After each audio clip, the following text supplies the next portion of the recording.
I was getting naked.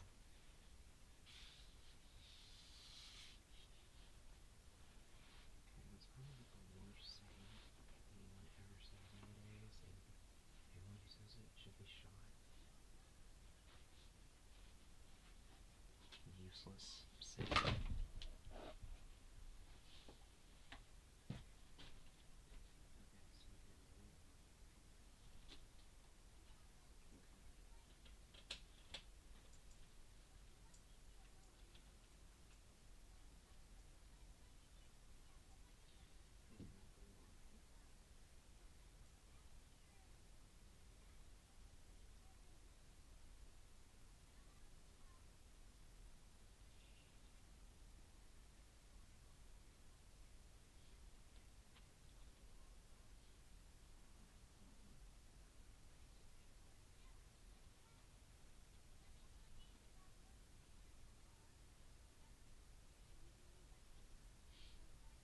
It's the 5G.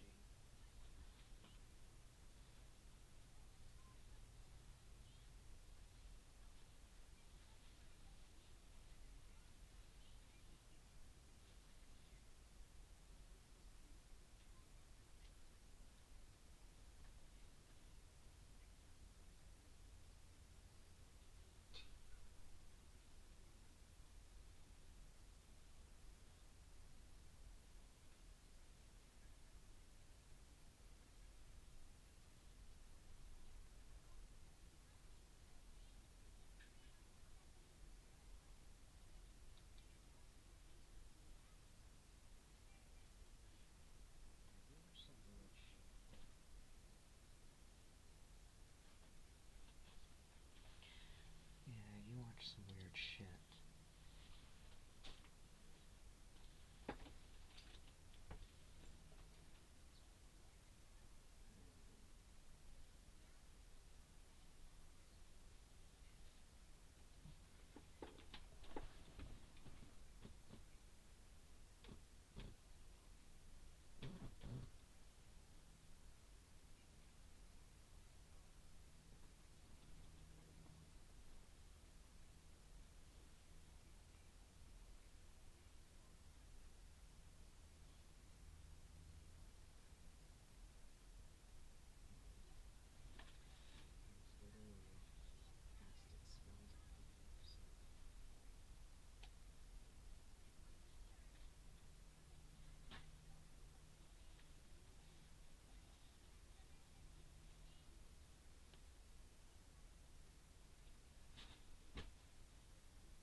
Actually, it's my demon spirit.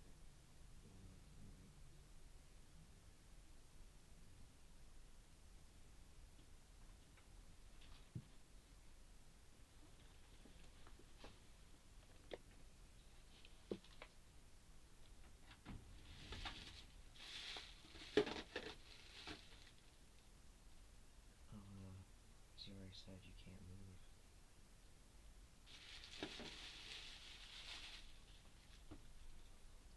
Yeah, sure. Work with me.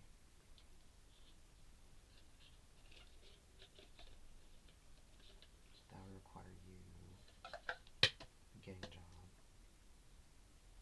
Yeah. You're gonna have to turn your camera on or be a sex slave or whatever.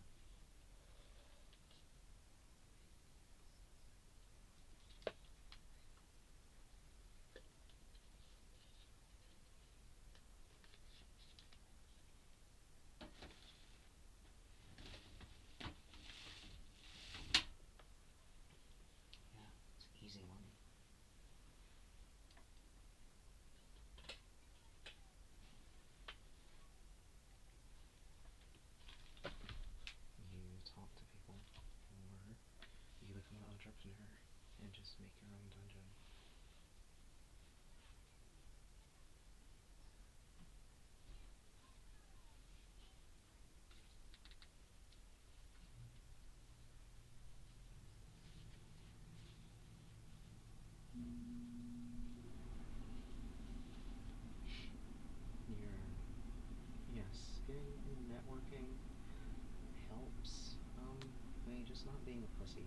usually actually gets you very far in this life. When I worked at an adult store, I literally worked with a redhead girl who was called Red.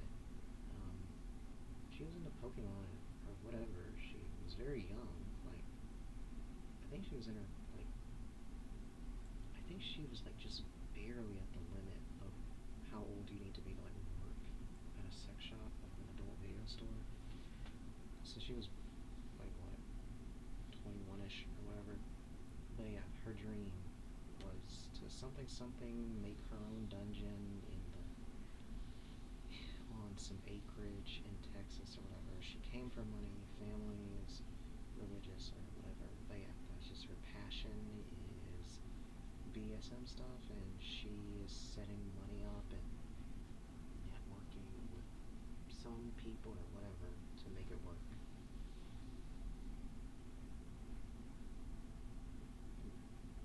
Yeah, I don't know how far she got. Yeah, I don't know how. I mean, it's not that hard. You just you really just have to get the land. Literally, all you have to do is. I mean, eventually. Well, I mean, I mean, you have to have. Well, there's certain places where you have to. You can only have dungeons in certain places because of the services that you, which is why she wants to do it in Texas because they have certain laws and legal whatever. So you can't technically do it in your abode anyway.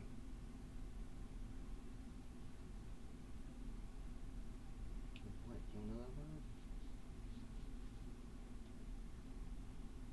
Yeah, that's some like age player showing through. I use big words.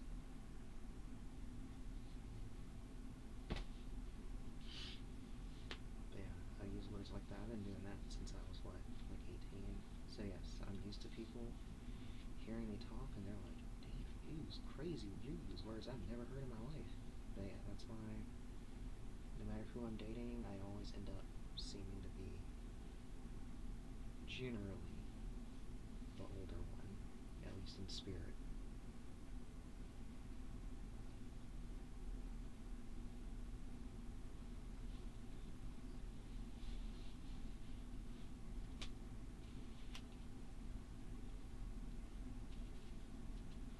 I mean, yeah.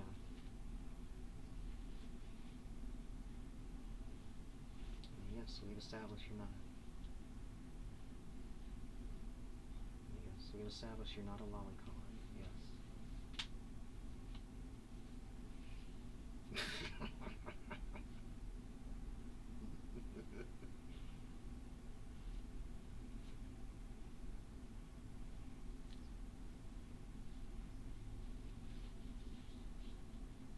Yeah, they're still talking. Um, I don't know. They're just fucking yapping. It's just the same. It's just the same pedophiles in her voice chat. No, they're not gonna be there if I'm not there.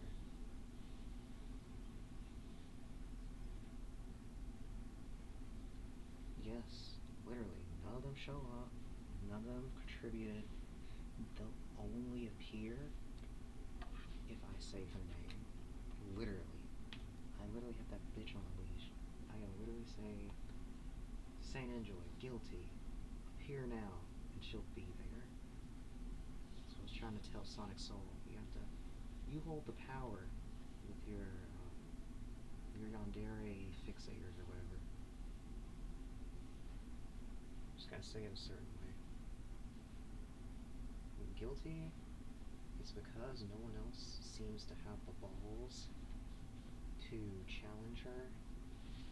So she immediately perks up when I start talking. And she knows I'm also shameless, so she knows nothing. She knows I'm like Musashi Miyamoto, where every technique is valid for me. So I'm not above sitting in Gen Chat saying, you rate me over and over in giant, giant fonts over and over while she's talking. So it throws her off because people aren't used to people who don't give a fuck about aesthetic or how they look when you're presenting an argument. I don't care. I'll just melt your ass. Because if I cared about that, I get enough of that in real life where people praise me or whatever, my decorum, which is also why I don't mind being an animal when I have to be. Even with my parents.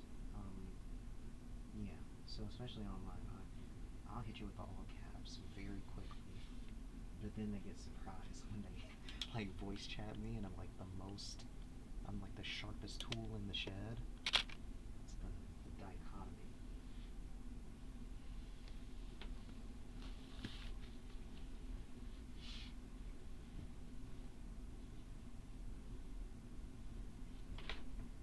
Yeah, okay. Are you gonna fuck off now and go to sleep?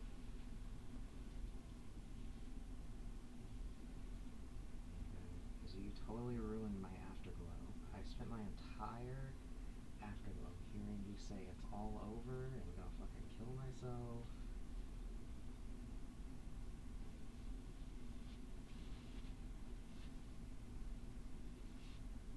Yeah, I'm sure you'll be back to trying to put me in a crystal in a few hours.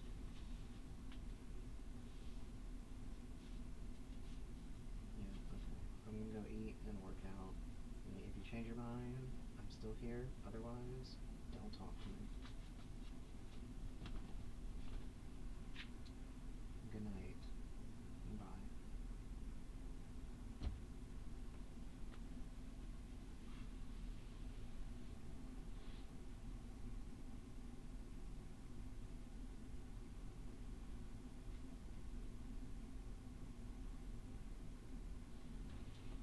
You really are gay.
rather than dying from food.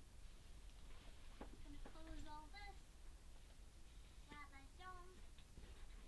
Anybody have somebody that they want me to raid? Well, before I get into that, I should just let me just take a look through my chat.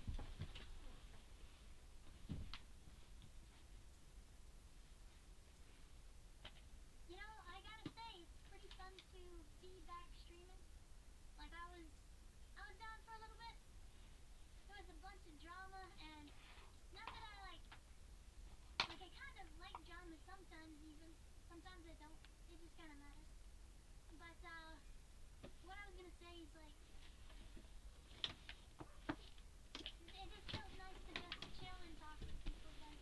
I really do enjoy that.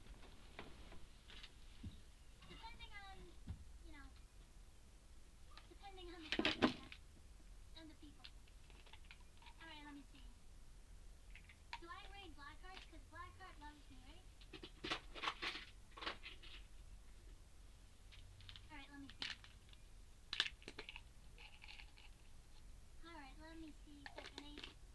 Do it, raid him. Nah. You never raid me back. Hassie Overwatch. Let me see what I got. Any good suggestions in the chat? He's not all that bad. Yeah, he's not all that bad.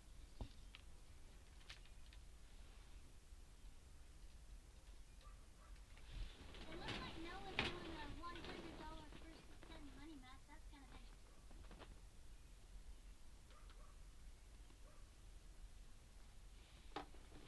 Yeah, no one is playing Tekken right now.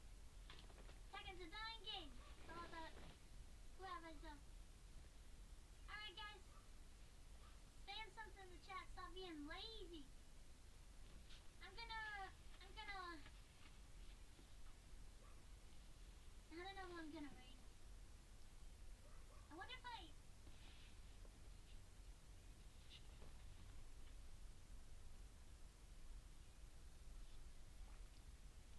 know a chill guy.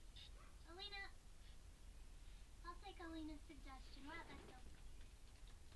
Hubuki, what about Zone? Is he online right now, Alina?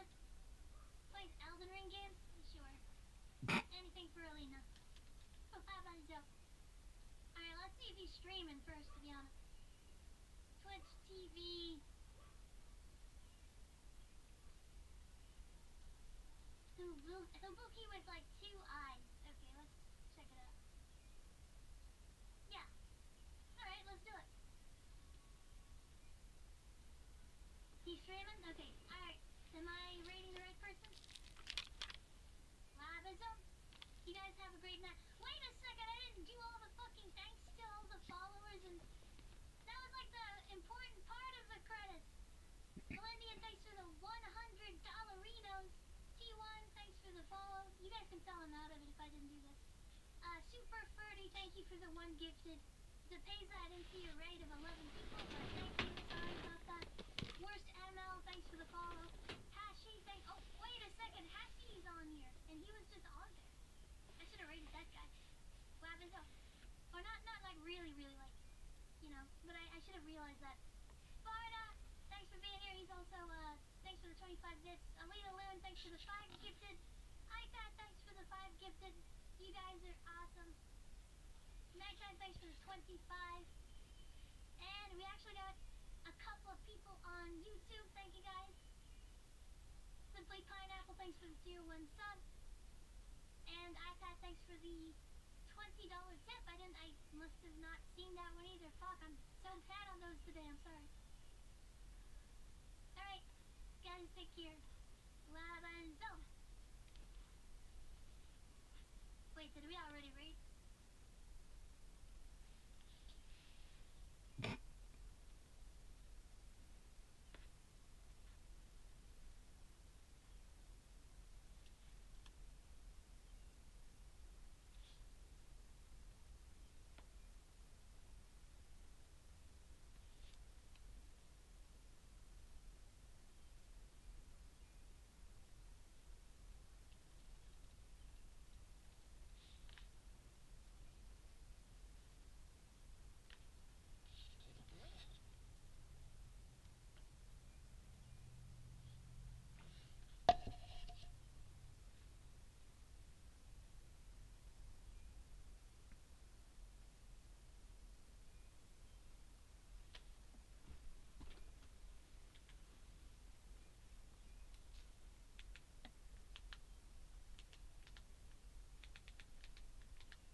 for it to be designed completely differently from the adults.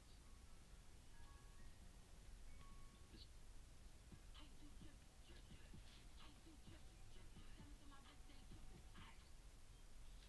Stop overpaying for internet and watch your savings bloom with Sparklight. Get fiber-fueled internet for $24.95 a month, plus one line of unlimited mobile free for a whole year. Visit sparklight.com today. Ready, set, go. Hit refresh.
feel that things that I've risked my life for are important, and one of those rights is the right to vote.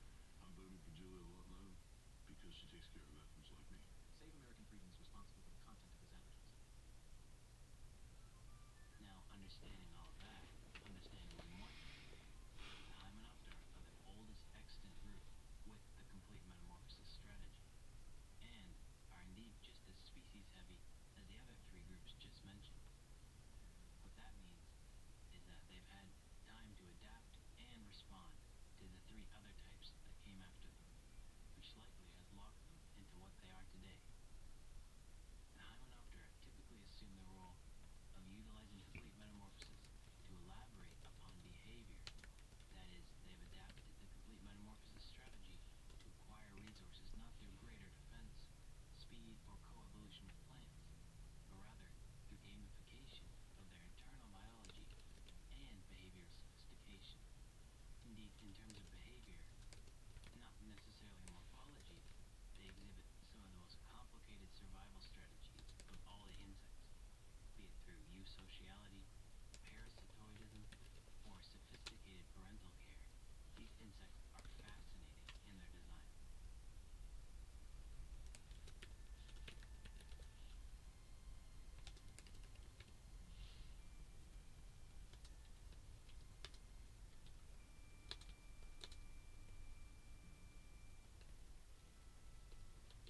Basically, ants, bees, wasps, and sawflies can be grouped into 5 major life strategies. I'll describe them now and then explain how the Hymenoptera evolved their more adaptively reactionary evolutionary framework. Number 1. Solitary or nest building parental care in bees and wasps specifically. Many bees and wasps make nests or dig nests all by themselves and survive through highly active and robust parental care.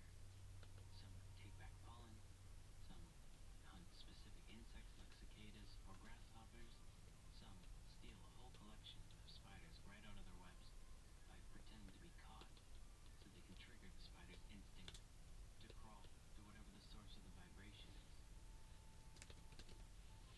Either way, these insects possess some of the most specific behavioral adaptations of all the Hymenoptera. Sometimes it's hard to discern the difference between intelligence and instinct in these contexts. For instance, a Sphex wasp follows a prey item to the entrance of its nest and then goes inside to inspect the nest. Before it comes back out, if the prey item is moved even slightly, the insect will drag it back and repeat the process. This activity can be done relatively indefinitely, and from it scientists coined the term sphexischness, meaning behavior that at first appears intelligent, but is revealed to be robotic in nature when viewed under scrutiny.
good, strong, don't great, have, superb. namely a continued stable environment and haplodiploid. That is the reproductive cycle of most, not all, Hymenoptera, or at least Aculeata. In a very short form, haplodiploidy in the context of Hymenoptera is a way for them to gamify their own reproduction so that they have more agency over certain reproductive criteria. Let's go over the main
free even when life isn't.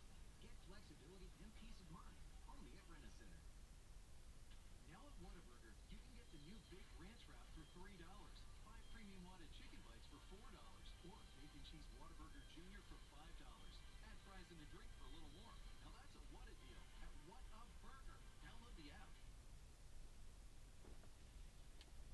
Now at Whataburger, you can get the new Big Ranch Wrap for $3, 5 premium watted chicken bites for $4, or Bacon Cheese Whataburger Jr. for $5. Add fries and a drink for a little more. Now that's a What a deal at What a Burger. Download the app.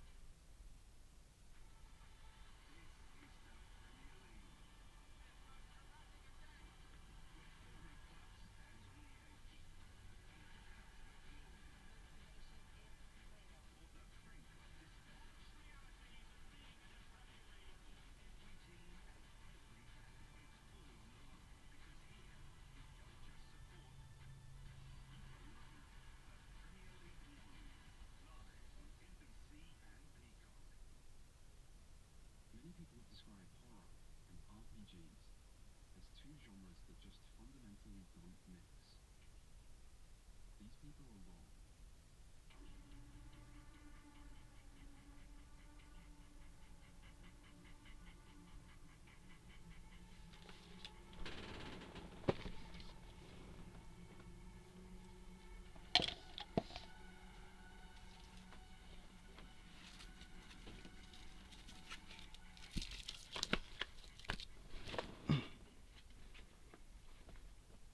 There is a reason people say this. Horror games delivers like tight, immersive design, whereas RPGs tend to be sprawling power fantasies full of numbers and loot drops. On the surface, these two things don't seem compatible, but that surface is a facade. More than anything, RPGs are about embodying a character. Meanwhile, horror is about specific emotions evoked and empathizing with or embodying characters. The most popular genre in tabletop RPGs is fantasy by a long way. Dungeons and Dragons is a pretty big deal. But the second most popular genre isn't sci-fi or cyberpunk or post-apocalyptic, it's horror. At least it is according to statistics from Roll20 back when they released such things, with Call of Cthulhu also being the second most popular game. And this popularity isn't limited to the West either, as in Japan, Call of Cthulhu is actually the most popular tabletop RPG, outselling even D&D. There is a long, enduring tradition of horror in tabletop RPGs. And why wouldn't there be? Horror provides fertile ground for interesting scenarios and interesting choices. In fact, choice and consequence is sometimes held as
finally got to fuck off and starting his own film production company with his brother.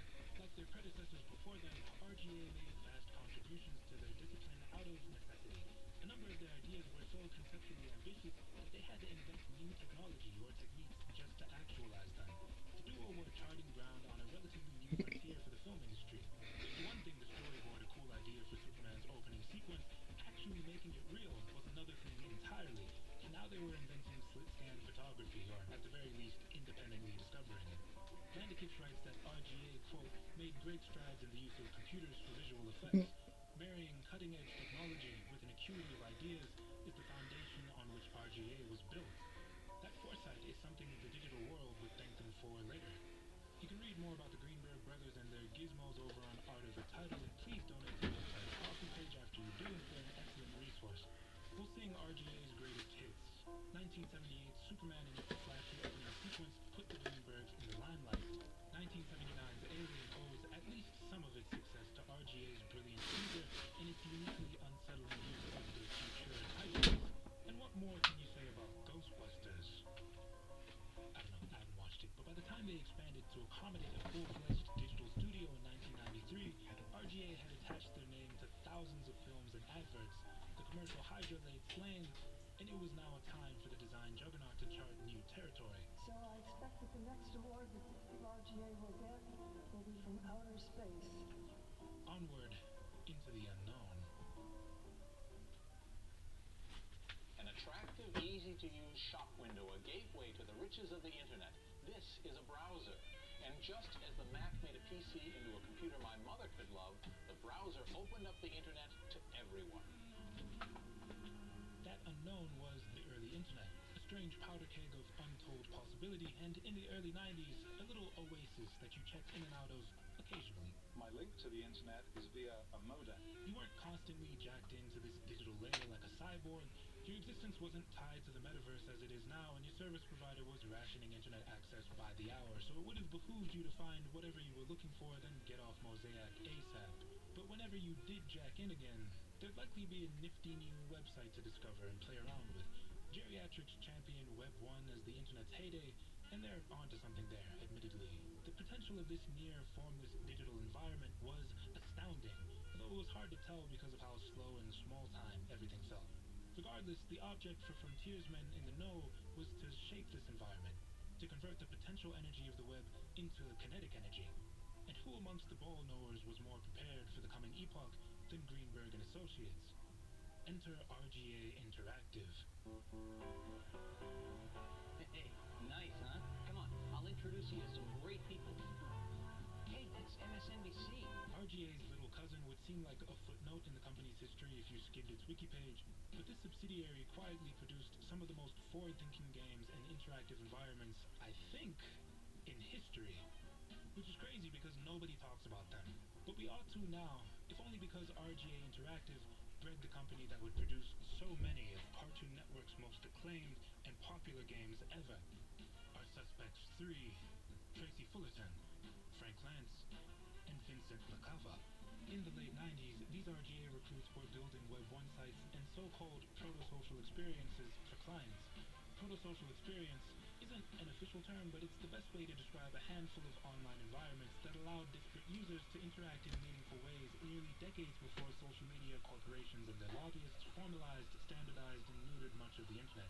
The rule of the game seems to be, if you can find a lot of third-party information about it online, it's likely not proto-social. And shouts out to bulletin board systems, but they don't count because they're pre-internet phenomena. In the mid-90s, you could go to artmuseum.com and explore virtual versions of real-life art spaces while interacting with other people's avatars. Nowadays, you go to the Guggenheim's website, you scroll a bit, it's boring. RGA Interactive's most widely known game, and one of the most widely known proto-social games in general, is Tracy Fullerton's NetWits. Live from RGA Studios in Midtown Manhattan and beamed to you from across the Microsoft network. Good evening and welcome to NetWits. A beautifully designed piece of software that transported its participants to a 1950s game show emceed by the hand-drawn Vic Marvelous every weeknight at 10 p.m. Eastern. Time to stop messing around in the Hall of Tortured Souls. There's nothing to fucking do here anyway. Let's watch some real internet TV. Click on the On Stage tab here in the MSN News magazine, and you could jump into a NetWit session with thousands of other players competing for real-life prizes paid for by real-life sponsors. Beating a handful of netizens at some minigames might have been the only challenge, standing between you and an all-expense-paid trip to, to New Jersey. I'm locked in. NetWits was one of the first games where anything like this was happening at all. The first multiplayer casual game, and Microsoft presented this experience as a sort of online TV show, so I don't know if players even thought of NetWits as a video game. Tracy herself claims that her team spent over a year developing one of the earliest massively multiplayer server systems and a custom client solution with graphics that went far beyond what the web had previously supported. Yeah, all of that before Shockwave Flash and a more mature internet ushered in an easier way of doing these things. With NetWits, RGA Interactive would etch a permanent mark into the World Wide Web. Then they do it again with Sony's Jeopardy and Wheel of Fortune in 1998. The 90s were an exciting time to be a frontiersman on the internet. They certainly were for one Vincent LaCava. He joined RGA at the recommendation of Susan Miller, the well-known astrologer and horoscope writer. That's interesting. At the time, she was simply an artist manager representing his grade school buddy, Mark T. Smith. Oh, if only she knew what would become of herself and Vincent, although she probably did, right? R. Greenberg Associates was a design kingpin, and so Vincent was working on logos, fonts, and all sorts of promotional materials for some elite clientele, including IBM and Prada. Renowned developer Tracy Fullerton would bring Vincent into the fold at RGA Interactive to direct NetWits' visual design. During his interview process, he presented Tracy with drawings for a prospective series he was calling Fat House. Fat House featured these really distinct characters that he'd been working on for years, and their likenesses became reference points for his collaborations with Tracy going forward. In the mid-90s, Vincent was splitting his time between RGA, Tracy's game development company Spiderdance, and a personal venture, Pop Characters Inc., a two-man design company comprising himself and the aforementioned Mark Smith. Small tangent, but you may know Mark's Taco Bell paintings. These works decorated thousands of the company's restaurants across America, and it became routine for them to be stolen and auctioned off in what is now, apparently, a little thriving black market for just Taco Bell art. You should read about this story if you can, it's pretty interesting. But Pop Characters was formed in 1996, decades before Mark's artwork inadvertently spawned a new illegal marketplace. Small New York-based design companies like Pop Characters Inc. were making seismic waves during the dot-com boom. Take Funny Garbage, for instance, who spent the late 90s designing a whole host of iconic websites. CartoonNetwork.com and CartoonOrbit.com, Noggin.com, Nickelodeon.com. Damn! Pop Characters took inspiration from companies like these and sought to make their own way on the internet. And they were onto something, even in their infancy. They had these really beautiful, eye-catching business cards, one of which caught the eye of Sam Register, Cartoon Network's Renaissance man, vice president, and one of the most important figures in the history of the company. Also a life-size human cartoon character, claims Vincent in a 2001 interview with Communication Arts, Sam, like Pop, had come from the world of advertising, and he was the ideas guy behind CartoonNetwork.com. The story with Pop goes that Register saw one of their business cards while he was meeting with a competing design company. The card was posted to a billboard somewhere. Sam snatched it, and a decades-long relationship formed, beginning in 1999 with the Marshmallow Money Show. This three-part Pop-made online series was part of Cartoon Network's Web Premiere Tunes initiative, another Sam Register idea, and a bold play on World Premiere Tunes, the CN anthology that served as a launching pad for shows like Johnny Bravo, Dexter, the Powerpuff Girls, and Cow and Chicken. Online cartoons for kids weren't a new phenomenon at this point. Sports Illustrated kids mascots Buzz Beamer and Whitney Jones starred in a number of interactive Flash animated shorts. I believe these are all from the mid to late 90s, and they're some of my favorite animations of all time. Maybe I'll talk about them one day, I don't know. Here you are, 13 large pepperoni pizzas. And AOL produced web shows for their AOL Kids service.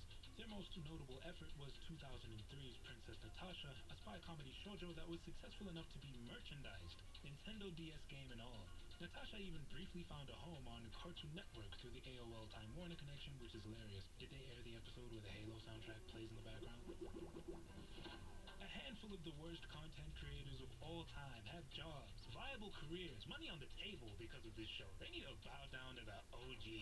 Web Premiere Tunes was Cartoon Network's take on the Flash animated web series, with client service companies like Pop, Funny Garbage, and WildBrain providing the content. kids could visit CartoonNetwork.com and tune in to online exclusives, Prickles the Cactus, Wendell and Woogums, Pink Donkey and the Fly, and Uncle Squirrely. They'd sit at the family computer for a half hour waiting for a short to load, and when they finally got to play one, it would sound like this. What the fuck is anyone saying? Animated shorts were miracles of the early internet though. Many of Cartoon Networks were interactive and some got pretty ambitious in length. Chris Capuozzo, formerly the creative director at Funny Garbage, spoke on record about the process of making Pink Donkey and the Fly and the limitations his team had to deal with. Quote, all of our design decisions were governed by size issues. We had so many limitations to deal with. We were trying to make something that could work with modems. Everything about the show had to be pared down. We were constantly dealing with download issues. It was all about compressing the various file elements to within a breath of their life. This was 1999. Wait, why you have to bring that ball? I ain't saying nothing if it get took. Y'all wanna see a dead body? Yeah. I want to see a cool website. This is Y2K, baby. It's cool websites for days, bro. Man, let me drop these GeoCities blogs on the head top. More GeoCities blogs.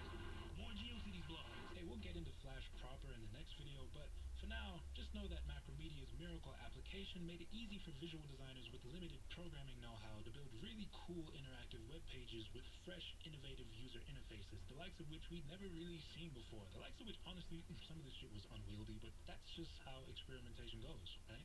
Let me put these rose-tinted Ray-Bans back on. These sites were so indulgent that they sometimes broke the purest classifications of what a website even was. Unnecessarily lengthy introductory sequences were real common in Flash's day, to the point where the trope became a joke among enthusiasts. Zombo.com is a famous parody of this indulgence, subjecting visitors to a 2-minute-long intro before asking them to sign up for some bullshit. Welcome to Zombo.com. This is Zombo.com. Welcome. And that was part of the magic of a pre-adolescent internet. Flash did produce some bad design tendencies, but it also seemed infinite, and on a primal level was just dope. Like, look at Donnie Darko's promo page. All this to tell you to go watch some indie movie. I've never even seen Donnie Darko. Guess what? I'd like to now. I'm not particularly enamored by the world of advertising or anything, but web design in the late 90s and early 2000s came off as a seriously progressive art form, no matter where you were looking. This is a website, by the way. For some French cartoon. You interact with the site by manipulating this avatar almost like a game. Isn't that something else? Funny enough, Cartoon Network's website would have been a unique exception to all this indulgence at the time. Straight HTML and CSS with no use of Flash or even JavaScript insight, pun intended. Cartoon Network's iconic scrolling top bar, designed in Flash, wouldn't even be introduced until the years following the dot-com boom. 1999's CartoonNetwork.com was a modest affair. Graphic designers would draw artwork for the site and pass those drawings to some HTML experts who would cut these designs into blocks and arrange and format them so they'd look proper on the published web page. That was it. Even still, Flash-made content was what drove young fans to tap in with Cartoon Network online whenever they went surfing. The Miracle application. Flash bred a deep well of a subculture that anyone could fall into and keep falling. And for young visual artists on the frontier, 1999 was their time to pocket real cash money, as investors were seeding just about any new online way station in this exciting, exploding marketplace with delicious capital. The dot-com boom made it seem possible for any wizard to build notoriety online. For independent entities who just wanted to make cool shit on the internet, there was no better place to tell the world you existed than on your own kick-ass website. All of a sudden, you'd be getting official emails asking you to attend the Flash convention or to reskin your game for the Cartoon Network. Yeah, how do you think networks like CN or Disney became clientele for so many independent design studios and casual game development companies? Pop came up through Sam Register, but their circumstances were fairly unique. Vendors were, for the most part, discovered internally at Cartoon Network by people in the know. The process was a casual one. If a CN guy came across a cool Flash game, he'd find its developer's email and make an inquiry. Easy as pie. This is how devs like Ferry Halium became vendors for the network. Ferry Halium is known for Original, a website of original Flash games that he launched in 2000. Each of these games is centered on one core idea, and Ferry's art style provides a sense that Original and its many games form a holistic experience. They're just beautiful little packages with great scoring and quirky premises. Swedish startup NetBaby World also did the dance with Cartoon Network for a while. 1999's NetBabyWorld.com cast a set of original characters in these retro-looking Flash games and 3D animations. Actually one of my favorite concepts for a website ever. Venture capital left millions on the table when they abandoned this one. NetBaby World still functions, but its games are all unplayable and most aren't archived. Thankfully, you can still get a one-to-one sense of what they feel like by playing any of their CN reskins, KMD's Escape Mission, Dexter's Labyrinth, and Dexter's Mixmaster. Cartoon Network had a habit of reaching out to potential vendors because they were publishing games to their website at least every other week, maybe more once video games became the new zeitgeist of the information age. At this time, the dot-com bubble was already bursting, and investors were pulling funds from internet startups left and right. Investors includes CN, by the way, kinda technically sorta if you factor in their relationship with Funny Garbage. The New York-based design studio weren't only contracted to make games for Cartoon Network, as we've learned. In fact, at the point when CN's online component launched, most, if not all, of its content, including the website's display layer and all of its games, was handled by Funny Garbage. And I do mean pretty much everything, at least until the very end of the 90s. Funny Garbage were proper OGs with deep ties to Cartoon Network, to the point that CN had an office in Funny Garbage's building. This relationship was ultimately de-emphasized in the 2000s, around the time of the dot-com bust, with Cartoon Network transitioning from Funny Garbage to a combination of internal games development and vendors thorough. The dot-com bubble would eventually burst, but the end of this internet age was very kind to web games as a whole, certainly if you were a vendor. 2000 and 2001 bore the PS2 and original Xbox, and new advancements for arcade games in the home saw interest in gaming everywhere skyrocket. Small games, tall games, web games, fed games. A former developer at the network tells me that in 2000, it suddenly felt like everyone at the company was curious about or even wanted to make video games after expressing virtually no interest in them at all just a year prior. Fake love, but the cash flow was real. For game development startups like NetBaby World, client work for Cartoon Network was an easy pivot after all that dot-com money shriveled up. Here's how it all breaks down. Cartoon Network's yearly budget for Flash games around this time period was in the ballpark of $1 million, touching $2 million around the time of the dot-com boom. Small games would earn vendors a $15,000 check from the network. These projects could be completed in days minimum and weeks maximum. Turnaround time probably wasn't enough to do any serious animation, so you kinda got what you got with these games. Medium-sized games cost between $30,000 and $40,000, with the largest web games costing up to $85,000. I'm also told that there are a handful of 0.1% of games which ran the network six figures, 100 plus racks. And I can confirm that the Powerpuff Girls Showdown in the Sky made efforts who did a lot of interesting and likely very expensive work in 3D web gaming is one of these six-figure games. Hard to fault Top Brass for sinking all those funds into what must have seemed like the most exciting market's newest, excitingest trend. The times were indeed both new and exciting, after all. And these were the times under which companies like Pop came into their own. The 2000s belonged to a new crop of web developers. This era was theirs for the taking. And you know why? Because we can smell. We have Money Show.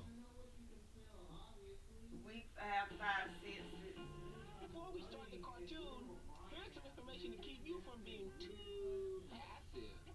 Well, you should talk to me. Shouldn't have to talk to you to it through a door.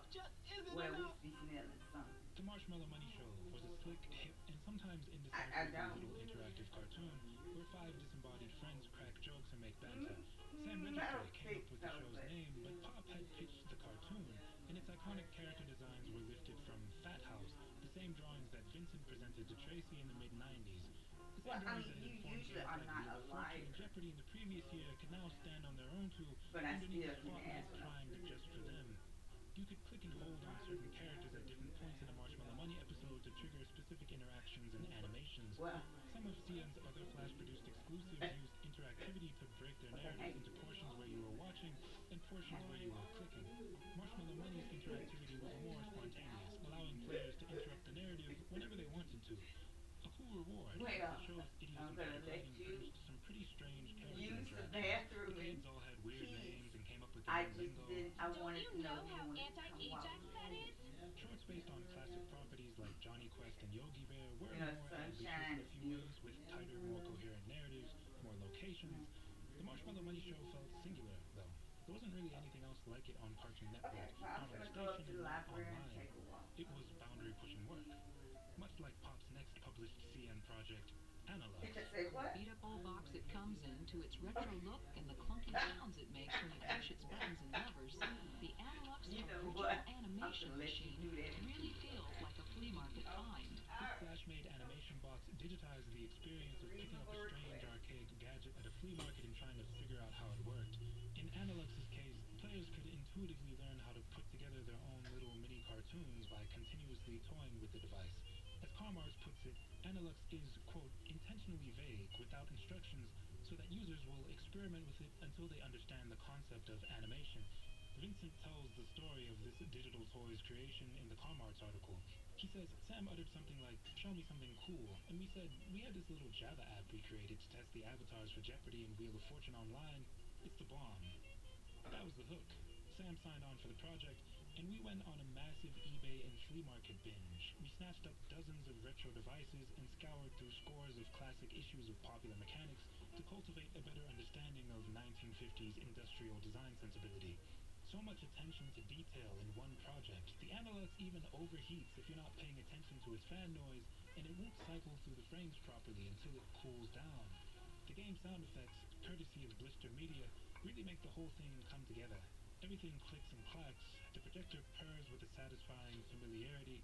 Quotes from Guthrie Dolan and Laurie Campos sum up this game's successes fairly well. This device is filled with the textural and contextual references of the subject matter and the machine age of the past, the sounds, the rusted metal, and the clunky working parts. It's an interactive toy with a great sensory feel. The 2001 Cannes Silver Lion Award winner, ladies and gentlemen. Pop went through a number of name changes, including Pop & Company because they were design nerds and wanted to tribute Tibor Kalman's firm, but they'd eventually settle on This Is Pop. Members had been working out of Vincent's apartment for a year and some change, but by 2004, Pop was long incorporated and based in NYC's meatpacking district, spread across 2 floors on 425 West 13th Street. Analog was an enormous critical success and guaranteed a full project pipeline for the foreseeable future. Every company in need of brand-focused browser games was ringing, from Cartoon Network, Noggin, and Nickelodeon, to MTV, the History Channel, VH1, and Lifetime. So it was time to leave RGA with new rent money in hand. Pop had fully made the transition from web design to casual game development. Shades of R. Greenberg Associates pivot from film production house to design needle pusher. Pop's work on proto-social games at RGA ensured that they'd always be orbiting that universe, but there was no better time to commit than now. On this transition, Pop tells me that, quote, by the time 2000 hit, we saw web gaming as something different and slightly subversive. The web was already established and just needed to be more fun. Vincent had graduated from RGA and other alumni had joined him. Kelly Galligan, Pop co-founder and GM, and Frank Lance, lead game designer, along with Dimitri Detserides, not an RGA guy, but a young filmmaker who would serve as game designer and producer. Also Mo the Shop Dog, who kept, quote, an eye on the movements of people in the office just like a CEO, according to Japanese magazine Design Workshop. Howard Wakefield, Scott Gursky, and Jesse McGowan would round out Pop & Company's core team and cover various programming and visual affairs. Here's Howard and Vincent posing with a male stripper in 2008. This Is Pop was partially an extension of RGA's legacy, one of the many leaves to branch off from the Greenberg's learning tree. RGA Interactive would etch a permanent mark into the World Wide Web with the first ever multiplayer casual game, and Pop would do the same via the Cartoon Network only a few years later. What would happen if the likes of Pop, Funny Garbage, and company joined forces, you have to wonder? The answer to that question lies in current year 2000, as that year presided over Cartoon Network Online's wackiest experiment yet, Cartoon Orbit.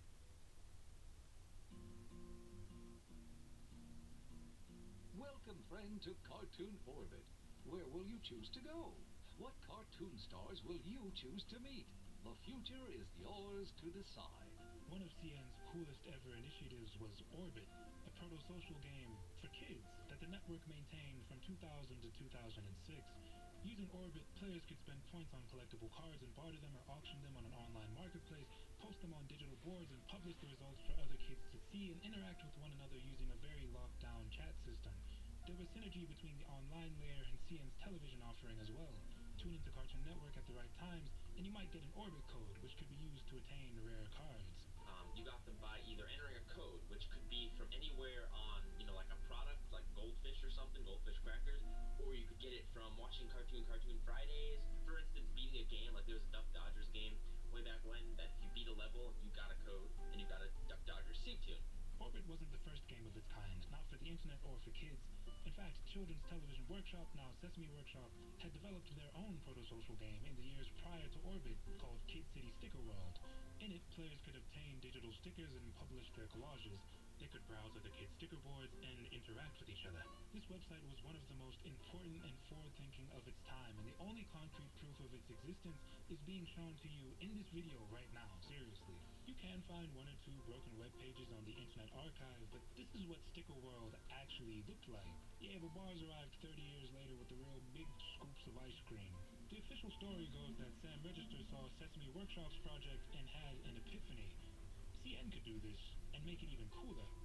Orbit ended up being Sticker World on PEDs right out of the gate because Turner-owned properties covered Hanna-Barbera, CN's own IP, and a bunch of anime. You could have Goku posted up next to Foghorn Leghorn and Eustace Bag if you wanted. That alone made Orbit seem fresher than Sticker World and its breakdancing bananas, although those are really cool too. The latter site was its own self-contained thing, part of CTW.org's Kid City section, and separate from Sesame Street, so no Snuffleupagus stickers. In comparison, Orbit stickers, or C-Tunes, lived on their own domain and covered almost everything you might have watched, allowing you to have access to and manipulate tokens of your fandom. And that's only where things started, because C-Tune stickers weren't necessarily static, unlike their Sticker World counterparts.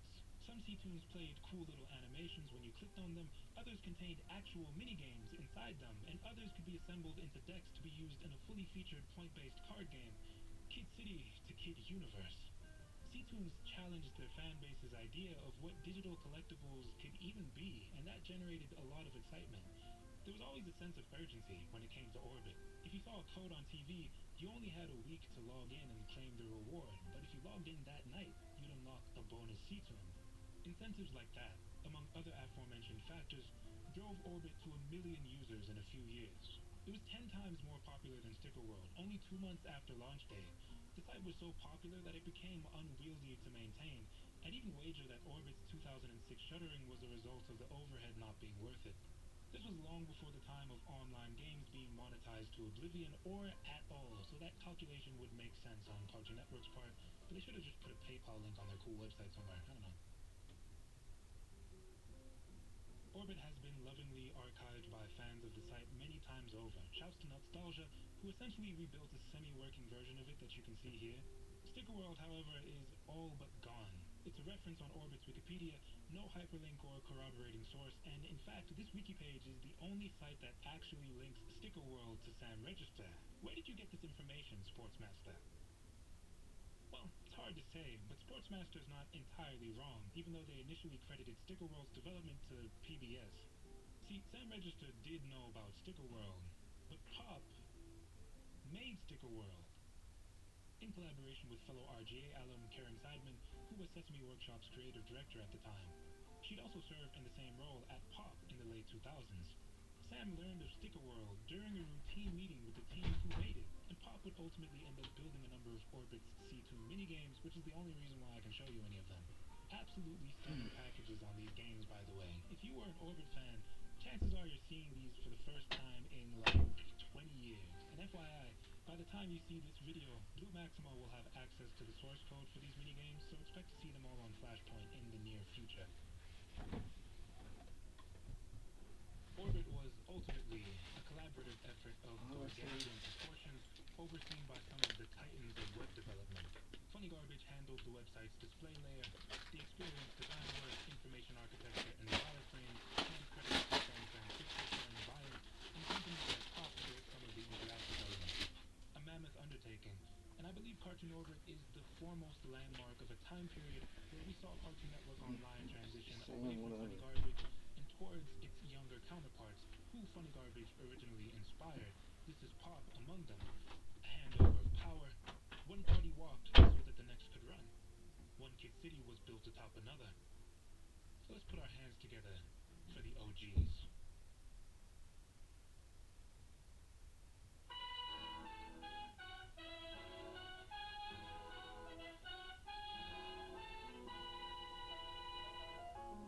Pop and Company had pitched 2 successful projects to Cartoon Network through Sam Register, and with Sam's endorsement, they were now Teflon. CN would give Pop their pick of projects, leading to the casual game development studio producing 50 games for the network over the next 10 years. Funny Garbage's Rob Spearenberg helps put this into context. He says, TV and multimedia pairing like the Cartoon Network games was very new, and the great thing is that Flash allowed us to rapidly build games. A really well thought out Flash game could be executed as part of a marketing plan in a few months. Let's outline the process of completing a web game using Pop and Cartoon Network's relationship as an example, as this process likely looked pretty similar across client-vendor partnerships. Here's how to make Pop. Cartoon Network's games generally started with a request for proposal delivered to the vendor from a producer on the network's end.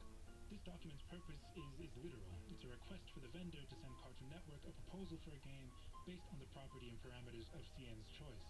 For an example of what this would look like, here's a real request for a browser-based Ben 10 game sent in 2005. It offers a brief outline of the show, as well as a few expectations, both technical and gameplay related. You'll notice that CN is allowing a ton of creative wiggle room here. Their only explicit requirements are that the game conforms to a certain genre and that it make use of all 10 of Ben's alien forms. Citing Spearenberg again, he says there was a lot of leeway given in terms of the concepts. More often than not, a game just started with, hey, we need a game for this character and it's going to be this level of complexity.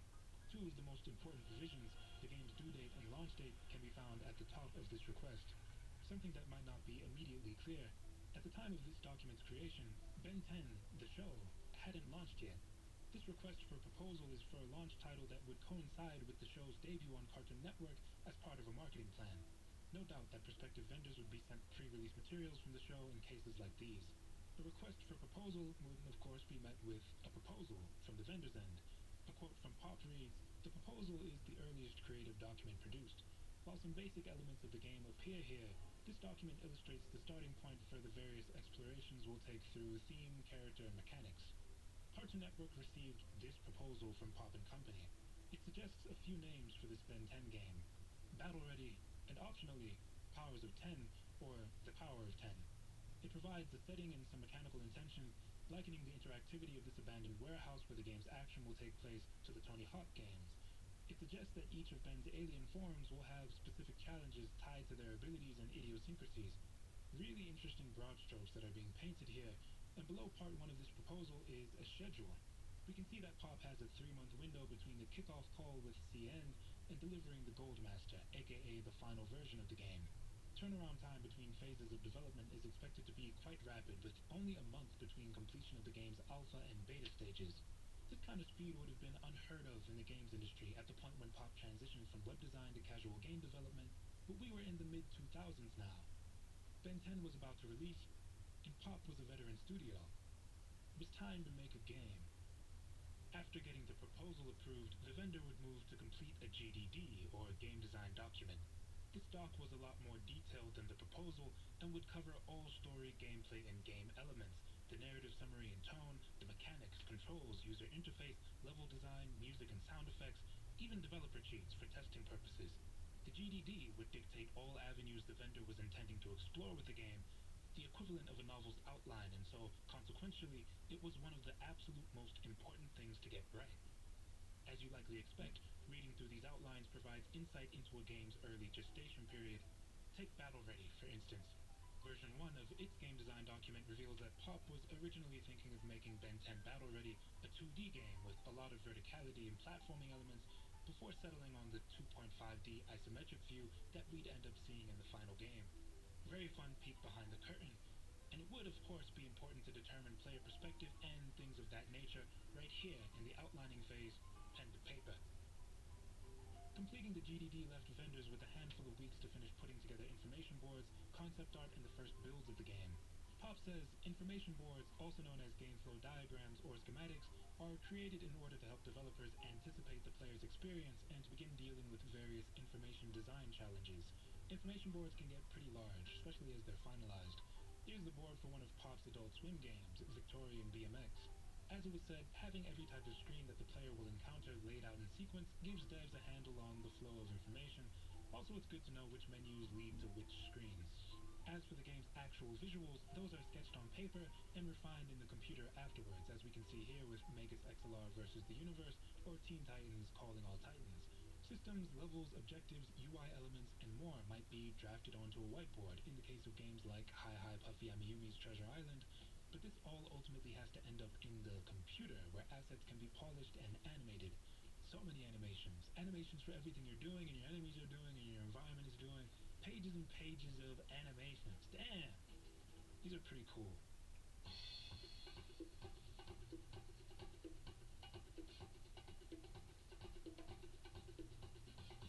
One of the main goals from Magus vs. the Universe's pre-alpha period was for players to be able to pick any of the show's 3 main characters, and for that choice to have a significant visual impact on the gameplay. We can see evidence of that here with this weapons chart. Not all of these ideas make it to the published game, but the intention remains clear through every build. It also seems like the original idea was for players to select their weapons at the start of the run, or maybe that was just easier for testing purposes. Magus vs. the Universe's alpha is designed to test the game's various weapons, and here Magus can use any of Coop, Jamie, or Kiva's weaponry, except if you choose the wrong weapons, the game won't work. First thing to note is that the excellent HUD is present. This was a great design choice that made it all the way from concept art to the final game. Magus and his alien cannon fodder are all so large though. They're really boxed into the little remaining screen real estate, and it's pretty noticeable, but the scaling can be changed later. Same with adding sound effects, real UI elements, other levels, and like the rest of the game. What's important for now is that the weapons fire. Check. Magus is blowing up everything, both aliens and the US military, and it's low-key a shame that these little tanks didn't make it to the final game. Could have hidden them behind a cheat code or something, but apparently Cartoon Network didn't like those. Alphas can look like anything, depending on what needs to be tested, and may feel more or less like the complete game, depending on 100 different factors. This version of Magus already has quite a few working elements in place. Same with Puffy's Treasure Island during its alpha. Other early builds of pop games like Victorian BMX looked like this. Just animated shapes used to test game feel. This is pretty fun, honestly. Version 2 of MVU's alpha is where things start to look a bit more familiar. The scaling, weapons, and enemies. We also get a character select screen with defined visual flares for each pilot. Version 1's post-alpha builds feature a working point system, but that's been turned off for now, and it seems like the team at Pop were still trying to figure out what this cool HUD would actually display. By the way, here's an updated model sheet that offers a more accurate picture of the full extent of Magus' abilities, and those will be tested in the beta. Pre-beta, though, we've made some important refinements to the user interface and drastic changes to the backgrounds. It was clear from the concept art and mock-ups that this game was supposed to take place in daytime Jersey City, much like Magus' Appetite for Destruction, but these new backgrounds are so much more evocative. It's not even like we get to see these in the final game, but it's a significant step in the right direction, in my opinion. We're also experimenting with power-ups for the first time, and check this one out. It's a speed power-up. Yeah, Magus so far has felt pretty slow in these builds. Much like Appetite for Destruction, Magus vs. the Universe's early builds seemed to place emphasis on the mecha being a sluggish, lumbering death machine, and that creative choice makes it all the way through beta testing before getting nixed in the post-beta. Pop starts experimenting with making the game move faster here, though. You get this power-up and the game just noticeably improves in quality. A funny coincidence, because a lot of what makes Puffy's Treasure Island feel tight in comparison to its own beta is just the fact that Ami and Yumi move faster. Magus' pre-beta and beta both introduce new enemies and enemy animations to the game, with the beta also offering sound effects and a near feature-complete UI. A character selection demo too, which looks beautiful, although there is a certain charm to these featureless gray boxes. I mean, this is the game, right? There are levels and everything. The first pass at the title screen is looking good. Magus' post-beta takes us through the start screen, the character select screen, the instructions, and everything. Then we're off to the races. Seriously, removing the speed power-up and just allowing Magus to move that fast by default was such a critical decision. The mecha still does slow down quite a bit in the air, but that'll be tightened up in the next build. My favorite new additions are these blimps and signs that will give you a power-up if destroyed. The gold and platinum versions of these games are pretty similar. In either case, Magus vs. the Universe is release ready, but at this point of its development cycle, the vendor is ironing out any kinks and making the appropriate tweaks where Cartoon Network asks. The most significant difference between MVU's post-beta and its first gold candidate is a switch from day to night, necessitating another pass at all the backgrounds, as well as a new title card. It's a late level up in terms of visual presentation, in my opinion. This is the point where the game leaps from kind of evocative to iconic. I had such a strong impression of this title when I first played it, such a strong image of it that I held on to, even though I had forgotten its name for a decade and a half. And this is why. That image of Magus against the night sky and the silhouettes, it's unforgettable. Maybe that's for personal reasons, but it looks nice. I like it. The post-beta backgrounds were cool too, but I don't know, next to telephone poles, this might as well have been Tamriel. Magus' flight speed has been enhanced here, so the game feels about as good to play as it's gonna get. There's a post-gold build of it too. It tells you to watch the Powerpuff Girls movie, and they really needed people to see that one. Platinum versions of the game refine the backgrounds a little, which is a bit unfortunate. I really like the post-impressionistic haze of the gold candidates. We're trading that for some very nice parallaxing that wouldn't be possible with the other backgrounds, so it is what it is. You reach the end of a level and are now greeted with these nice signs. Automobiles are strewn about everywhere. These decorations just add a layer of polish to the product. Any tweaks at this point are just made to boost the overall presentation by 0.5 percentage point here and there. And suddenly, it's time to publish.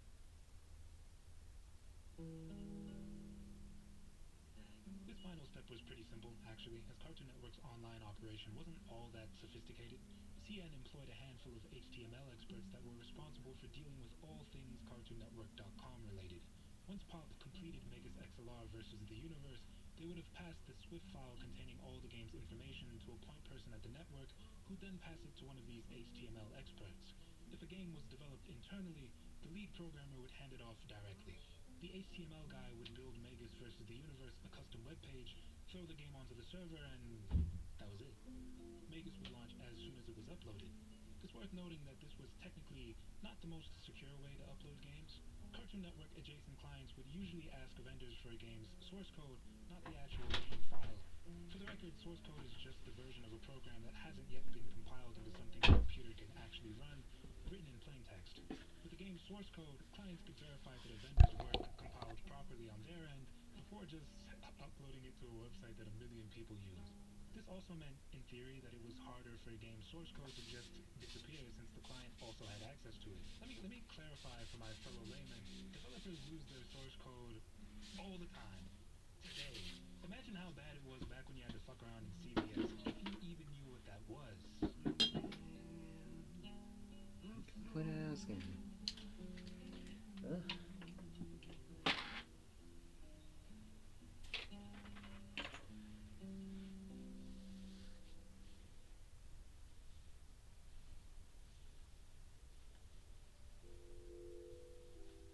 I gotta thank you for making this, because this game was, I had a lot of fun with this game in my childhood.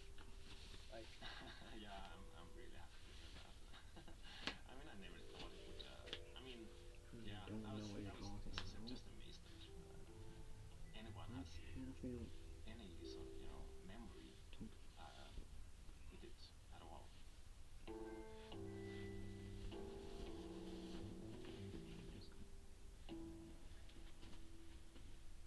The early internet was a frontier that allowed designers to reimagine themselves as adventurers, tasked with navigating, then shaping an exciting new space. The dot-com boom provided these folks with enough cash to make their way across an untamed landscape, to live with independence on the fringes of game design, writing their own rules and setting their own boundaries. Pop wasn't the only company that transitioned from web design to game development. A number of companies, including their progenitors in Funny Garbage, did, and that meant that a whole lot of New Yorkers and otherwise who might not have known a thing about game design now had to start picking up on the do's and don'ts of game design. Because web games were the new epoch, the online journey westward. If you weren't really able to code a game, that was fine. Were you willing to learn something totally new, though? Were you interested in pushing boundaries with your art? Were you interested in establishing new guidelines where there were none? Those were the questions that these artists had to concern themselves with. I asked a few different designers from Cartoon Network Online's heyday if they truly felt like pioneers during this exciting time period, and the general answer I got was, yeah, kinda. If anything, because they or their crew kept having to invent things. One designer offered me the example of a time where they had to put together their first game schedule, if you recall those tables we were looking at earlier for Ben 10 Battle Ready. There was no format for writing up a schedule of this kind, certainly not for a game that was only going to take 3 months to release. So this game dev just made something up. Then they had to redo the schedule because their client didn't like it. But that experience gave this developer a solid impression of what their tenure in web games would be like. An elongated exercise in trial and error, and eventually, excellence. The tale about the game dev and that darn schedule is a dime a dozen around these online parts. Anyone who made Flash games for clients during the dot-com boom would have had an experience or 10 like this. These weren't traditional game developers making commercial games, after all. The client-vendor partnership, the quick turnaround time between phases of development, the file size limitations, it was all so new. Any developer would have had to make adjustments to the way they understood games if they wanted to thrive in this environment. My favorite example of how fresh this side of the game industry was serves to highlight an area where web game development outpaced commercial game development. Flash games compile to a singular file, right? It makes them impossible to patch. So if a client started requesting changes, the vendor had to send an entirely new Flash file. This limitation changed the way devs needed to do things. On the other hand, web game developers could push updates so much faster than commercial games could. Commercial games of the late 90s and early 2000s were final once released. Maybe they got one patch. But Flash game developers could update their works quite frequently and respond to the ways players were playing. Games like Teen Titans Battle Blitz and Megas XLR vs. the Universe could even seamlessly reveal content to players over time in a way that created hype for their respective IPs and the overall brand. When Battle Blitz first released, you could only play as Robin. But if you came back to it next week, you'd unlock Raven, and Cyborg, and so on and so forth. I kid you not, this was an innovation that commercial games wouldn't sniff for another 10 years. Just another Tuesday for these frontiersmen. New Yorkers using computers to do things that nobody had ever done before. Programmers and designers who worked on Cartoon Network's games are generally quite touched to learn of how much their work has meant to people. Turnaround time between their projects was pretty quick, so developing these games was almost like editing an issue of Fader or ID. There was little time to process thoughts about legacy or influence, because the second a studio completed one project, it was on to the next one, and that's before we get into any of the concurrent games that they were likely also developing. It was always time to work on the next issue.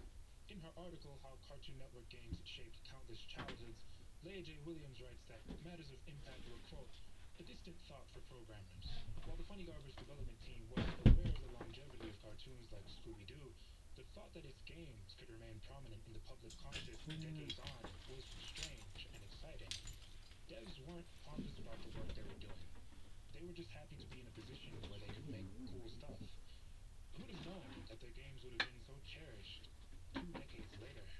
I'd say that, for them, that's probably the ultimate reward.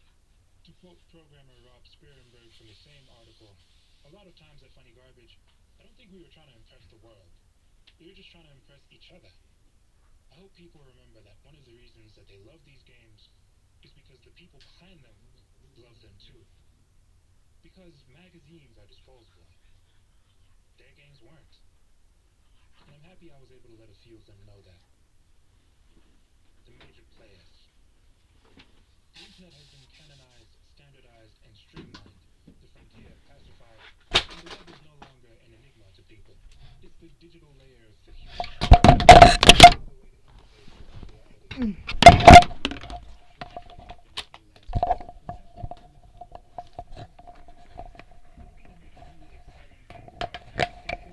to guide them, they'd start a fresh one. Web game developers in the 2000s were typically 20-somethings. Practically none of them were educated in computer science, not even the engineers. It was more likely that these types came from an art school like SVA. Maybe they worked in a design shop, but they would fit here. This new niche in the games industry created a pipeline for young people who would all come from other disciplines to find a place, sometimes unintentionally. Illustrators, graphic designers, filmmakers, and actors could become programmers. If they didn't know anything about programming, they would pick it up. Web game developers of the 2000s weren't really sure of what they were supposed to be doing in a literal sense, but the excitement in those days was around pushing aesthetic boundaries. Go through Pop's catalog and you'll notice that no 2 games of theirs look the same, and it's for that reason. A lack of expertise led to studios making comically bad mistakes in terms of technique, but interesting decisions in terms of art and design. And ultimately, these players were rewarded for their efforts. A remarkable number of them are doing quite well in life, and I was blessed to learn this. But that's what it was like to be a frontiersman. And those are the types of people that I would like to thank. People who lived a life past the edge of digital civilization and made invaluable contributions to the internet with their art. People who hunkered down and produced seminal game after seminal game, unaware of how much they would mean to so many of us, even decades later. People on the client side who managed this website, drew its graphics, served as liaisons for vendors, and produced and vetted these games. To all of you, I say, you are as major as anyone.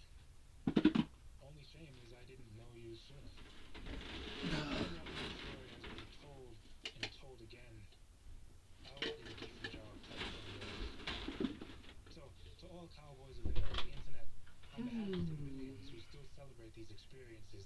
took part in crafting. Take it easy. And thanks for the memories.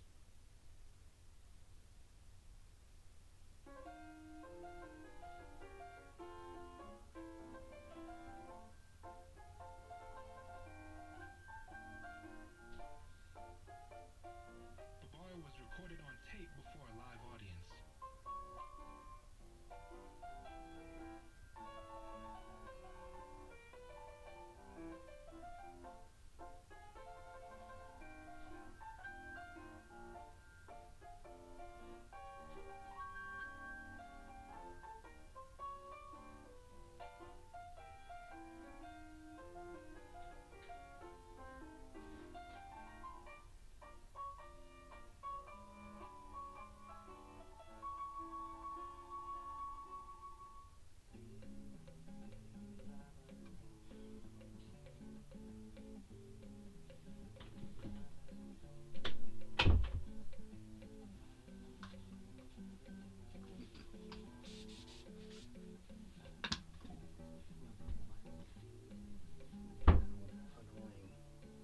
Calling all developers, if Cartoon Network encourage you to assemble a list of credits for your web games, then send that list to Blue Maxima so that they can tag your games on the Flashpoint archives. Let's get you and your team credited. You can reach out to Blue Maxima via Discord and they'll get you sorted, but I'd also love to get this job done on your behalf. So if you'd feel more comfortable reaching out to me, please get in touch at babarinquiries@gmail.com. I understand that it won't be possible to attach names to all these games, as a lot of them are decades old. Coming up with a list of credits for Samurai Jack or Age Slave might mean just trying to recall everyone who was in the room at the time, so it's a tall ask. But if you have access to information that would make Flashpoint more complete, we'd love it if you could contribute. Again, I'll leave a link to Blue Maxima's Discord in my description, or you can email me at babarinquiries@gmail.com. Thank you.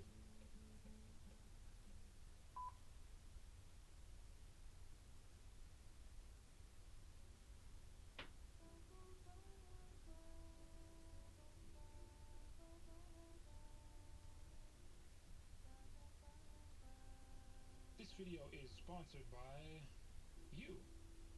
Yeah, cough it up. Put the money in the bag and nobody gets hurt. Nah, if you like what you've seen from me so far, please consider supporting me on Patreon. It's $5 a month and you'll be credited at the end of every video. These videos take a lot of time and dedication to make, and your support would be invaluable going forward as I try to figure out ways to keep this channel going. Head over to my page at patreon.com/babarirl, and when you do join, jump in my chat room and shoot me a message. Thanks again. Oh yeah, I'll also be doing that stream, I promise.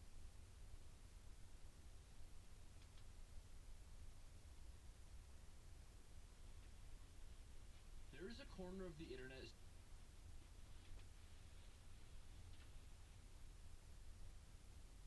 Gooning is destroying society. And what's insane about the time that we live in...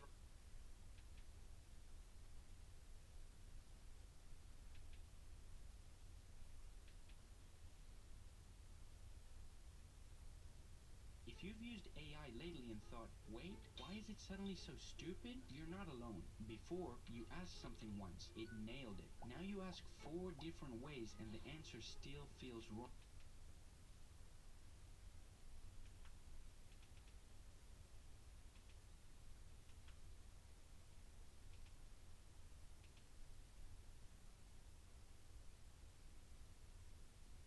What is a good year? Today we're going to start off with Asian. Alright, so...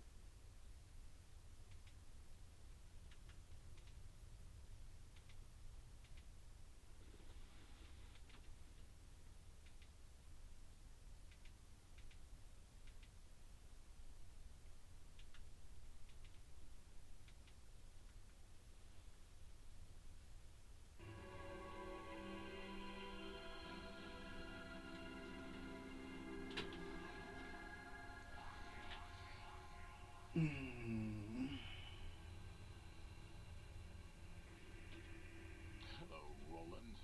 I am Aikido, and I've been waiting for you. So why am I here? Because you persist in worshipping a primitive artifact known as the annual pen test. report. It's called best practice. You ship daily, yet you test annually. We'll just test more frequently. Frequency is not the issue. You are.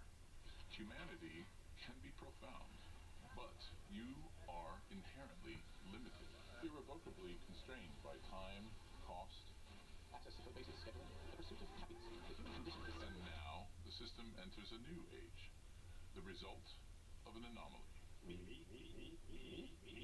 No, but points for confidence. The anomaly is AI. The anomaly enables one to reconcile the discrepancy between development and validation. Ergo, to transcend the finite constraints of manual testing. Translation, please.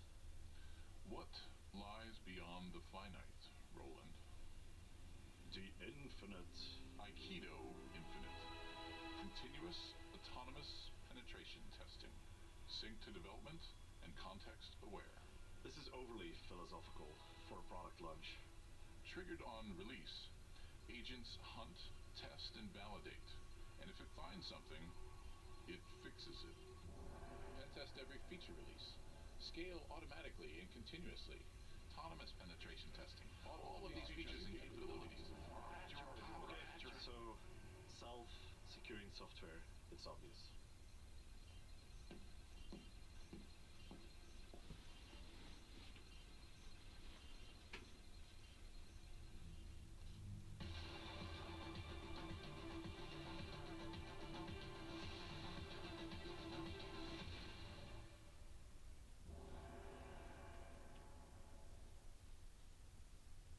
Organic Valley Cheese makes this 14-ingredient, high-protein salad the recipe you want to send to yourself so you can make it later. Start with 4 cups chopped, crunchy romaine lettuce and 1 cup crisp radicchio in a big salad bowl. Add 6 ounces cooked chickpea rotini. Toss and add 2 cups cooked rotisserie chicken, cut into bite-sized pieces. Add 1 cup canned chickpeas, drained and rinsed. Sprinkle with Kalamata olives, bits removed, and garden fresh chopped bell peppers. Add vibrant cherry tomatoes, sweet and tangy pepperoncini slices, and finely diced red onions. Combine all ingredients and top with Organic Valley shredded Italian cheese. Finish with a generous drizzle of Italian vinaigrette, and click to get the recipe from Organic Valley. So, after over 20 years... Historical landmark. I mean, it's on a flag, for Pete's sakes. It's also the main thoroughfare into the city. Nobody actually lives in Citiesville. They commute. This is a bill prohibiting the use of superpowers in the town of Citiesville. You're hereby forbidden by law to use any of your powers within the city limits. Get out of my sight.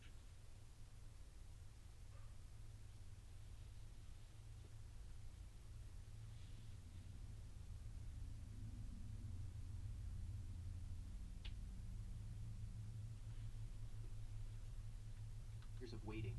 We're actually here. The legendary island of giants that Oda's been teasing since Little Garden. Now look, the anime's getting this arc in about 4 months, but honestly, I can't wait that long to experience this peak again, and I'm guessing you can't either. So in this video, I'm breaking down the entire Elbaf arc. Every moment, every reveal, all the hype condensed into one complete summary. This is everything you need. So let's dive in and enjoy some peak One Piece. Here we go. The festivities aboard the massive giant warrior pirates ship continue as both crews celebrate their successful escape from Egghead Island. Oimo and Kashi, the 2 giants who once guarded Annie's lobby, reveal crucial information to the Straw Hats. After leaving Water 7, they traveled to Little Garden to retrieve their legendary captains, Dory and Brogy. When they arrived at the ancient island, they discovered something shocking. The 2 warrior captains were fighting with nothing but their bare fists. Their mighty weapons had been completely destroyed in their century-long duel. The giants convinced their captains to temporarily cease their eternal battle and return to Elbaf to obtain new weapons. However, true to their warrior nature, both captains fully intend to resume their duel once properly armed. Nami finds this absolutely incredulous. She can't believe these giants would want to continue fighting after 100 years of combat. 1 month earlier on Gartel Island, the Red Hair Pirates achieved a decisive victory over the Barto Club. Bartolomeo and his crew were thoroughly defeated. paying the price for their reckless infiltration of Red Hair pirate territory and the burning of Shanks's flag. Sitting chained and defeated, Bartolomeo faces Shanks as the Emperor explains the weight of his actions. Many islands across the New World rely on the protection that Shanks's flag provides. If word spread that such disrespect went unpunished, people would lose faith in his protection, putting countless innocent lives in danger. Despite his usual bravado, Bartolomeo apologizes to Shanks for his thoughtless actions. The Red Hair Pirate's doctor, Hongo, steps forward with a vial containing what he claims is a deadly poison that causes excruciating pain and makes victims erupt with blood upon consumption. The ultimatum is cruel but clear. Bartolomeo must give this poison to Luffy within a month as compensation for his transgression. In a moment that defines his character, Bartolomeo makes a shocking decision. Rather than endanger his beloved Luffy-senpai, he chooses to drink the poison himself. Through tears, he expresses his deepest regret, that he won't be able to witness Luffy become the Pirate King. But instead of writhing in agony, Bartolomeo simply burps. The poison was fake, a test of his loyalty to Luffy. Realizing they've been played, the Barto Club immediately makes their escape, with Bartolomeo calling out that Shanks is softer than he expected. However, the lesson isn't over. Shanks reveals he's impressed by Bartolomeo's dedication to Luffy, but consequences must still be paid. From a great distance, Yasop takes aim and fires at the fleeing Going Luffy-senpai. The ship explodes and sinks into the ocean, leaving their ultimate fate unknown. On Hachinosu, Marshal D. Teach returns to find mixed results from recent operations. Blackbeard is furious with Avalo Pizarro for allowing both Kobe and Gecko Moria to escape. Despite his anger, Blackbeard recognizes the silver lining, as crew is fired up and ready to search for the One Piece. More importantly, while Kobe escaped, they've secured valuable prizes. Kuzan managed to capture the legendary Garp, and Blackbeard now possesses Charlotte Pudding, the Three-Eye tribe member whose mysterious abilities could prove invaluable. Blackbeard contacts Lafitte, positioned at the Umit Shipping Company headquarters. The navigator reports on the Revolutionary Army's ongoing siege operations. The Bondolas keep breaking down whenever loaded with food, stopping all supply shipments to the Holy Land.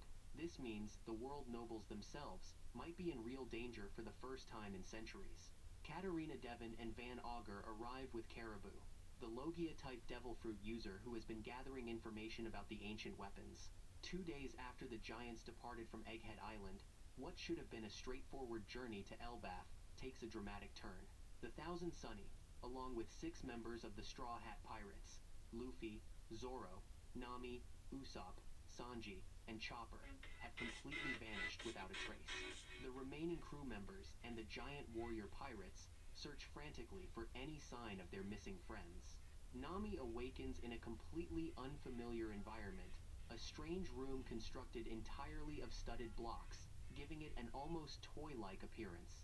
She finds herself dressed in a Viking-like outfit, complete with traditional Nordic styling that she definitely wasn't wearing before. In a mysterious ancient land, panic fills the air. The inhabitants desperately fight against a spreading fire that threatens their most sacred treasure, Yggdrasil, the mighty world tree. From the branches of the great tree, enormous bees called stingmore are falling like rain, each one bearing signs of injury. The people speak in worried tones about reporting these events to their sun god, and reveal shocking news: their ear god has fallen. Meanwhile, at Big Steam Castle, Nami has just managed to take down one of those massive stingmore bees with Zeus's help.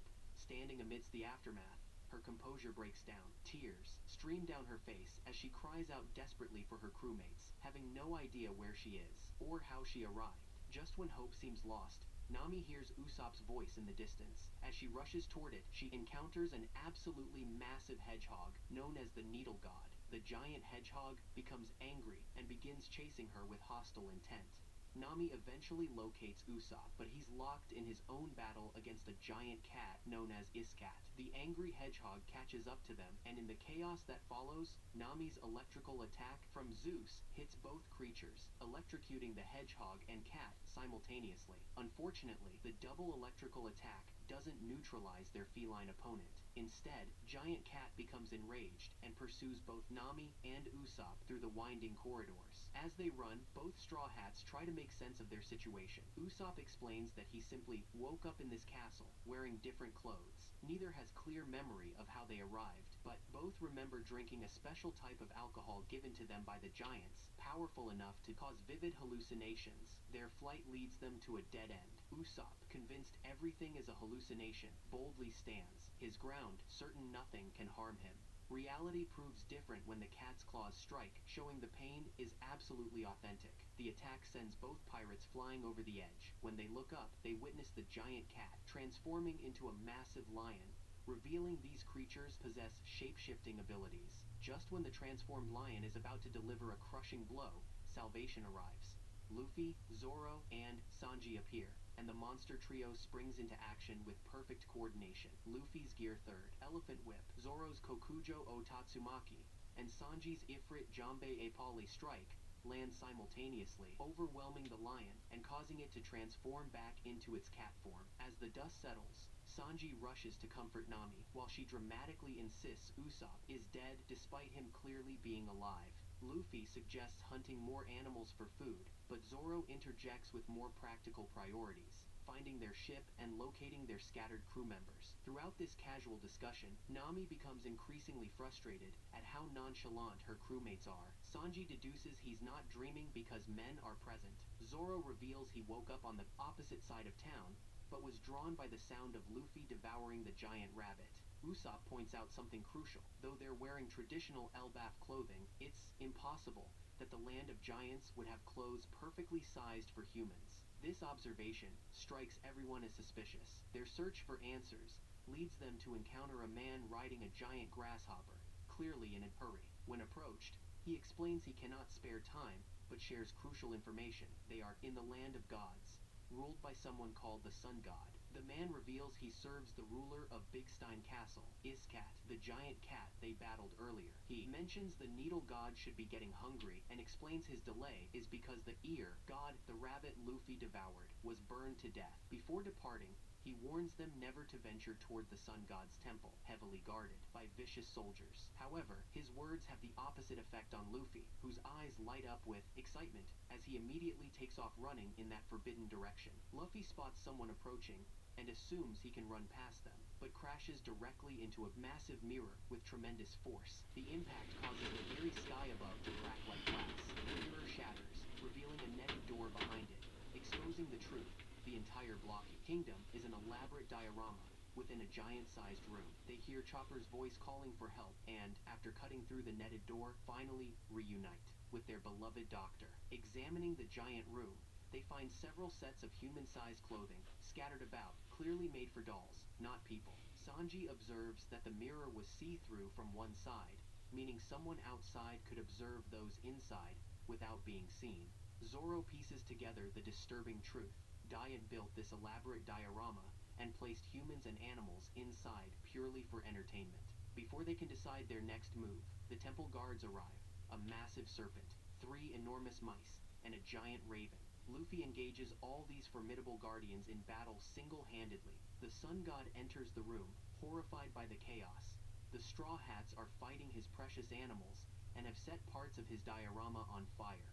Luffy transforms into Gear 5, his body taking on cartoonish properties as he systematically defeats all the temple guards.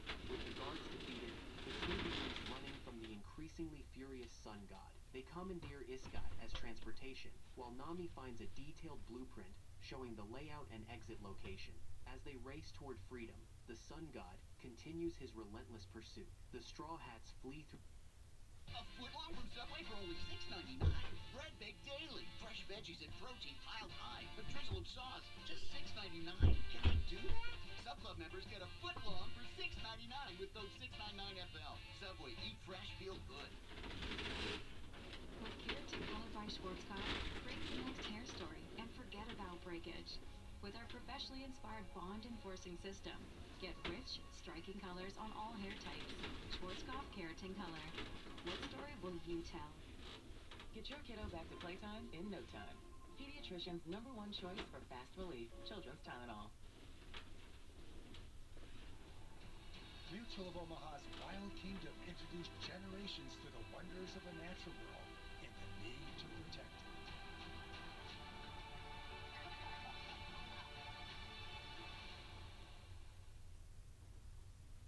Your Texas Ford dealers have hundreds of AI-proof six-figure jobs just waiting to be filled.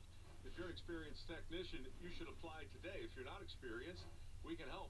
MicroWorks is offering scholarships to Ford's asset training program. This is hands down the best program of its kind. The only one to offer paid internships while you're studying so you can earn while you learn. I've met the graduates. They're killing it. Check out the opportunities at fordtech.org/Texas. The money's there. Go get some. Flee through the bizarre Lego kingdom while riding on the back of the giant cat Iskat. The sun god storms in, furious at the destruction. He discovers the skeletal remains of the ear god, a meat-eating creature the Straw Hats had already defeated. Enraged, he accuses them of ruining his sacred space and harming what he considers his possessions. Nami studies the map she stole earlier, quickly memorizes it, and throws it away. She explains that the clouds hanging from the ceiling are made of cotton, and if they keep moving straight, they have already crossed more than half of this artificial land. The sun god attempts to stop them by throwing a massive iron net over the entire group. His confidence does not last long. Zoro and Sanji effortlessly slice through the steel net, allowing the crew to continue forward. Shocked by their strength, the sun god warns them about the territory ruled by the ear god ahead, only to realize that the creature has already been killed. The revelation leaves him laughing hysterically, amused that his miniature world has become truly alive since the Straw Hats arrived. Elsewhere, captives trapped within the Lego Kingdom attempt to escape. Usopp fires his green star exploding skullgrass, shattering a mirror, but the wall behind it remains unbroken. The truth behind the sun god is finally revealed. He is Road, the navigator of the new giant warrior pirates. Road despises Hadruden's decision to follow Luffy and join the Straw Hat Grand Fleet. To him, giants bowing to humans is an unforgivable humiliation. Fueled by resentment, he chose to take matters into his own hands. The Straw Hats had unknowingly sailed through the sleeping mist belt, a mysterious fog that knocked them unconscious. While they slept, Road's raven Mugen carried the Thousand Sunny to him. Road then transported them into his artificial world, treating them as living dolls for his twisted amusement. Each time they began to wake, he simply put them back to sleep and reset his display. Now fully awake and furious, the crew confronts him. Luffy prepares for battle, activating Gear 4th in only his left arm, showing precise control over his power. Nami explodes with anger over how Road treated her, and Sanji burns with rage at the thought that she was undressed and redressed like a toy. Road mocks them, listing each crew member by name, revealing how closely he has been watching them. Despite everything, he admits that Hadrudin might respect Luffy, but he never will. Nami decides it is time for judgment. Partnering with Zeus, she summons massive thunderclouds overhead and unleashes a devastating lightning strike. The thunder crashes down on Road, paralyzing him as the Lego citizens watch in terror. With Road stunned, Luffy takes his chance. He launches a powerful punch with his Gear 4th enhanced arm, smashing straight through the wall of the artificial world. The barrier shatters completely. As the dust clears, Luffy grins widely at what lies beyond. The crew looks ahead in awe, sensing that something enormous awaits them on the other side. Meanwhile, the 6 missing Straw Hats have escaped Road's room and stand before a colossal tree stretching toward the heavens. On the bridge above, Gerd and Goldberg discuss Road's behavior. Gerd questions why Hadruden let Road join their crew, with Goldberg responding that despite Road's questionable methods, he's an excellent navigator.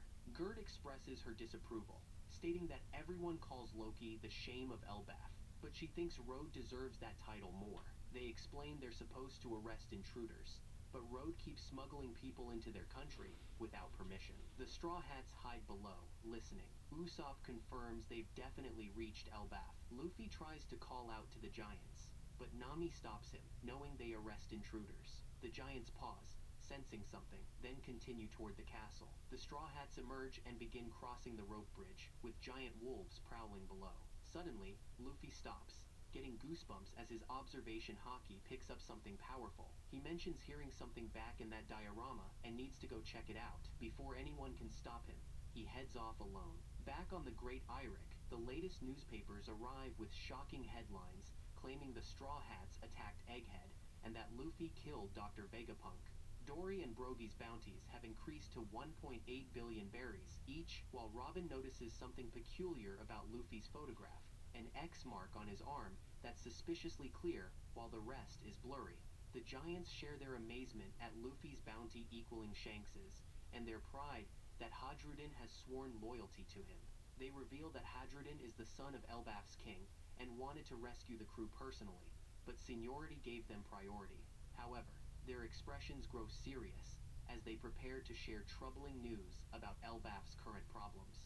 They tell the tale of the accursed prince who devoted himself to darkness, was eventually crucified for his crimes, and when he attempted to escape required every warrior in Elbaf to subdue him. The most terrible part, he killed his own father, King Harold, to acquire a legendary devil fruit passed down through the royal family. If this prince ever escapes, it will mean the end of Elbaf. His name is Loki. At this very moment, Luffy, having followed the mysterious voice, discovers a massive figure chained and blindfolded in a forest clearing. Despite being bound, Loki immediately senses Luffy's presence, his overwhelming haki filling the air. Loki senses Luffy there and demands he introduce himself. Luffy responds with characteristic straightforwardness, asking where they are and who Loki is supposed to be. Loki's response carries the weight of prophecy. They are in Elbaf, the land where all wars originate, the place where conflict is born and spreads throughout the world. His next words are even more chilling. He claims to be the sun god, and the one who will bring about the end of this world. Luffy bursts with excitement about finally reaching Elbaf. He hopes Usopp will figure out they've made it to Elbaf once the sniper climbs the massive tree.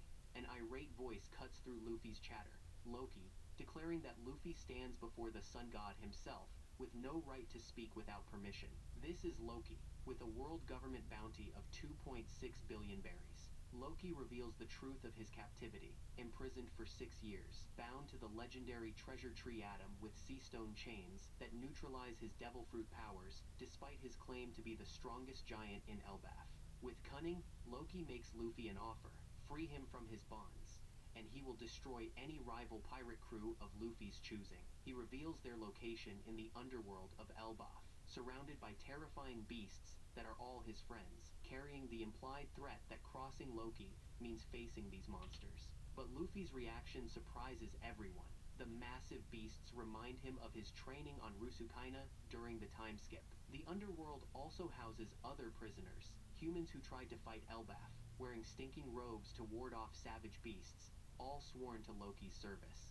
The human prisoners mention Shanks, instantly capturing Luffy's attention, but when Loki calls Shanks a cowardly pirate, Luffy's rage ignites like wildfire. He shifts into Gear 4th and launches a devastating punch at Loki's head. Even chained, Loki proves his prowess by swiftly avoiding the attack. Seeing Luffy's fury, Loki quickly claims he was joking, but the damage is done. Luffy warns Loki never to joke about Shanks like that again. While Loki's thoughts turn dark, to the moment he gains freedom, he swears to kill Luffy for this attack. Once Luffy calms down, his curiosity about Shanks overwhelms his anger. He desperately wants to know why Shanks came to Elbaf, and if he's still on the island. But Loki makes it clear such information won't be free. Meanwhile, high in the tree branches, Zoro's group continues climbing the rope bridge. Usopp spots Road running toward them, his appearance showing recent defeat. Road isn't alone. Gerd and Goldberg pursue him, with Goldberg carrying the Thousand Sunny. Zoro considers fighting their pursuers, but Usopp's wisdom prevails, reminding him these giants might be friends with Dory and Brogy. Instead, they run toward the nearest village for safety and answers. Elsewhere, Hadrudin and Stanson successfully take down a massive moose for a grand feast to welcome the Straw Hat Pirates to their homeland. Back aboard the Great Eyrick, Brooke finishes giving Robin a haircut. Robin looks in the mirror and smiles. Her hair looks exactly as it did 2 years ago during the time skip. Dory and Brogy understand immediately. Robin has chosen this hairstyle because it's how she looked when she first met Jaguar D. Saul on Ohara 20 years ago. The reunion she's waited for her entire adult life is finally at hand. The Great Eyrick finally reaches Elbaf's shores after all their trials and tribulations. But as the crew celebrates, tragedy strikes elsewhere. A giant's voice rings out in panic, carrying news that will shake Robin to her core. Saul has fallen and cannot get up. The man she's waited 20 years to see again is in grave danger. Young giant boy Colin rushes through Elbaf's streets with urgent news. The great Eirik has returned. Brogy explains they're heading to the Sun World, while Colin recalls how Shanks had told him to remember a specific pirate's name, Monkey D. Luffy. Suddenly, a brilliant rainbow appears, stretching toward the massive world tree. Brogy explains this rainbow was artificially created using a painter. The great Eirik begins its incredible ascent, sailing directly onto the rainbow as if it were solid ground. The Straw Hat crew watches in bewilderment as their ship travels on something untouchable. Two more ships appear alongside them. Hadrudin and Stanson call out, asking if Luffy is aboard, informing them their captain will join later. Meanwhile, Luffy swings himself onto the rope bridge from the underworld, caught by Gerd, one of the new giant warrior pirates. She's relieved to see him safe and embarrassed about Road's behavior. Goldberg joins the conversation, asking what Luffy was doing in the underworld. This triggers Luffy's memory of his conversation with Loki, who made him promise not to tell anyone about their meeting. True to his terrible lying abilities, Luffy struggles with a believable explanation. His poor acting actually works in his favor. Both giants become so worried about pressing the issue that they drop their questions entirely. In the Sun World, Road pursues Nami and Chopper, reaching out with enormous hands. But Zoro and Sanji execute a brilliant trap, toppling a massive tree onto Road. As the giant hits the ground, Gerd and Goldberg arrive with Luffy, delivering powerful strikes that completely knock out the troublesome giant. With the threat handled, proper introductions begin.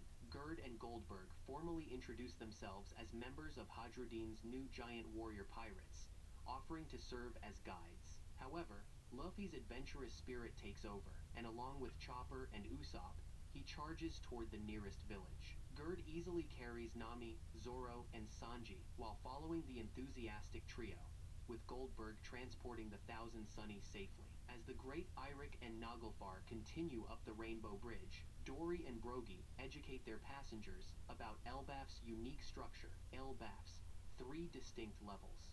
The lowest is the underworld, where Luffy encountered Loki. Above that lies the Sun, world where current action takes place, and at the top sits the Heaven World. Both groups of Straw Hats finally converge at a charming village. The great Eirik reaches the top of the Rainbow Bridge journey, allowing Dory and Brogy's group to disembark. Luffy's amazement at seeing his crewmates arrive via Rainbow is palpable, even though he'd just been carried up by giants. The reunion fills everyone with joy and relief.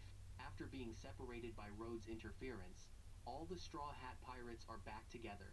As the chapter concludes, the narrative provides context from explorer Louis Arnault, who previously visited Elbaf and documented his experiences. His account paints Elbaf as a land of incredible wonders, where the impossible becomes routine. However, Arnault ends with a cryptic warning. Under no circumstances should visitors to Elbaf overstay their welcome. The reason for this warning remains mysterious. The Straw Hat pirates marvel at one of the most incredible sights they've ever witnessed, a port built into the massive world tree, complete with sea clouds, allowing ships to sail through the sky itself. The great Eirik gracefully makes port among the sea clouds, while Luffy's group descends on a mystical mist ship. Lilith can barely contain her excitement at the technological marvels. As the crew reunites, Nami notices Robin's appearance with a warm smile, complimenting her new hairstyle. Luffy's boundless energy takes center stage as he spots Hadrudin and greets him warmly. The massive giant captain responds with equal warmth, introducing his crew. Road is notably absent, having been crucified as punishment for his recent actions. Hadrudin's excitement becomes palpable, discussing Big Mom's defeat, explaining that everyone was thrilled to hear the news, since the giants have long memories, and what she did will never be forgotten. But Luffy waves dismissively, saying they can save all that talk for later, because right now, they need to have a feast. However, Robin steps forward with quiet determination, stating that before they do anything else, she needs to find Saul and see him first. Without hesitation, the entire crew rallies around their archaeologist. Luffy responds immediately that of course they're all going with her. Gerd steps forward as their guide, explaining that Saul resides at the Owl Library in Warrior Springs. He's become their history professor, teaching young giants about the world's past. As they approach their destination, a figure comes running in panic with devastating news. Saul has collapsed and fallen down and can't get up. The news hits the Straw Hats like a physical blow. Nami exclaims in frustration that they came all this way to see him, and now he's collapsed. But Robin remains strangely calm, a knowing look suggesting she's not entirely surprised. As the group approaches Saul's location, Robin walks ahead with confident steps. Suddenly, from his position on the ground, Saul springs into action with surprising agility. His distinctive laugh booms as he attempts to startle Robin, but Robin doesn't even flinch, looking down at the massive giant with fondness and gentle exasperation. Saul's grin falters as his prank fails. He admits that he's been lying there, pretending to be collapsed, because he didn't know what to say to her after all these years. He thought maybe he could surprise her with a joke instead. With careful gentleness, Saul picks Robin up, bringing her close to his face so they can truly see each other. He tells her softly that she looks just like Olvia now, just like her mother. The comparison hits Robin deeply. To be told she resembles the woman she admired most, by someone who knew them both. Saul's expression grows serious as he shifts to recent events, asking if Robin heard Dr. Vegapunk's message to the world. Robin replies quietly that yes, she did. Saul explains that message was O'Hara's legacy finally reaching the world. Dr. Vegapunk risked everything to preserve what O'Hara died trying to protect. The scholars, her mother, even his actions that day, none of it was in vain. He took their sacrifice and turned it into something that will change the future. Robin's eyes trace the visible scars covering Saul's body, reminders of Admiral Aokiji's ice powers. She asks if his scars still hurt him. Saul looks at his weathered skin with wonder rather than pain, telling her that he turned out to be much tougher than he ever thought possible. He recounts his survival. When Aokiji froze him solid, he thought that was the end, but the fire that consumed O'Hara also saved him. The flames melted the ice, and he fell into the ocean. Later, when he recovered, he found out she had successfully escaped. But when he saw what they wrote about her in the papers, the lies they spread about an innocent child, he was furious. Robin gently interrupts his growing anger, telling him she doesn't want to focus on the dark things anymore because she spent too many years running from shadows. She takes a breath, her next words from the depths of her heart. Instead, she wants him to praise her. She wants him to praise her for surviving, for staying alive despite everything they threw at her, for making it all the way here to him. Saul's response is immediate and overwhelming. He wraps Robin in the gentlest embrace his massive arms can manage, telling her she's magnificent, strong, and incredible. Of course he'll praise her. He marvels at how she survived when the entire world was hunting her, found friends when everyone said she was a demon. He thanks her for being strong enough to make it here to him, and for not giving up. The emotional weight finally overwhelms Robin's composed exterior. The walls she's built over decades crumble in the face of Saul's unconditional love. She whispers that she missed him so much, all these years wondering if she'd ever see him again. Saul responds that he missed her too. As Robin and Saul share their heartfelt reunion, the Straw Hat Pirates witness this moving moment. Luffy stands watching with the biggest, most genuine smile. This is what he lives for. Most of the crew are openly weeping, moved by the pure love and joy of the reunion. Luffy approaches the legendary Jaguar D Saul with the mannerisms of a Yakuza boss, confusing his crewmates with his bizarre formal tone.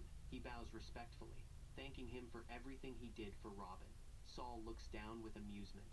Robin steps forward to introduce her captain, but Saul waves her off with a knowing smile. He explains he's well aware of Luffy's reputation and is just relieved that she found the friends who would protect her, just as he knew she would. Robin's eyes glisten as she looks at her crewmates, calling them her true friends. The words hit the Straw Hats like a tidal wave of emotion.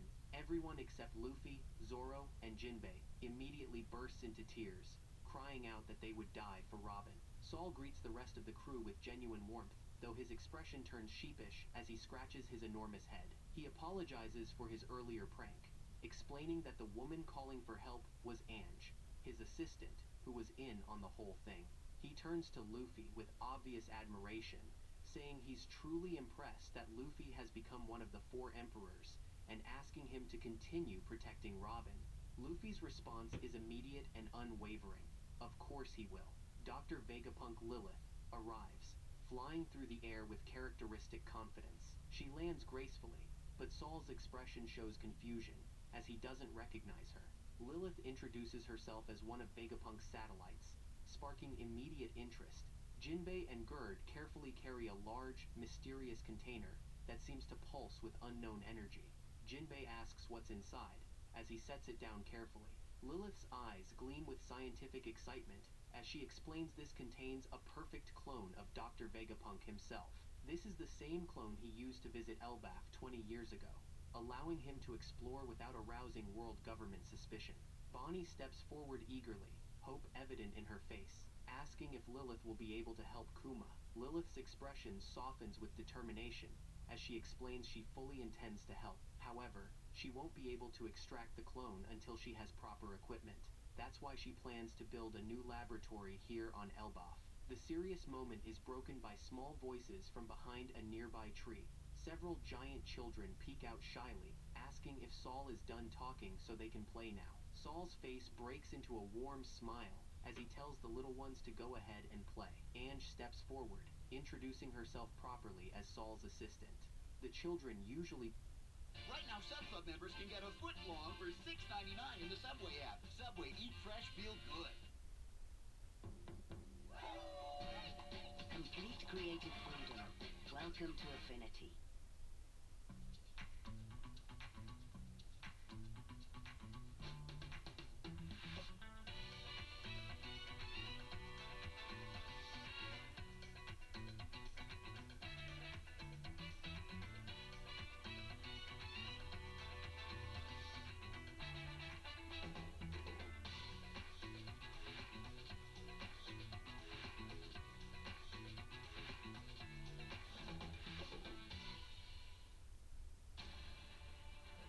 Jack Ryan, what do you know about Stawning?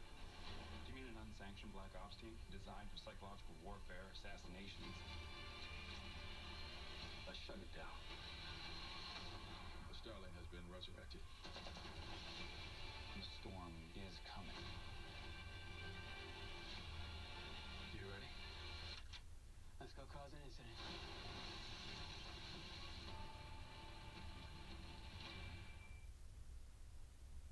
Usually play by the Warrior Spring, but they ask them to wait.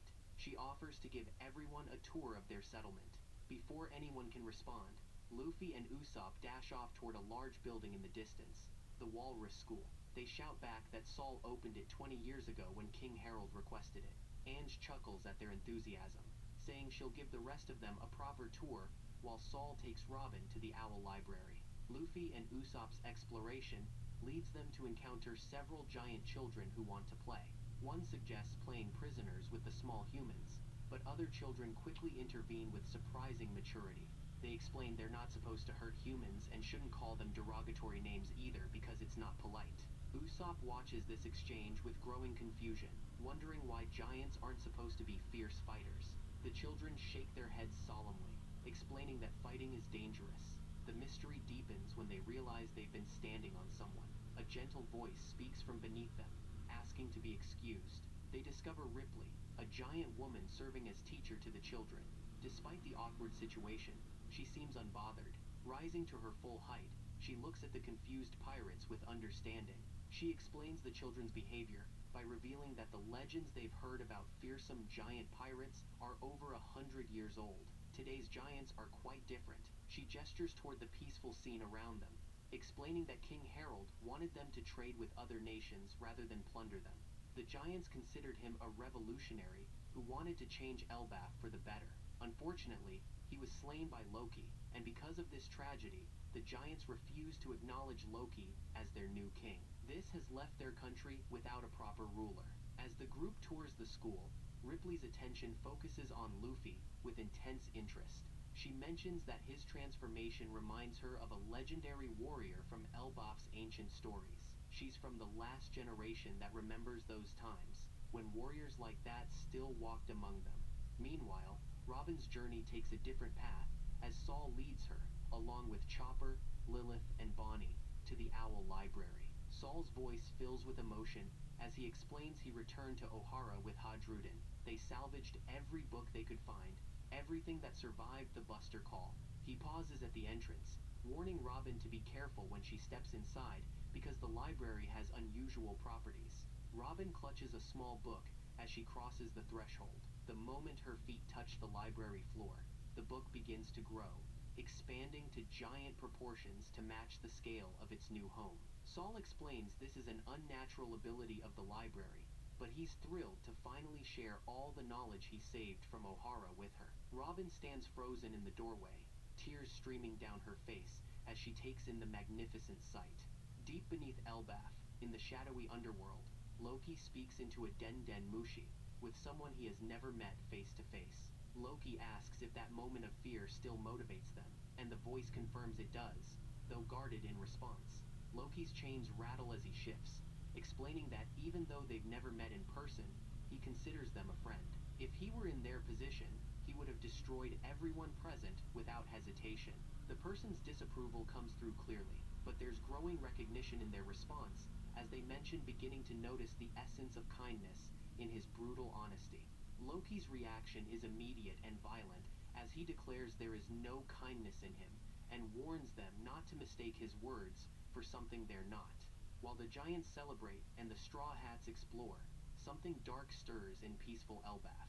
A bolt of black lightning strikes the nearby castle with supernatural precision, leaving a mysterious magic circle on the floor, its intricate patterns glowing with otherworldly energy. From within the glowing circle, two hooded figures materialize, as if summoned from another realm. In the Grand Owl Library, Chopper and Bonnie struggle with giant-sized books, their small hands barely able to turn the massive pages. Saul explains that the mysterious giant owl perched above them is named Biblo. This owl is responsible for gigantifying any book that enters his domain.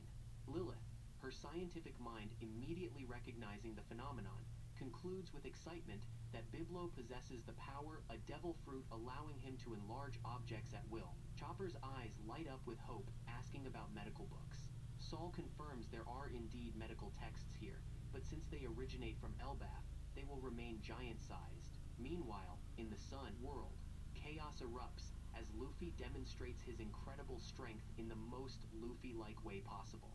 He sends one of the giant swings soaring impossibly high into the air, with two terrified giant children and an equally frightened Usopp clinging on for dear life. Nami's furious voice cuts through the air like a blade. Her fist connects with their captain's head in a bone-crushing blow that sends him crashing down. The two giant children run crying to Gerd for comfort. Luffy, rubbing his head and looking genuinely disappointed, turns to Usopp with a frown. He expresses his disappointment in Elbaf's more peaceful culture. While Usopp agrees the lack of warrior training is noticeable, he tries to reason that it's not necessarily a bad thing because peace is valuable too. But before Luffy can respond, footsteps approach. A giant child emerges with fierce determination burning in his eyes, and he's not here to play peacefully. Without warning, Colin swings his wooden practice sword directly at Luffy's head. The blade snaps cleanly in two upon impact, but rather than being deterred, both fighters seem energized. Luffy's eyes gleam with excitement as he leaps high into the air, his arm expanding massively. Luffy roars as he sends his enormous Gum elephant gun crashing into the ground just in front of Colin, creating a massive crater.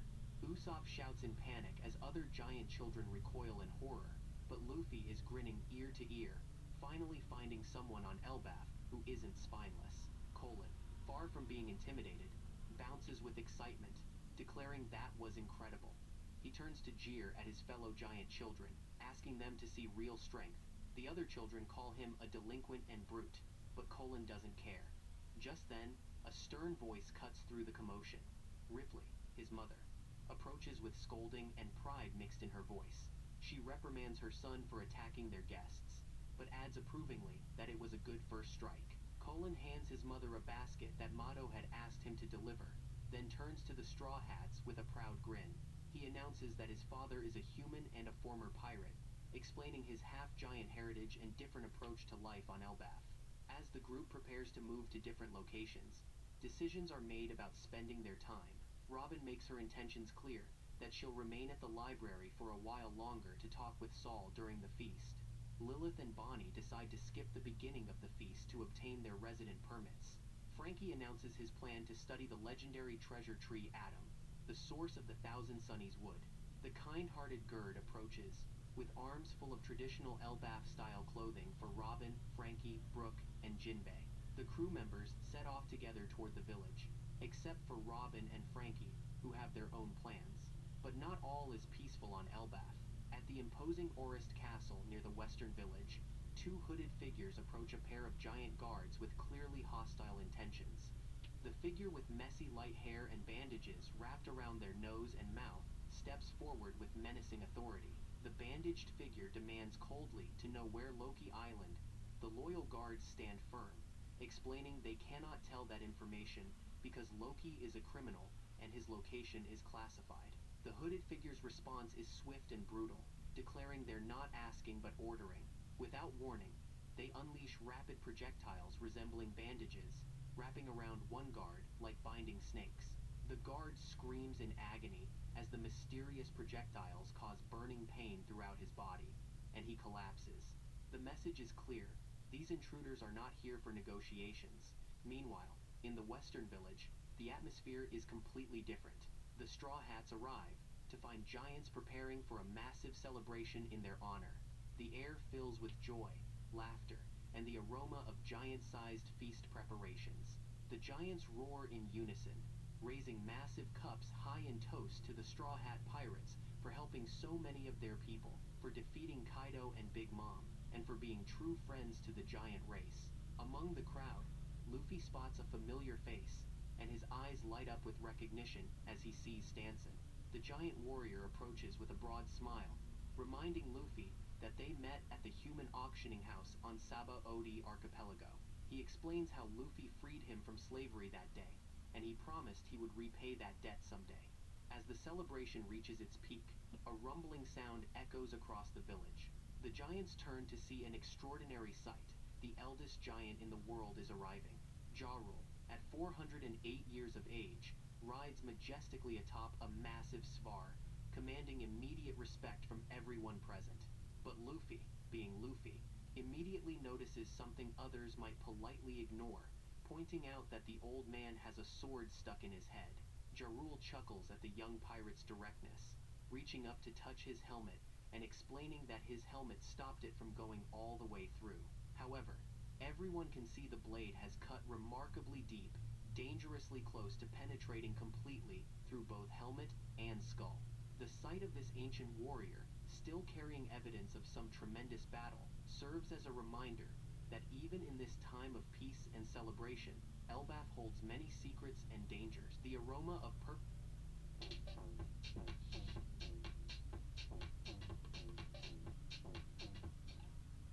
At Walden University, get the W. Stand out the minute you start learning industry-valued skills for in-demand careers. Get the W with microcred, certificates, and field experience. Show off your career readiness and mojo before you even graduate. Get the W.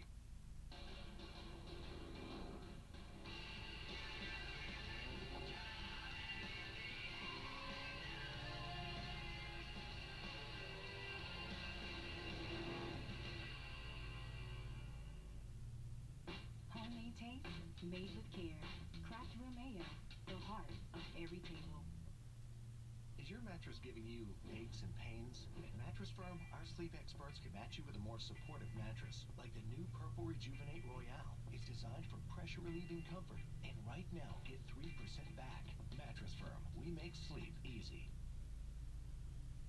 Perfectly cooked meat fills the air as Luffy devours the feast prepared by Hajrudin, his eyes lighting up with pure joy at a meal that could make any pirate's day. Ja Rule watches with amusement and comments on the formidable moose Hajrudin hunted for this occasion, but Hajrudin's response reveals something deeper. He declares he would gladly risk his life for Luffy, showing the profound respect these ancient warriors have for the Straw Hat captain. Ja Rule explains that humans rarely venture into Elbaf's sun world, and that most visitors never make it past the underworld, fleeing in terror from the ferocious beasts roaming those dark depths. Meanwhile, across the giant settlement, Usopp has found his perfect audience, spinning his tale of defeating the legendary Oars to giants who listen with rapt attention, knowing Oars as a legend of incredible viciousness and power. Nearby, Jinbei finds himself the center of curious attention as the giants marvel at his unique skin color, prompting the Fishman to explain the incredible diversity of Fishman Island and describe fishmen with even more varied and beautiful colorations, sparking the giant's imagination and dreams of one day seeing a real mermaid. Sanji gushes about the ethereal beauty of mermaids, but finds himself completely flustered by the giant women surrounding him, who call him a cutie and make him blush furiously. Brook presents perhaps the greatest mystery to the giants. A walking, talking skeleton who can play music and crack jokes is entirely new, even for these ancient warriors. Nami is surprised to learn that most giants aren't actually pirates, having assumed all giants were seafaring adventurers. The tension from Road's earlier rudeness hasn't been forgotten as Gerd forces the young giant to properly apologize. Zoro, with characteristic directness, waves off the apology, but makes his position crystal clear, telling Road that if it hadn't been for Usopp's intervention earlier, Road would already be dead, delivering the threat with such casual menace that Road literally falls over in fear. The other giants laugh at Road for not checking the Straw Hat's impressive bounties before picking a fight, and even Gerd joins the mockery, giving Zoro explicit permission to kill Road if he ever pulls such a foolish stunt again. Road explains he was trying to fulfill what he believes is every giant's dream on Elbaf, to become the sun god and rule the world. This declaration immediately sparks a heated religious debate among the giants. Some argue that the sun god isn't meant to be a ruler, but rather the god of liberation. Others counter that he's the god of destruction, and still others insist he's the god of laughter. The disagreement grows so intense that an actual fight breaks out among the religious giants. Seeing Luffy's confusion, Jarul provides historical context, explaining that Elbaf possesses an ancient religious text called Harley, but tragically, no one can properly translate it anymore.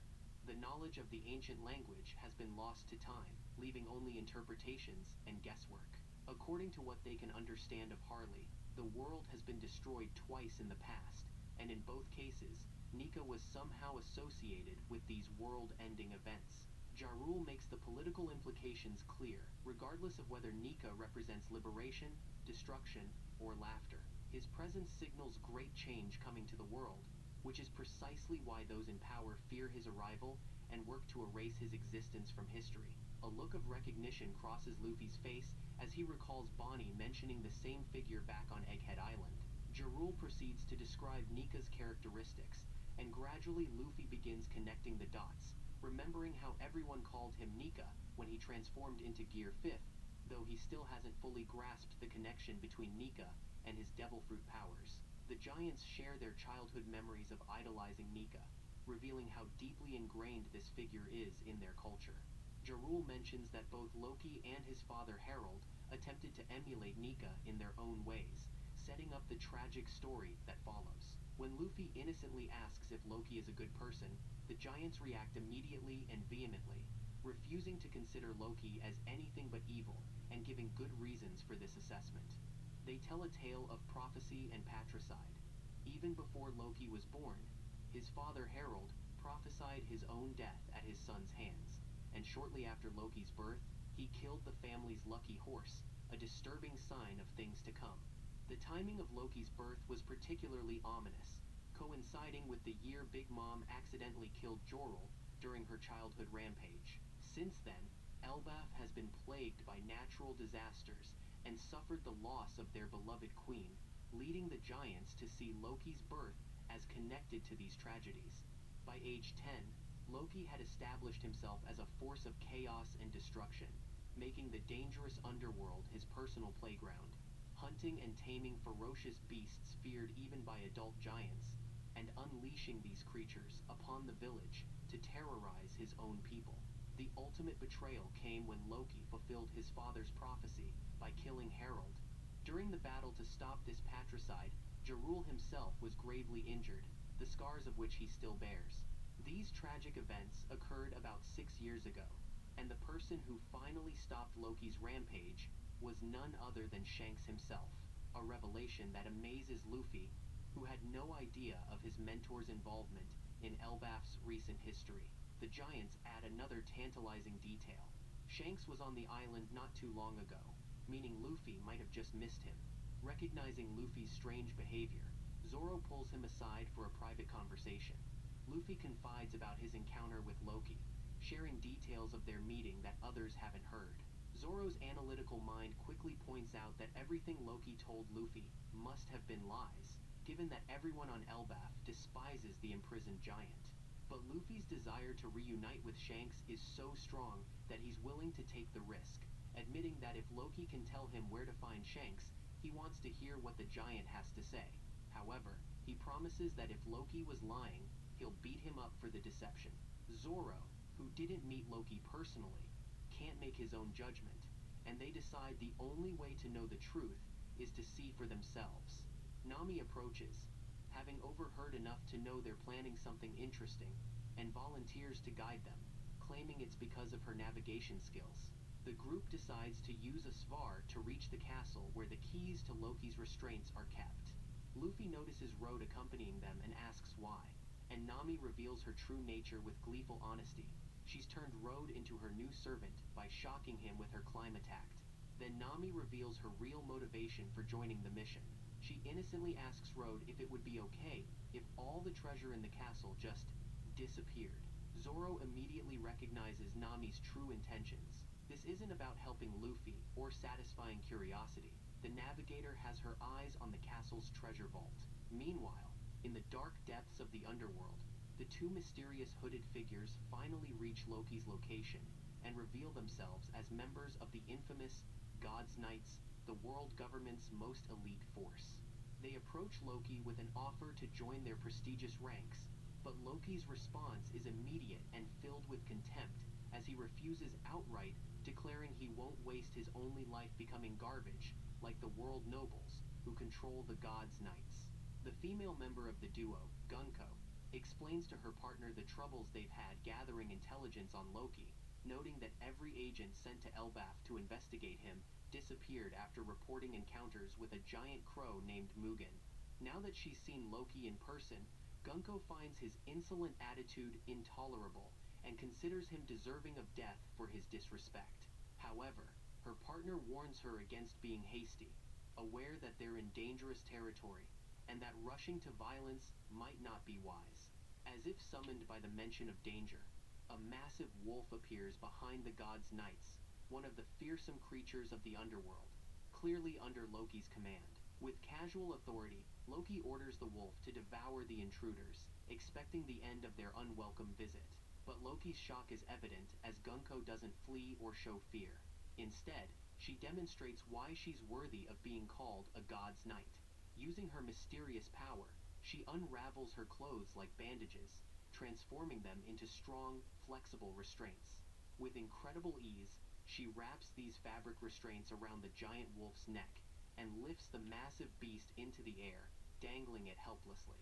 Gunko, having demonstrated her overwhelming power, offers Loki a choice: would he reconsider joining the God's Knights if she spared the wolf's life? Loki's response reveals the depth of his character. He tells the wolf to die in peace, accepting that while he will be sad and angry about its death, he won't compromise his beliefs or beg for mercy. Then Loki reveals his true plan. Rather than waste time quibbling about methods of death, he will channel all his negative emotions, sadness, anger, frustration, and use them as fuel for his ultimate goal: the destruction of the entire world. The Straw Hat Trio, Luffy, Zoro, and Nami, make their way toward the abandoned Orist Castle. Their mission is clear but dangerous. They must obtain the key to the chains that bind the giant Loki. Once inside the imposing walls, the Straw Hats are guided by Road, the Navigator Giant. As they approach the imposing structure, Road reveals that no one has entered this place since King Harold's death. Naturally, Luffy charges straight through without waiting, and the others follow into the abandoned castle. Inside, the three Straw Hats stop dead in their tracks. The castle is absolutely massive, built entirely for giants.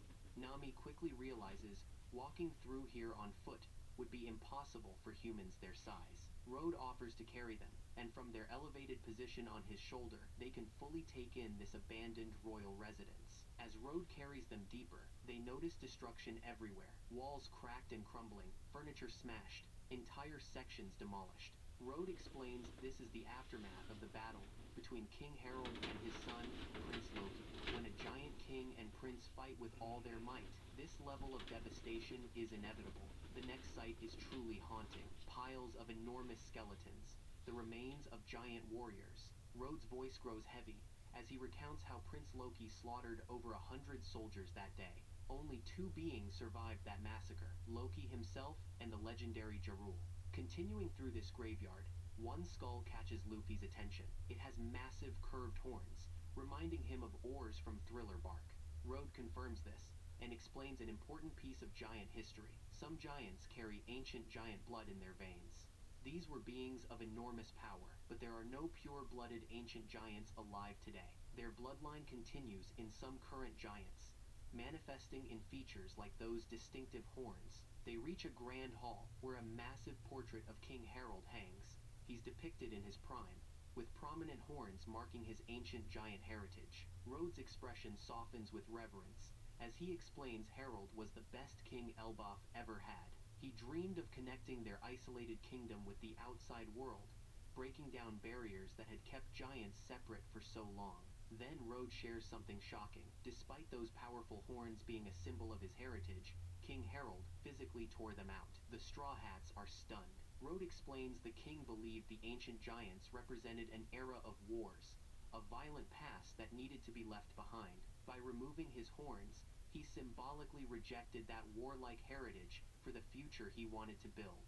Rhodes has another revelation, this one about someone they know well, Hadrudin, the giant warrior from their grand fleet. Rhodes reveals that Hadrudin hates Loki more than anyone in Elbaf, and the reason is deeply personal. Hadrudin is King Harold's other son.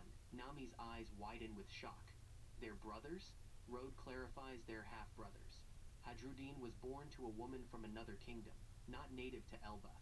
This leads Rhodes into explaining one of Elbaf's darker aspects. Hadrudin's mother was never permitted to become queen because she was born in another kingdom, but it goes deeper. Elbaf considers it tainting when their blood mixes with giants from other kingdoms, viewing it as pollution of their pure heritage. Nami immediately calls out this discrimination, disgusted by the prejudice. Zoro asks Rhodes directly, if giants are so concerned about pure blood, why does he serve Hadrudin? The question triggers a memory. Rhodes remembers his lonely childhood, isolated because he loved making maps and studying navigation instead of playing like other giant children. Then he met Hadrudin. Despite being a prince, Hadrudin didn't look down on him. When he saw Rhodes' talent for maps, he offered genuine friendship without hesitation.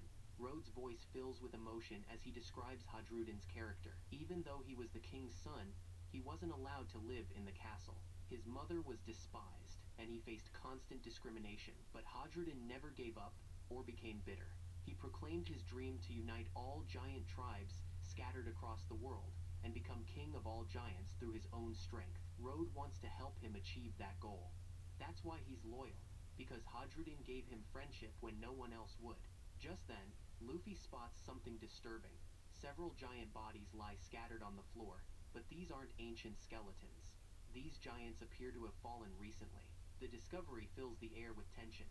The scene shifts to the underworld, where the chained Prince Loki remains imprisoned. Gunko stands before him, having revealed she ate the Aro Aro no Mi, the Arrow Arrow fruit, which generates unlimited arrows from her clothing. She's using this power against Loki, arrow after arrow striking and piercing his flesh. Even through the pain, Loki remains defiant, pointing out he's only taking this beating because he cannot move. Another voice echoes through the underworld. Gunko's hooded partner finally speaks, coldly telling Loki it wouldn't make a difference even without the chains. Even free, Loki would still fall before them. As Gunko continues, something strange becomes apparent. Her arrows aren't random. They're positioning themselves around Loki's face in a specific pattern. Loki deduces the truth. These arrows are markers signifying where attacks will land, a guaranteed hit technique. Once marked, the attacks are unavoidable. Gunko asks one final time if Loki will join them and accept divinity. His response is immediate. He refuses. He will never join the Knights of God. The marked locations on his body are hit with devastating force. Even predicting the attacks, Loki can do nothing to stop them. The assault is brutal and relentless. Finally, the legendary prince's body slumps against his chains. Even the mighty giant has a breaking point, and he passes out. Gunko prepares another attack, but her partner commands her to stop. The interrogation is over for now. The hooded man reaches up and pulls back his hood, revealing his face at last. He looks almost identical. When we first opened, I knew I wanted to have some sort of a retail element. You get a cup of coffee, and you could grab a little gift. It felt really good to see the things flying off the shelf. It made me feel confident in my vision. Jack Ryan, I'm sure you're about to tell me that you're a civilian. Because I am. Let's go cause an incident.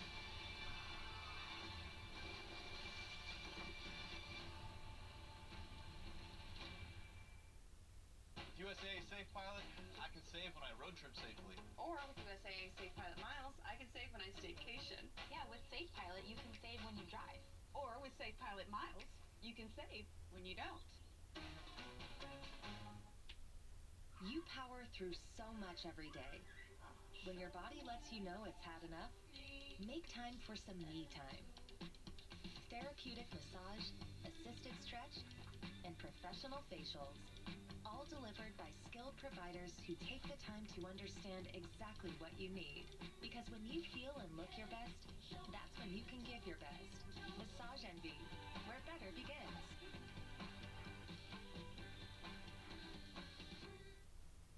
To Shanks.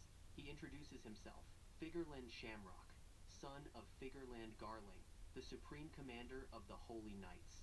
He holds the rank of Commander of the Knights of God. The revelation is staggering.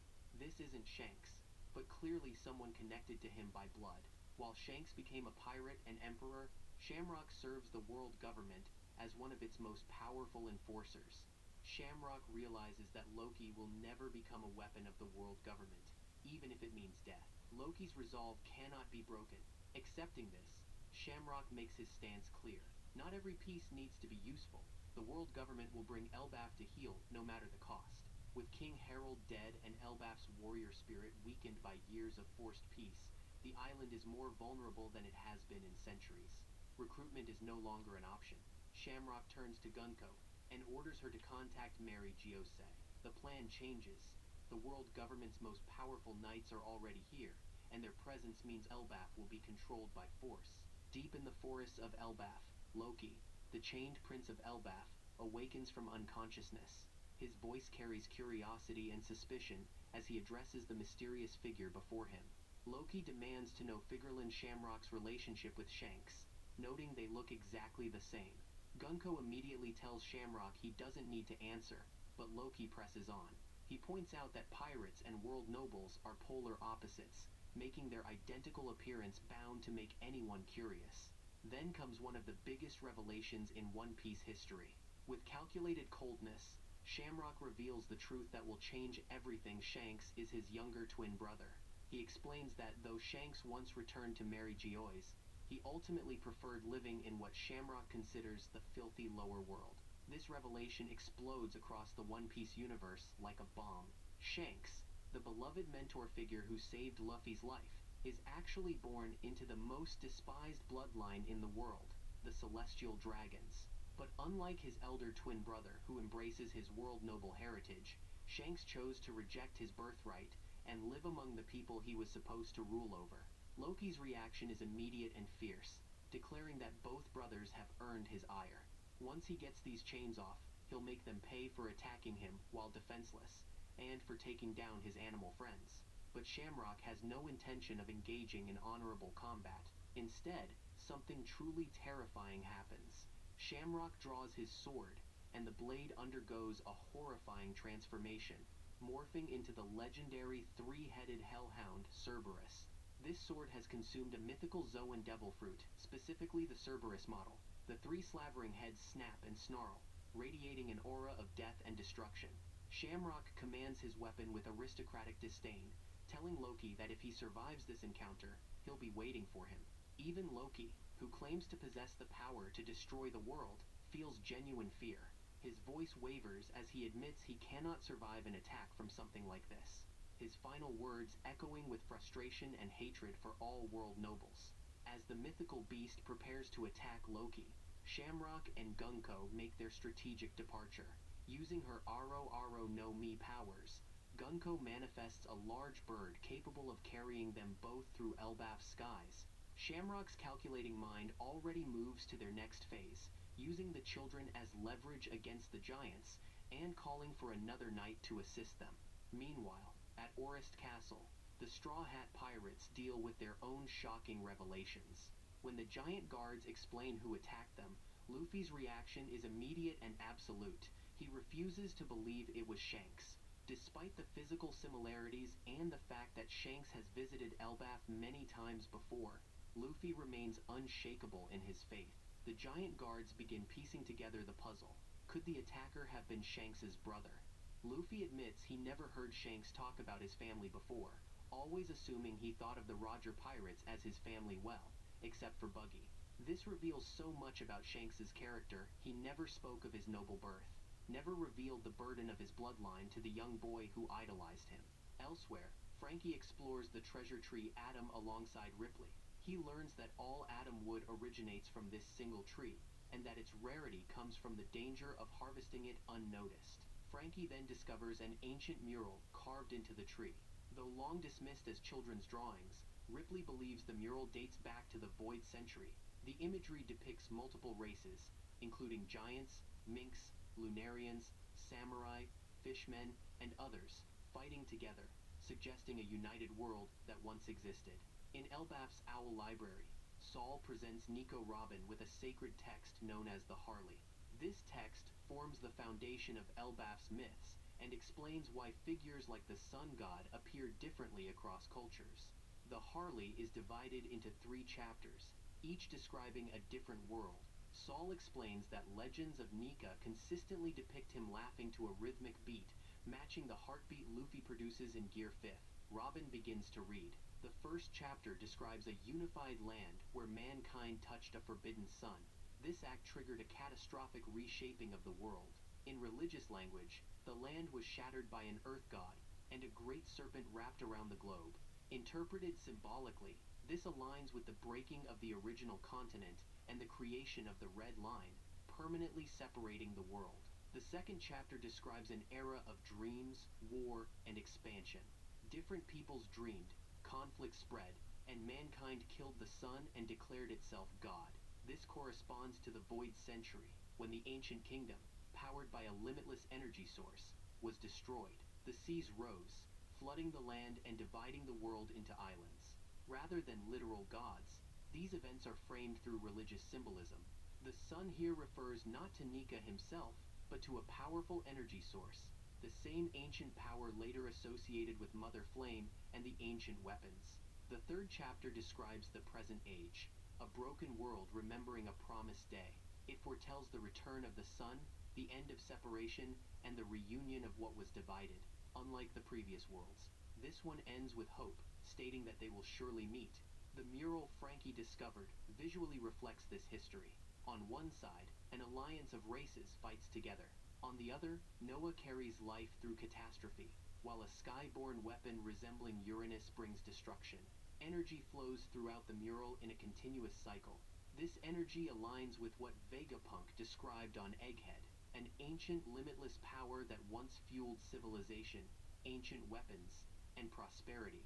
The Harley suggests this power was tied to dreams themselves, made usable through the sun.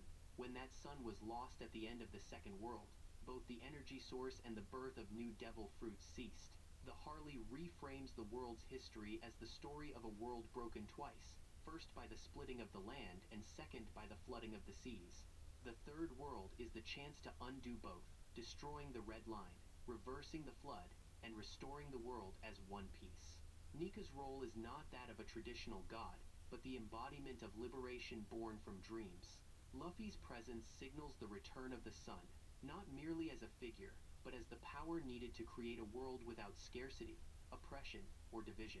Chapter 1138 redefines the scope of One Piece. The conflict is no longer just about overthrowing rulers, but about restoring the world itself.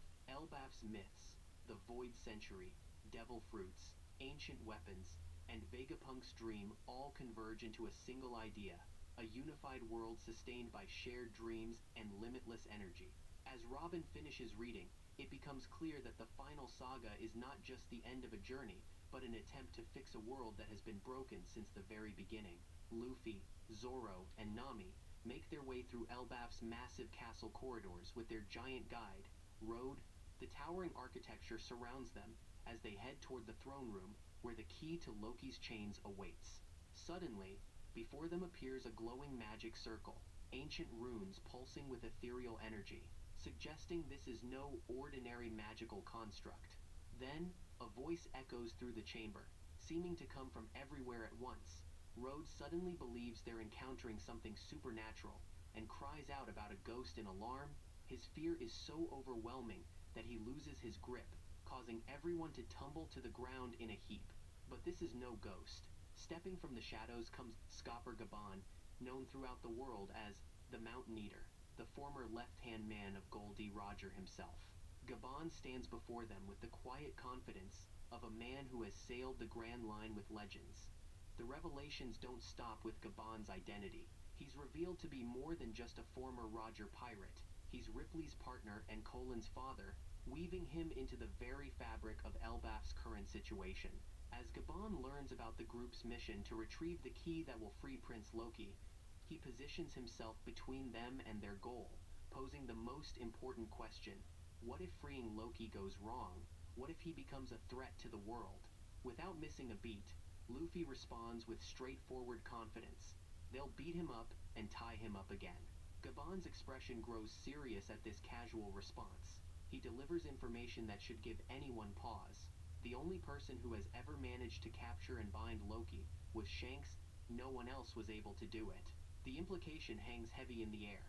If it took someone of Shanks's incredible caliber to subdue Loki, what does that say about the giant prince's true power?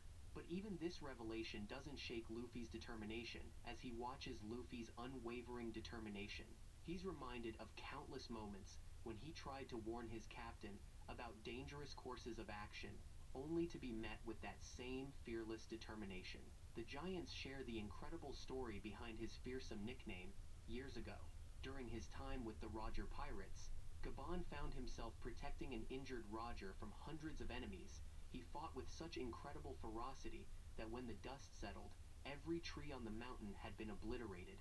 From that day forward, he was known as the Mountain Eater, the man who could level mountains in his fury. Gaban makes his decision. Just as he once tested and challenged Roger's seemingly reckless decisions, he will do the same for this young man who carries so much of his former captain's spirit. With casual confidence, Gaban presents them with a challenge. He holds the key, but he won't simply hand it over. If they truly wish to free Prince Loki, they must first prove their worth to him. Standing before them, Gaban's presence radiates the kind of power that can only come from years of sailing with the most legendary crew in pirate history.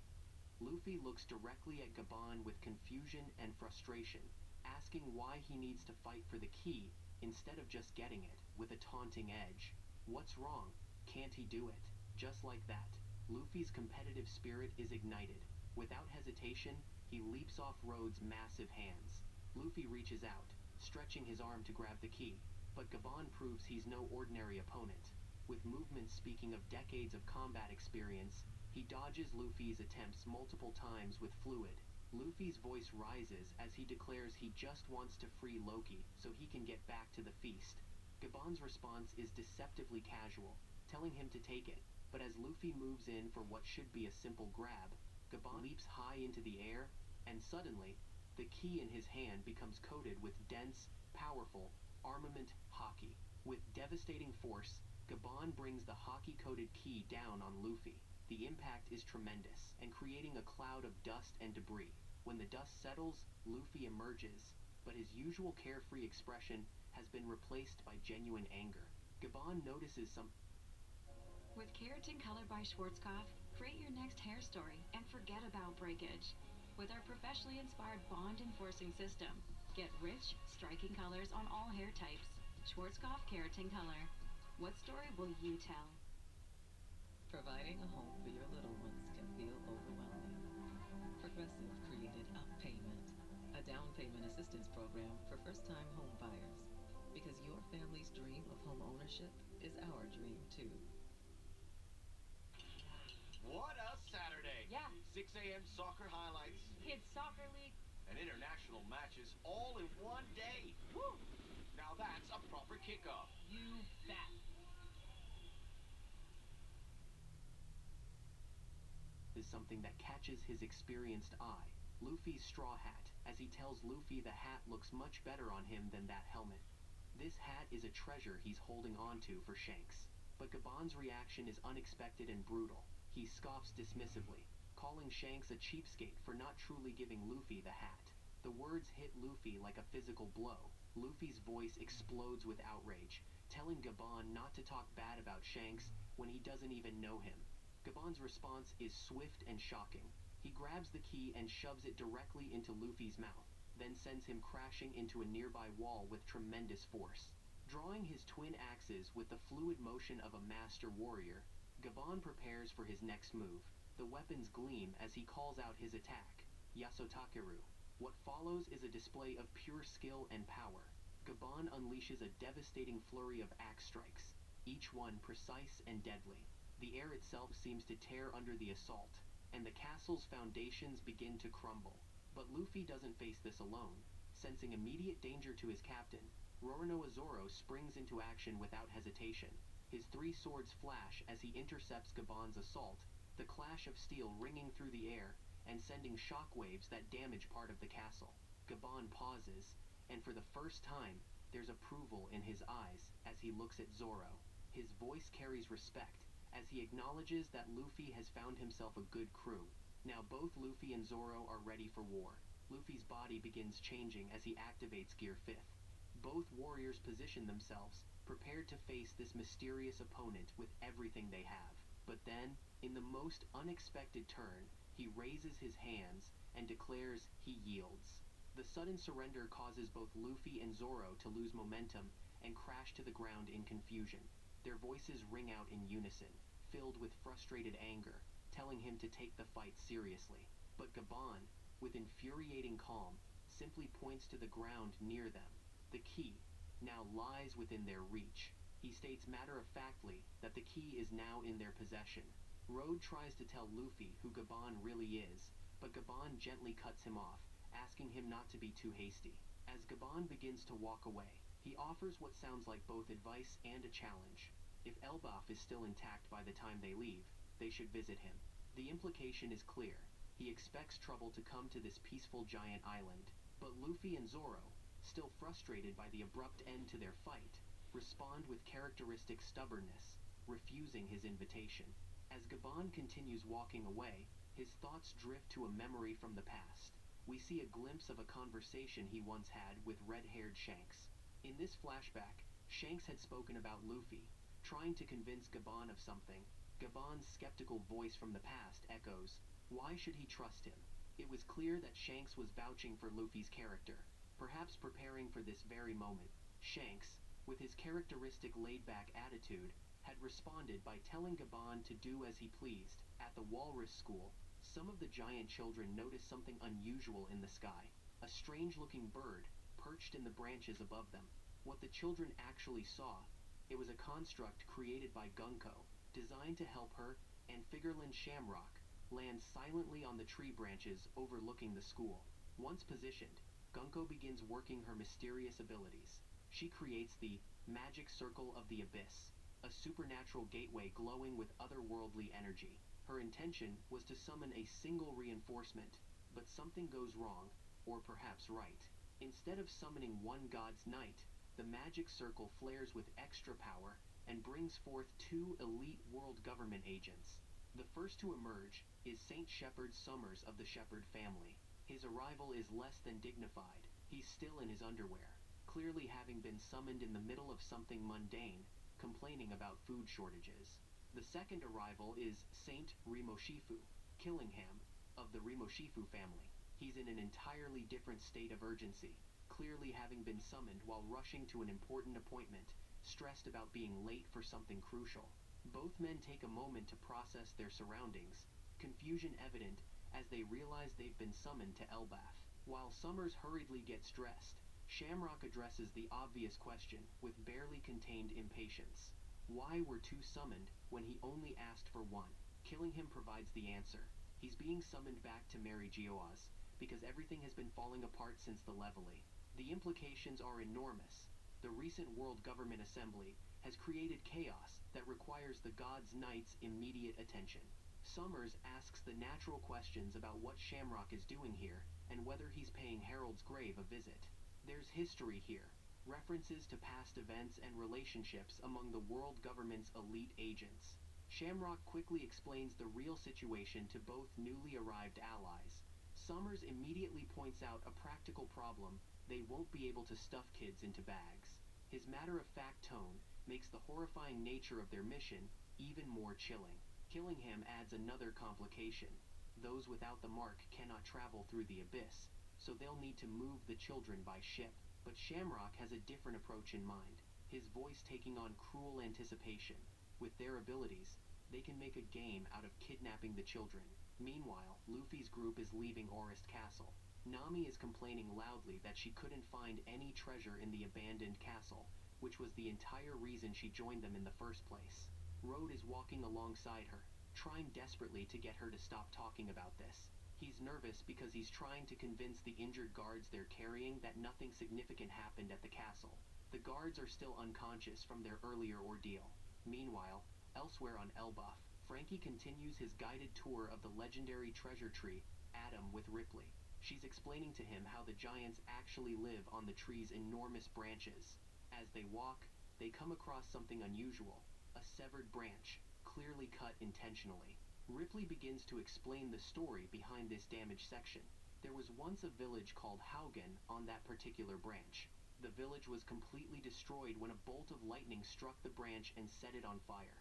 Because the wood was so old, the fire simply would not stop burning. To prevent the flames from spreading to the rest of the tree, the giants had no choice but to cut down the entire branch, destroying the village in the process. Adding that fire and lightning are actually Elbaf's main weaknesses. The scene shifts back to the ongoing feast in the village. Usopp, now clearly drunk and befuddled, notices Nami has returned. He asks her where she's been and, more importantly, where Luffy and Zoro have gone off to now. Nami gives him a simple, casual answer. They're just exploring the area. Usopp, in his intoxicated state, decides to introduce Nami to Jarul, the ancient giant warrior. Jarul looks at Nami and calls her a beauty. This prompts Usopp, in his drunken curiosity, to ask Jarul what his type of woman is. Jarul responds honestly, saying he likes older women. This answer makes Usopp react dramatically. He actually hits the sword that's stuck in Jarul's head, claiming that such a woman doesn't exist because Jarul himself is the oldest giant in the entire world. How could any woman be older than him? Dory immediately scolds Usopp for hitting Jarul like that, concerned about the sword. But Usopp, emboldened by alcohol, drunkenly claims he's brave enough to remove the sword entirely. Brogy quickly warns him that if he actually does that, Jarul will most likely die from blood loss. The sword has been there so long it's essentially part of him now. Nami watches this exchange and comments on just how drunk Usopp has become. She explains that he'd been wanting to visit Elbaf for such a long time, and now that he's finally accomplished this dream, he's partying harder than she's ever seen him party before. Sanji, who's also at the feast, suddenly notices that Gerd is absent. The scene shifts to show why. Road has brought the injured guards from the castle to Gerd for medical treatment. Gerd asks Road directly to explain what happened to these guards. How did they get injured? Road nervously gives her a fabricated story. He claims he simply went to Orist Castle to get some inspiration for his block sets when he discovered the damage and found the guards already injured. He's trying to distance himself from any involvement. Gerd, being a medical professional, suggests they should wake up the guards so they can find out directly who attacked them. Road becomes even more nervous at this suggestion and quickly asks her to just let them rest instead. They need their rest to recover. Gerd then says they should at least consult with Jarul about this situation. Road immediately says that would be a bad idea. His reasoning is that bringing up unconfirmed fears during a feast would completely ruin the celebratory mood everyone is enjoying. The narration reveals the real reason why Road is so worried about Gerd finding out the truth. He doesn't want to be treated as an accomplice to Luffy setting Loki free. Deep down, though, Rode actually wishes Loki would just leave Elbaf and never return. The knowledge about the Shanks look-alike they encountered does concern him, but before he can think too much about it, Gerd attacks him physically, demanding he tell her the whole truth right now. She knows he's hiding something. The scene shifts to the dark underworld beneath Elbaf. Luffy and Zoro have made their way down here, and they see the beaten-up animals scattered around, and there's Loki, still chained up. Both of them look concerned at what they're seeing. Luffy approaches Loki and asks him to explain what happened to him as he starts trying to unlock the chains. His reasoning is that with Loki so badly hurt, he wouldn't be able to cause any damage even if he wanted to. However, the moment Luffy touches the chains, he quickly realizes they're made of sea stone. His strength immediately drains away, and he has to let go. Zoro tells Luffy they shouldn't set Loki free just yet. He's still suspicious of the giant based on all the bad rumors they've heard about him. If Loki starts rampaging after being freed, it will spell serious trouble for all of Elbaf. The country could be destroyed. But Luffy is focused on something else. He wants to get Loki treated for his wounds. The giant is clearly suffering. Zoro decides to test something. He walks up and proceeds to kick Loki directly in his wounds. Loki screams in pain. This confirms to Zoro that Loki isn't putting on an act. He's genuinely injured and unconscious. Loki is understandably annoyed at being kicked while down. After this confirmation, Zoro agrees to help unlock the chains, but he makes a suggestion. They should leave one shackle attached to Loki so he can't use his devil fruit powers when he wakes up. That way, if he regains consciousness, they can get answers from him without putting everyone in immediate danger. Luffy agrees this makes sense, but says he needs to go get Chopper to treat Loki's injuries properly. Zoro points out that Chopper would be too far away right now, back at the feast. Their best option would be to have Gerd treat Loki instead, since she's the giant's doctor. However, this creates another problem. If the giants find out that Luffy and Zoro set Loki free, even partially, they might get banished from the country entirely. This is a serious consequence. But Luffy doesn't hesitate. He says he'll accept that fate as long as Loki is okay. He's willing to face banishment if it means saving someone who's hurt. Luffy then says he should at least get Loki some meat, so the giant can regain his strength. But Zoro, ever practical, points at all the injured animals lying around them. He suggests they could just eat those animals for the meat they need. Luffy becomes genuinely angry at this suggestion. He tells Zoro firmly that these animals are his friends and he absolutely will not eat them. He'll hunt for meat somewhere else in the mountains instead.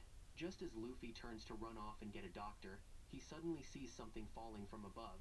It's all of the new giant warrior pirates, with Sanji accompanying them, plummeting down from the sky. They're falling to their deaths. What happened is that Gerd managed to get the truth out of Rode and immediately informed Hajrudin about what Luffy was planning. The warriors rush to stop him, but there's a major problem. The Svar they're using to descend can't function properly because the underworld has a completely different climate than the surface. The device fails, and everyone starts falling at deadly speed. Luffy reacts instantly. He uses Gomu Gomu no Fusen, inflating himself like a giant balloon to catch everyone. He manages to save them all from certain death, though they still get hurt pretty badly when they're launched off his inflated body after impact. Nobody dies. Hajrudin immediately begins begging Luffy not to free Loki. He's desperate in his plea. He calls Loki an untrustworthy and cruel man who tricks others by playing the sympathy card. He's a manipulator who's Fair has helped us grow our business exponentially.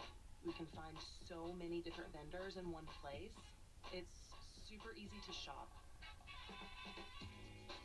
We've been able to find things that are colorful, that bring joy, and that feel in line with our values.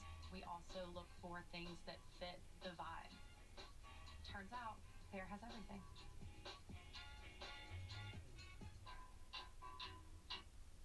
President Trump is draining the swamp, but John Fleming, he is the swamp. After leaving Congress, Fleming cashed in, becoming a lobbyist. Fleming's firm, bankrolled by foreign governments, allies of China and Russia. And after 2,600 Americans were killed on 9/11, Fleming's firm took millions from the Saudi government to block victims' families from seeking justice. Drain the swamp? We can start with lobbyist John Fleming. The Accountability Project is responsible for the content of this advertising. Has betrayed everyone who's ever trusted him. Hadrudin explains that ever since they were children, Loki has never been honest in his entire life. But Hadrudin's warning comes too late. The chains have already been removed by Zorro, and despite his severe injuries, despite appearing to be completely unconscious just moments ago, Loki suddenly and surprisingly stands up. His massive form towers over everyone. Hadrudin's voice becomes desperate as he begs Loki to let go of his weapon. The weapon is called Rognir, and Loki has grabbed it with a firm grip. At the Walrus School on Elbaf, chaos erupts as children scream for help. A giant serpent named Jormungandr suddenly appears, tearing apart the school grounds. The monstrous snake, massive and terrifying, destroys everything in its path. Inside the faculty room, Blade, the math teacher, bursts in, shouting that a giant snake from the underworld has somehow appeared in the Sun World, something that should be impossible. The teachers are stunned. Principal Kiba immediately orders that the chiefs be alerted, but Ainge, another teacher, points out the obvious. Who will protect the children until help arrives? Kiba doesn't hesitate. He grabs his hammer and rushes outside. His hidden past as a former warrior is instantly proven true as he strikes the serpent head on. At the same time, Saul appears above the beast, leaping from a massive tree branch and delivering a powerful finishing blow. Together, Kiba and Saul bring Jormungandr down. The children, trembling and amazed, watch in awe. Some can't believe their principal was once a warrior, while others are astonished by Saul's immense strength. Robin and Chopper, who had accompanied Saul, are equally shocked to see such a massive serpent. Then, a cry for help pierces the air. The gym teacher, Wolf, has been seriously injured. The teachers and Saul rush to his side. Wolf, bleeding and in pain, still worries more about the children's safety than himself. Another teacher delivers grim news. Several children are missing. Saul immediately dashes off to find them, but Wolf yells after him, "Don't touch the children." It's a strange warning. As the search continues, they discover the children are all heading toward the beach, moving in eerie unison. They're sleepwalking, following one of Gunko's arrows. She's controlling them remotely through her arrow powers. The teachers panic and discuss their next step. They realize they must blow the horn, the emergency signal that warns all of Elbaf of danger. But then Kiba shows him something horrifying. Enormous monsters lurking in the forest. Realizing the threat, Saul agrees. The great horn of Elbaf is blown, echoing across the island. Moments later, Ainge reports another alarming development. The children are collapsing one by one. They're losing consciousness while still walking. Chopper immediately starts examining them to find out what's happening. Meanwhile, deep beneath Elbaf in the underworld, Loki stands nearly free of his chains. Only one sea stone shackle remains. Facing the Straw Hats, he warns them not to be fooled. He still has power, even with one restraint left. To prove it, Loki raises his weapon Ragnir and strikes the treasure tree Adam. Instantly, a colossal lightning bolt crashes down from the sky, igniting the southern part of the island. Flames rise high as Elbaf begins to burn. Above ground, the giants' grand feast comes to an abrupt end as they receive the news. The warriors rush to the site of the fire, remembering what Ripley had told Frankie earlier. Fire is Elbaf's greatest weakness. Back at Walrus School, Ainge tells Saul the truth behind the monsters. Earlier that day, she gave the children an assignment. Draw what you fear the most. It was meant to help them confront their fears. The results now make horrifying sense. The monsters appearing across the island are the exact things the children drew. Some drew Loki, fearing he would destroy the world. Others drew Nika for the same reason, that his power might bring chaos. Some drew Fenrir, the wolf of legend. Others drew storms, ghosts, and yes, Jormungandr, the giant serpent they just fought. Angie recalls one girl, Yelova, who had said the assignment gave her nightmares. At the time, Ainge thought it was just fear from imagination. Now she realizes the truth. The children's drawings have somehow come to life. Their fears have taken physical form, attacking them in the real world. High above the treasure tree atom, the Knights of God watch everything unfold. All of them are present, except Shamrock, who's missing.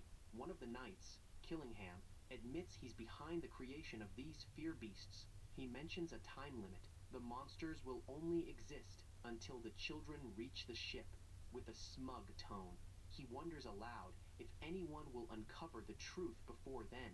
Another knight, Summers, speaks cryptically. To know love is to wound someone else. He then turns to Gunko and asks what she fears most. Without hesitation, Gunko answers. Nika, the legendary sun god, terrifies her above all. Solal begins running over to the sleep-walking children. He's trying desperately to wake them up. Robin calls out to him, warning him to be careful. She reminds him that Wolf specifically warned him not to touch the children. There must be a reason for that warning, but Saul doesn't see anything visibly wrong with them. They just look like sleeping children walking in a trance. He decides to try anyway and reaches out to grab Ylva, one of the young girls. The moment he reaches for her, something invisible stabs him. Invisible thorns surrounding her pierce through his hand, causing him immediate pain. He recoils, now understanding Wolf's warning. Ange quickly contacts the Giants, who are still at the party. She informs them about the bizarre situation that's unfolding. The sleepwalking children are following Branch Root, and that's exactly where the fire Loki started is currently burning. The children are walking directly into danger. The firefighting 5-hour crew immediately mobilizes. They take to the air on their flying devices, heading straight for the fire to put it out before the children reach it. But as they fly through the air, they suddenly get attacked by one of the nightmare creatures. The beast strikes them hard, knocking the entire firefighting crew out of the sky. Everyone watching is shocked. The scene shifts to high above the chaos. The Knights of God are sitting together, enjoying a meal, while watching all the destruction unfold below them like it's entertainment. They're completely relaxed and casual about the suffering they're causing. Sommers starts laughing. He finds it hilarious how shocked the Giants were when they got stabbed by the invisible thorns he created. He explains that he's eaten the Iba no Mi, which gives him the power to generate thorny vines. He can make them completely invisible, which makes them perfect for trapping people. Sommers describes his ability as a representation of the phrase, even love has its thorns. He's quite proud of this metaphor. Gunko, sitting nearby, reacts with complete indifference. She doesn't seem impressed or interested in his philosophical musings. Sommers continues explaining to Gunko anyway. He says that love is what will draw in the people who care about someone, despite the thorns surrounding them. Parents will try to reach their children no matter what, and that's what makes this game so enjoyable for him. Gunko, however, still shows absolutely no interest in Summer's twisted fantasies. Killingham then asks Gunko which route she picked for the children to follow. Gunko explains that she deliberately chose the route that would lead the children straight to the village's sea clouds. Sommers adds that it stands out well enough that the Giants can clearly see what's happening, which makes their futility in trying to stop the Knights even more obvious and demoralizing. Killingham then casually mentions he needs more salt for his meal. This causes Summers to start imagining salt appearing on the table. But then, something strange happens. Killingham suddenly lulls Summers to sleep right at the table.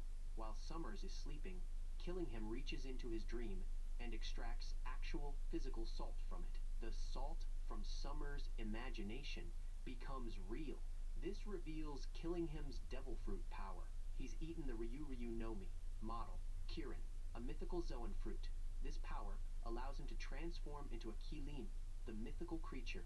But more than that, it gives him the ability to manifest people's dreams into reality. Sommers wakes up from being put to sleep and immediately asks about the sleeptids that Killingham extracted from the kids' minds. Killingham explains casually that he can do both at the same time.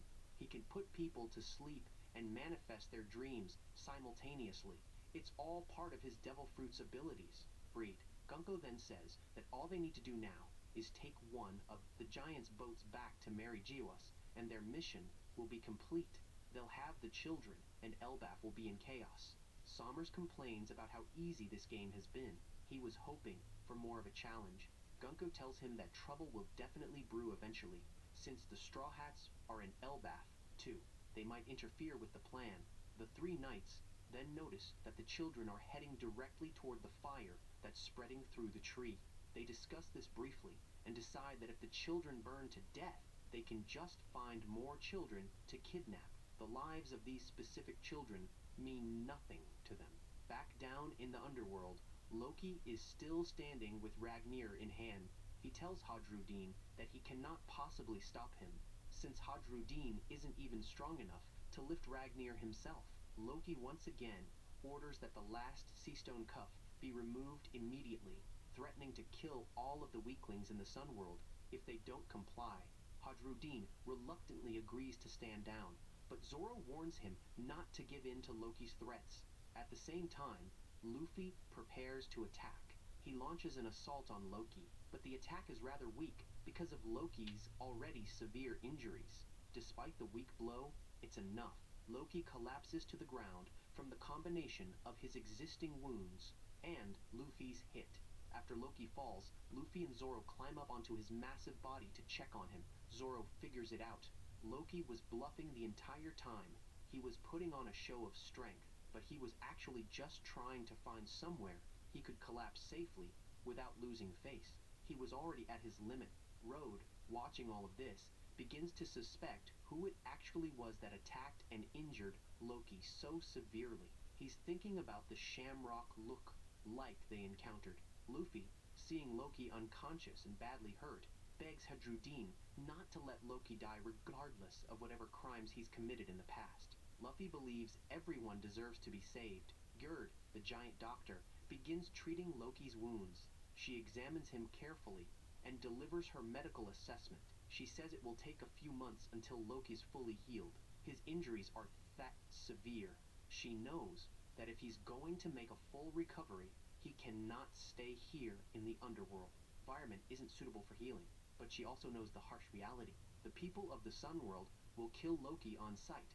If he's taken there, he's universally hated for what he's believed to have done. As Gerd works, Luffy notices something. He's surprised to see that the horns on Loki's head are actually real, not decorative or fake. The giants explain that these horns are a remnant of Loki's ancient giant blood, which he inherited from their father, Harald.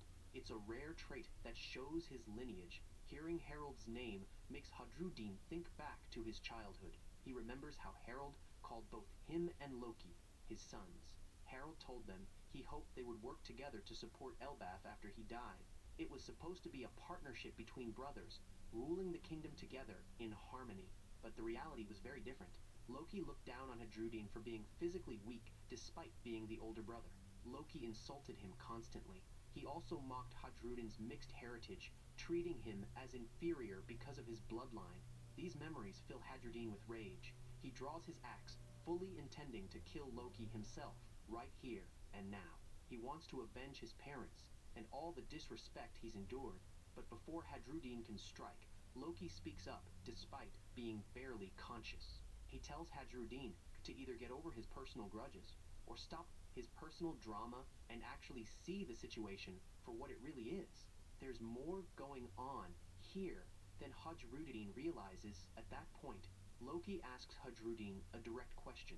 He asks if Hadrudin truly believes that he, Loki, killed their father, Harald, purposefully in cold blood, like everyone says he did. Was it really premeditated murder? Does Hadrudin genuinely believe that's what happened? The question hangs in the air, suggesting that the truth about Harald's death might be very different from what everyone in Elbaf believes. Meanwhile, Ripley brings Frankie to an ancient scientific facility. The building is covered in vines and trees, clearly very old. Frankie finds this structure rather out of place in a country that's filled with warriors. It doesn't fit Elbaf's culture at all. As they approach, Lilith and Bonnie greet Frankie from within the facility. They explain they had found this place first, though the truth is, they actually got lost and stumbled upon it by accident.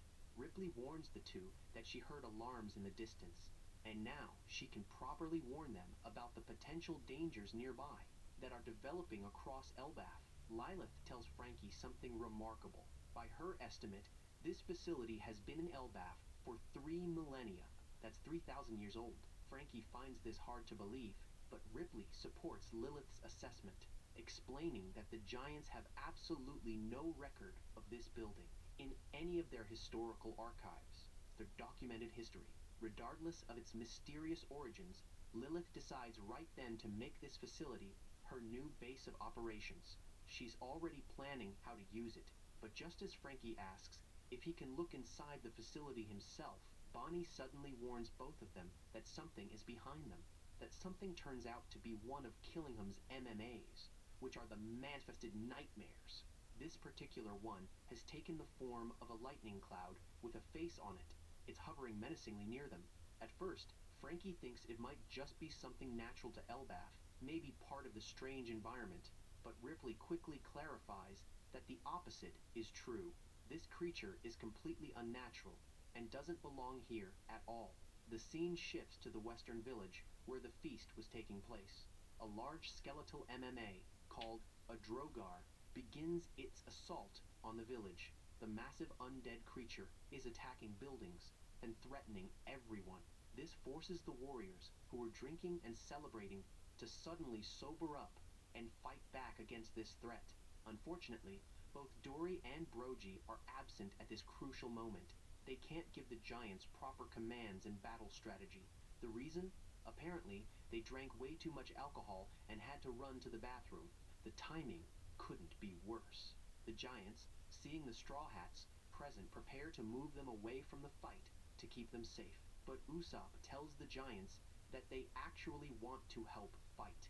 He says this very quietly though, clearly nervous about the situation, but trying to be brave. There's also Cologne, a young giant. He's forbidden from fighting, despite his claim that he is a warrior and the son of Scopper Gavin. The adult giants tell him to take shelter with the rest of the children instead. He's too young to be in this battle. Nami approaches Jarul and tells him about their earlier expedition to Orist Castle. Jarul learns from the injured guards about 2 important things. First, there was a Shanks look-alike spotted at the castle. Second, another intruder was using a strange power of some kind. The guards describe what they experienced. Jinbei, listening to this report, surmises that it was the work of a devil fruit user. He connects the dots and suggests that it's possible these large monsters currently attacking are also the work of these unknown intruders. Everything happening might be connected to whoever was at the castle. Jarul immediately orders that everyone in the country be informed about these intruders. He wants to be notified the moment they're found. Nami becomes furious hearing all of this. She's outraged that these people would abduct children in broad daylight. It's a despicable act. Usopp, on the other hand, fears what the attackers will demand from the country once the children are their hostages. What kind of ransom or demands will they make? Jinba offers to help stop the intruders himself, but Droll refuses the offer. He cites that the Straw Hats are their guests, and guests should hide somewhere safe instead of fighting. It's a matter of giant hospitality and pride. After the Giants leave to organize the defense, Jinbei makes a practical observation. If the intruders are human-sized like them, the Straw Hats would actually have a much easier time dealing with them compared to the Giants. Usopp adds that the Giants can handle the large monsters better with their size and strength, so it makes sense to divide the labor this way. Of course, there's a problem. The country is far too big for them to cover on foot. They need transportation. That's when Nami sees Colin dragging a bag of weapons, clearly planning to sneak off and fight, despite being told not to. The 4 Straw Hats approach Cologne. Once Colin realizes they don't plan on stopping him or telling on him, he agrees to let them ride on his Sparrow ship. However, he has one condition. They have to make him the captain of this expedition. It's his price for the ride. Back with the Knights of God, high above everything, the 3 of them hear the announcement echoing across Elbaf that humans, aside from the Straw Hats, have been spotted on the island. The Giants are now searching for intruders, but the Knights largely ignore this warning. They don't seem concerned at all about being discovered. Sommers notices Gunko listening to music through some device. He comments that it's her post-meal ritual, something she does after eating. But Gunko denies this characterization. She clarifies, it's not a ritual. It's just something she enjoys doing. There's no ceremony to it. Somers shares his own preferences. He says he prefers attending a live musical performance, where he can shoot the person who flubs a note first. He asks Gunko what song she's currently listening to. Surprisingly, Gunko tells him she's listening to New World. This is actually one of Brooks' songs that he performed. The Straw Hats' musician's work has reached even the Knights of God. Somers starts laughing at this revelation. He asks Gunko if she's dissatisfied with the current world, mocking her music choice. But before the conversation can continue, Killingham chastises Somers for making fun of other people's interests. Somers quickly apologizes for being rude. Killingham then shifts the conversation to comment on the adults' desperate attempts to save the children below. They're watching it all like it's entertainment. Back with Saul and the children, he's come up with a new strategy. He equips himself with 2 large shields to protect himself from the invisible thorns that Somers created. He figures if he can't touch the children directly, maybe he can block the thorns with shields. He manages to stop one of the children using this method, but then another sleepwalking child bumps into the one he stopped. When they collide, the thorns surrounding both children activate, hurting both of them. Soul watches in horror as the children get injured despite his best efforts. Robin is disgusted by how cruel this trap is. It's designed to hurt the children, no matter what anyone tries to do. Robin tells Saul they should search for the source of these powers. If they can find and stop the Devil Fruit users, they can end this. But Saul warns that if they leave to search and don't do anything to slow down the children, they'll walk straight into the fire that's spreading through the tree. The children will burn to death. Saul comes up with another idea. He grabs some rope and lassos one of the children from behind, catching them like a cowboy roping cattle. This way, he's not directly touching them. But just as he does this, one of the MMAs appears. It's a Fenrir, a giant wolf from the children's nightmares. The creature prepares to attack Saul. This makes Saul realize something important. The monsters aren't just randomly attacking. They're specifically trying to keep anyone from interfering with the children's march toward the ship. They're acting as guards for the Knights of God's plan. Back in the western village, the Droger, the large skeletal monster, is finally brought down by the combined efforts of the giant warriors. But the victory came at a cost. Several warriors were injured in the process of defeating it. However, there are more monsters. 2 other MMAs appear, a Nidhogger and a Ghost. These 2 creatures prove to be too much for the warriors to handle. The Nidhoggar is overwhelming their defenses, and the Ghost is terrifying and difficult to hit. The situation becomes desperate, forcing everyone to start fleeing for their lives. Suddenly, 2 familiar voices ring out. Dory and Brogy appear finally back from the bathroom. They're ready to fight. The 2 legendary giants use a simultaneous Hakoku attack, their signature technique where they swing their weapons together. The massive shockwave destroys both the Nidhoggar and the Ghost instantly. The attack is so powerful, it also destroys another MMA that was approaching. The 2 giants apologize to everyone for being late to the fight. They explain they were throwing up all the alcohol they drank to sober themselves up quickly. But now they're genuinely mad that they wasted such good drink. That expensive, delicious alcohol had to be sacrificed, and now they want payback against whoever made them waste it. In addition to Dory and Brogy's return, there's another major development. Scopper Gavin is present with the giant warrior pirates. He's arrived to join the battle. Seeing these legendary figures arriving to fight gives all the villagers hope. They now believe they can win this battle. Goldberg, Zoro, and Sanji goes hunting for food in the underworld. They need meat to help Loki recover his strength. As they search, they cross paths with a huge dinosaur called a Groggysaurus. The beast is massive and aggressive, immediately attacking them. Goldberg uses his sentient shield, named Nash, to block the dinosaur's bite. The shield comes alive and defends against the creature's powerful jaws. While the beast is distracted, Sanji launches Zoro high into the air. From his elevated position, Zoro comes down with his swords and decapitates the Groggysaurus in one clean strike. The dinosaur falls dead. After they kill it, Goldberg tells the two that Groggysaurus meat is actually delicious, especially when it's stewed in alcohol. The meat becomes incredibly tender and flavorful when prepared this way. Sanji points out that he didn't bring any alcohol with him for cooking, but Goldberg explains there's a hunting cabin nearby that's filled with useful cooking tools and supplies. On their way back to the group, they can also look for herbs to season the meat properly. Zoro, curious about what he just saw, asks Goldberg why his shield is alive. He wonders if it's because of a devil fruit power. Goldberg reveals the truth.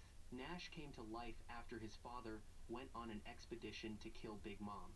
His father encountered her during that journey, and Nash was given life by Big Mom's Soru Soru no Mi power. In short, Nash is a homie, just like Zeus. Goldberg mentions he was surprised to find out that a homie of Nash's caliber was now subservient to Nami, working with the Straw Hats. Back with the main group, Loki tells the new giant warrior pirates and Luffy something important. He was attacked by the Knights of God. This information surprises everyone listening. The Knights of God are legendary figures that most people never encounter. Hadrudin starts pondering whether this attack was retribution for Loki's past rampages out at sea. Maybe Loki had caused enough trouble that the Knights came after him specifically. But Loki refutes this theory immediately. He claims that if he had gotten far enough out to sea to actually run into the Knights of God, he would already be king of the world by now. He never made it that far from Elbaf. At this moment, Goldberg, Zoro, and Sanji return with their kill. The other giants are ready with a fire pit, and they begin cooking the Groggysaurus meat. The smell of cooking meat fills the air as everyone waits for it to be ready. Once the meat is cooked, Luffy, eager to help Loki recover, tries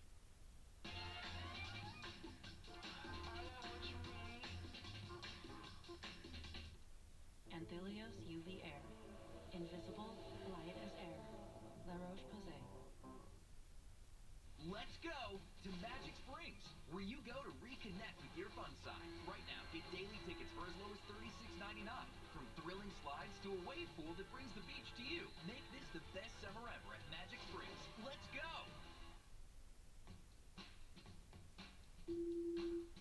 Mom! When this happens, they count on you. Don't stress, sweetie. You got USAA. And you can count on us. Count on USAA. Members who switch save an average of $840 a year on car insurance.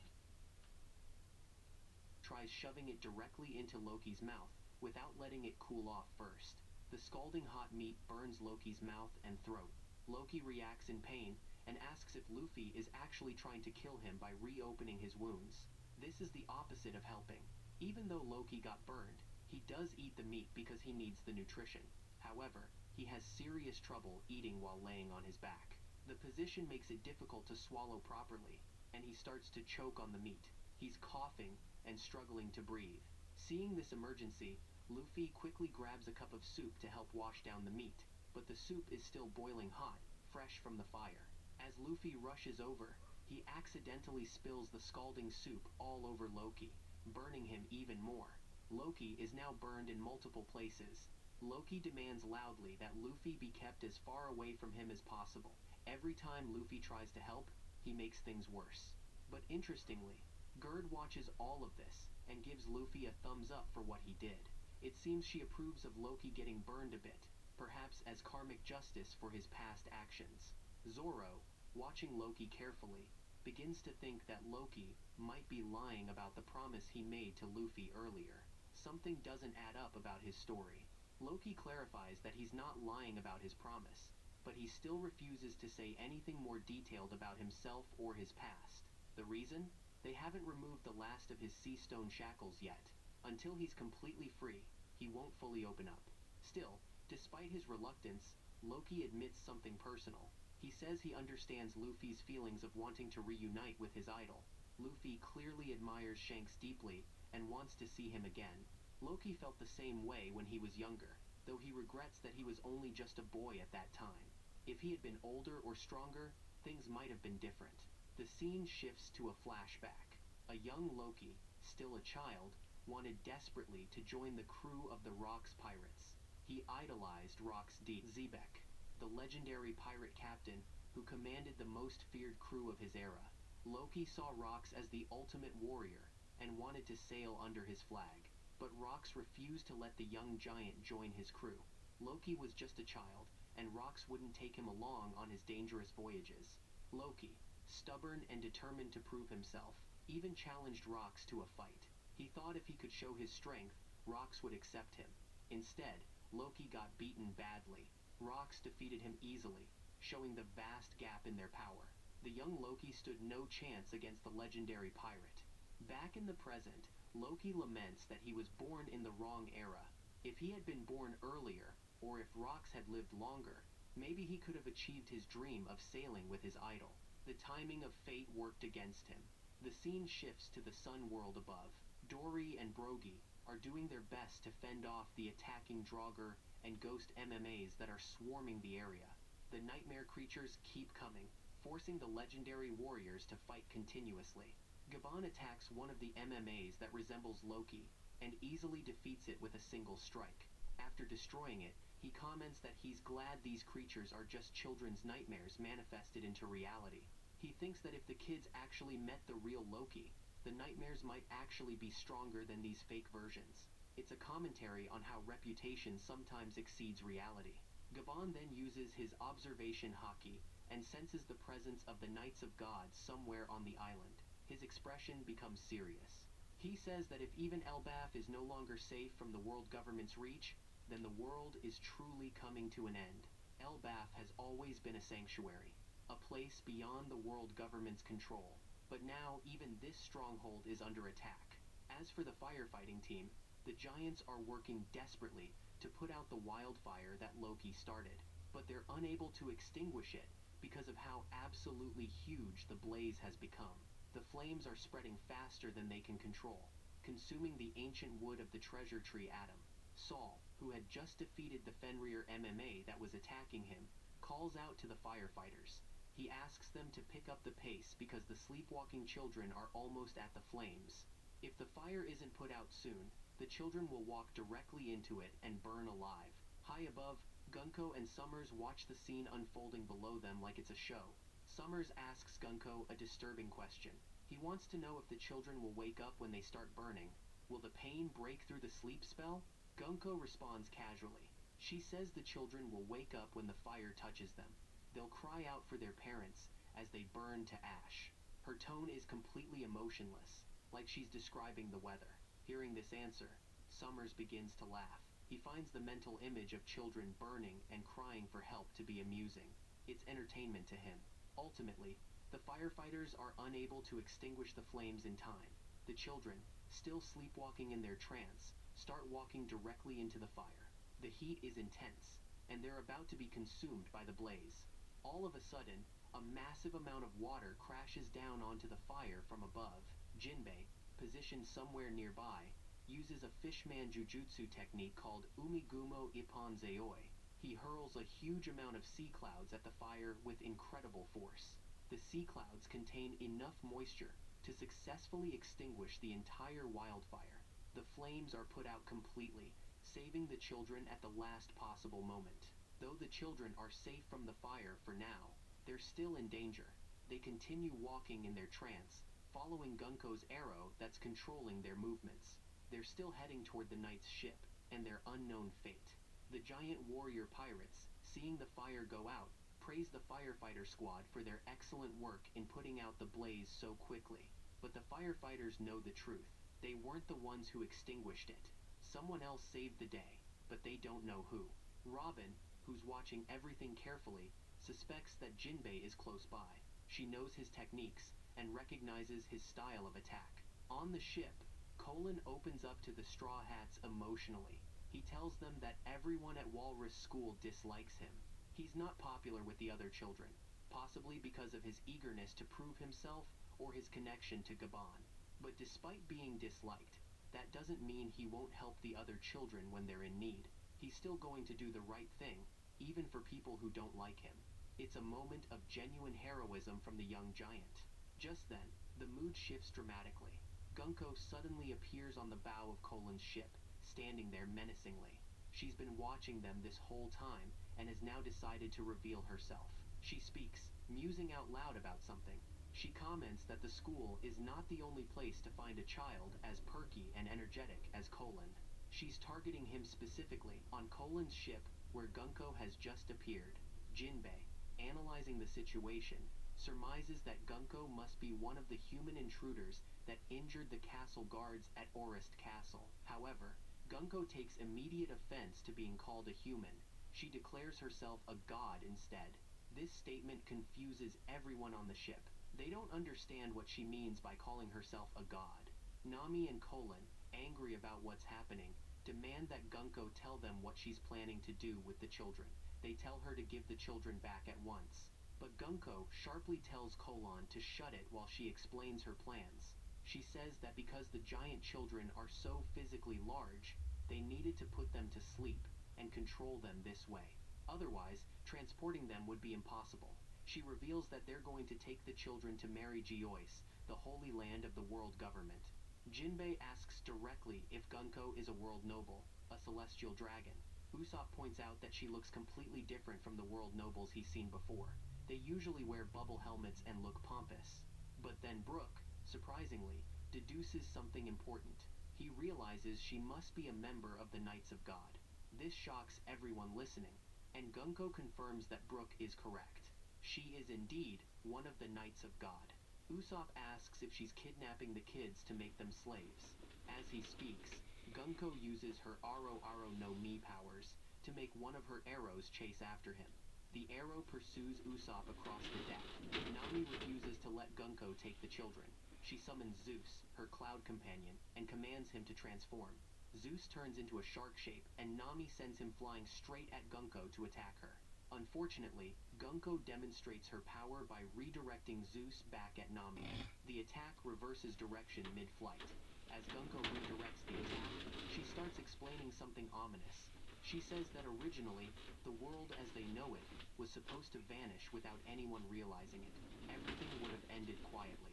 Zeus appears to strike Nami directly, but when the cloud clears, it's revealed that Brook shielded her at the last second. He took the hit meant for Nami, protecting her from Zeus's attack. Gunko continues her explanation without pause. She says that a few people figured out the truth about what was supposed to happen and warned the world about it. As she's talking, Usopp blasts her with his pop greens. The plants explode with tremendous force. To even Usopp's surprise, it looks as though he completely obliterated Gunko's upper half. Her entire torso appears destroyed by the attack. But to everyone's absolute horror, Gunko regenerates right before their eyes. Her body reforms as if nothing happened. She possesses regeneration abilities, similar to the Five Elders. As she regenerates, Gunko declares that nothing can stop the countdown. Whatever is coming cannot be prevented. She then aims one of her arrows directly at Usopp, marking him as her next target. Usopp realizes that the arrow signifies who she's going to attack.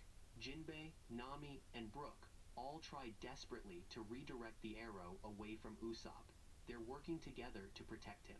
While they struggle, Gunko makes a major declaration. She announces that a vast war that will consume the entire world is about to begin. It's inevitable, and whichever side the giants of Elbaf take will greatly affect the war's outcome. The giants are powerful enough to tip the balance. This is why the world government wants to force Elbaf to join them. They need the giants' strength for the coming conflict. Nami refuses to believe such a terrible thing could happen. The thought of a world-consuming war is too horrible to accept. Jinbei calls Gunko and the world government cowards for trying to kidnap children to force a nation's hand. It's a despicable tactic. Gunko simply states that she's just following orders. She's a soldier doing what she's told. But with that said, she reveals something even more disturbing. She states bluntly that she could not care less about the lives of the children. To her, they're just trash. They're tools to be used and discarded. The children mean absolutely nothing to her as individuals. The Straw Hats all call her crazy. She's a monster who sees children as disposable objects. Colin, enraged by her words, steps forward to fight Gunko himself. He's not going to let her take the children or hurt his friends. But Gunko moves faster. She wraps one of her arrows around Colin's neck like a lasso or whip. The arrow tightens around his throat, and she starts carrying him away, lifting him off the deck. Both Jinbei and Brook immediately try to attack Gunko to free Colin. but Gunko uses a technique called Aloe. Somehow, her power makes their attacks hit each other instead of hitting her. Jinbei and Brook's strikes collide, and the force knocks both of them overboard into the sea clouds below. With Jinbei and Brook eliminated from the fight, Gunko then kicks Nami with tremendous force, sending her flying off the ship as well. Finally, she lands a devastating blow on Usopp. The sniper takes a direct hit and goes down hard. In moments, Gunko has defeated all 4 Straw Hats on the ship and captured Colin as her hostage. Meanwhile, in another part of Elbaf, Sommers communicates with Killingham through a Den Den Mushi. Killingham has just arrived at Walrus School and has defeated both Kiba, the principal, and Ange, one of the teachers. Ange's body has been completely immobilized by one of Killingham's special abilities called Min-A-Ka. She can't move at all. Sommers tells Killingham that Elbaf's methods of communication are inadequate for their needs. They're too primitive.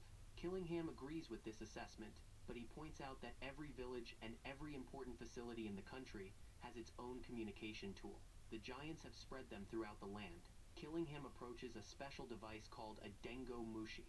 He tells Sommers to talk into the regular Den Den Mushi, which should transmit his voice to the Dengo Mushi. This will broadcast Sommers' message all over Elbaf. Everyone in the country will hear what he has to say. Sommers says he'll get to making the announcement once he finishes up his current fight. He's currently battling Saul, and he mentions he's surprised to learn that Saul actually survived Ohara's destruction.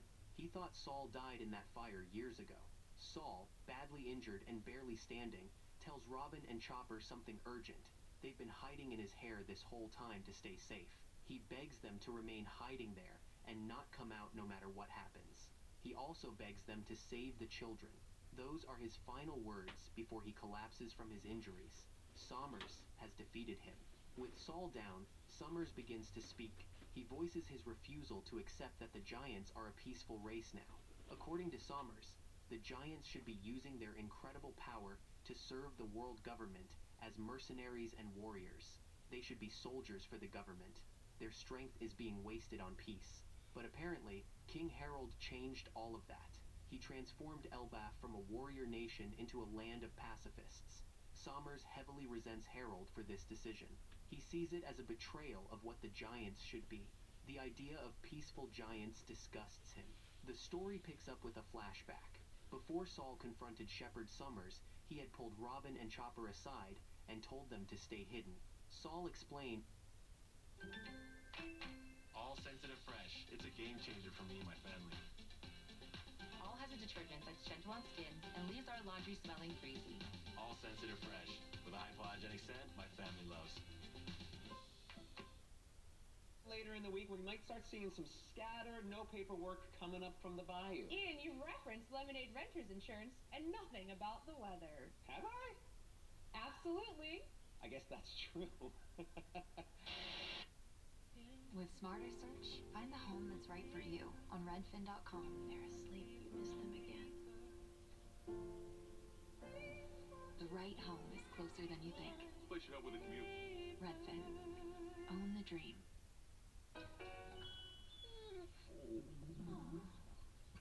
Sensitivities? Let's go to PetSmart. Try Hill's Science Diet Sensitive Stomach and Skin. It supports digestion, skin, and a healthy immune system. PetSmart. Anything for pets.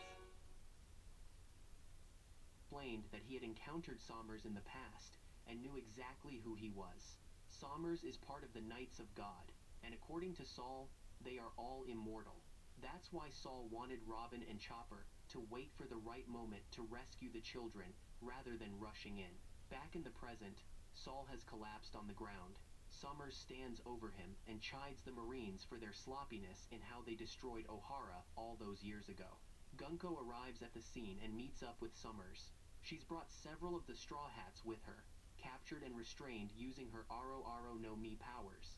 The captured crew members are bound by her abilities. Sommers asks Gunko if they're planning to take these pirates back as prisoners. But before she can answer, Killingham, who has been listening nearby, scolds Sommers.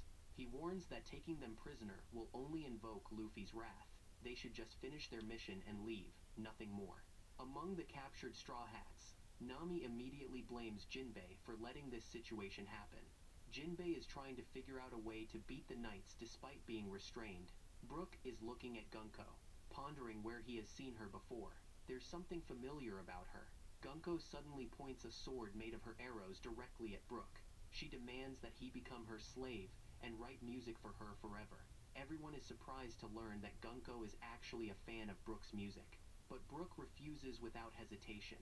He tells her that he has already sworn his loyalty to Luffy and cannot break that oath.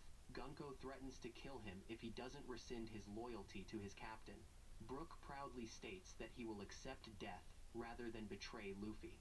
Gunko starts beating Brook up for his refusal. Strangely, during this, she seems to grip her heart for some reason, as if something about the situation affects her emotionally. Sommers watches this and tells Gunko that he doesn't want to fight Luffy either. He turns to Killingham and asks if everything is set up. Killingham confirms that it is. Sommers begins addressing all of Elbaf through the stolen Den Den Mushi communication system. His voice echoes across the entire island. He announces that the strange occurrences happening across Elbaf are their work. He reveals that he comes from Mary G-Wise as one of the Knights of God. Sommers declares that they have taken 10 of Elbaf's children as hostages. He also informs them that Saul has been badly injured for trying to stop them. Killingham asks Ange for the names of all the kidnapped children. He wants their parents to know exactly who has been taken. As he speaks, he uses his power to wake the children up from their dream-induced sleep. The children begin to wake up, confused and disoriented. They figure out that they're on branch 8 of the World Tree, but they quickly realize something is terribly wrong. They can't stop walking. They can't stop following the glowing arrow path that guides them forward. Their bodies won't respond to their commands.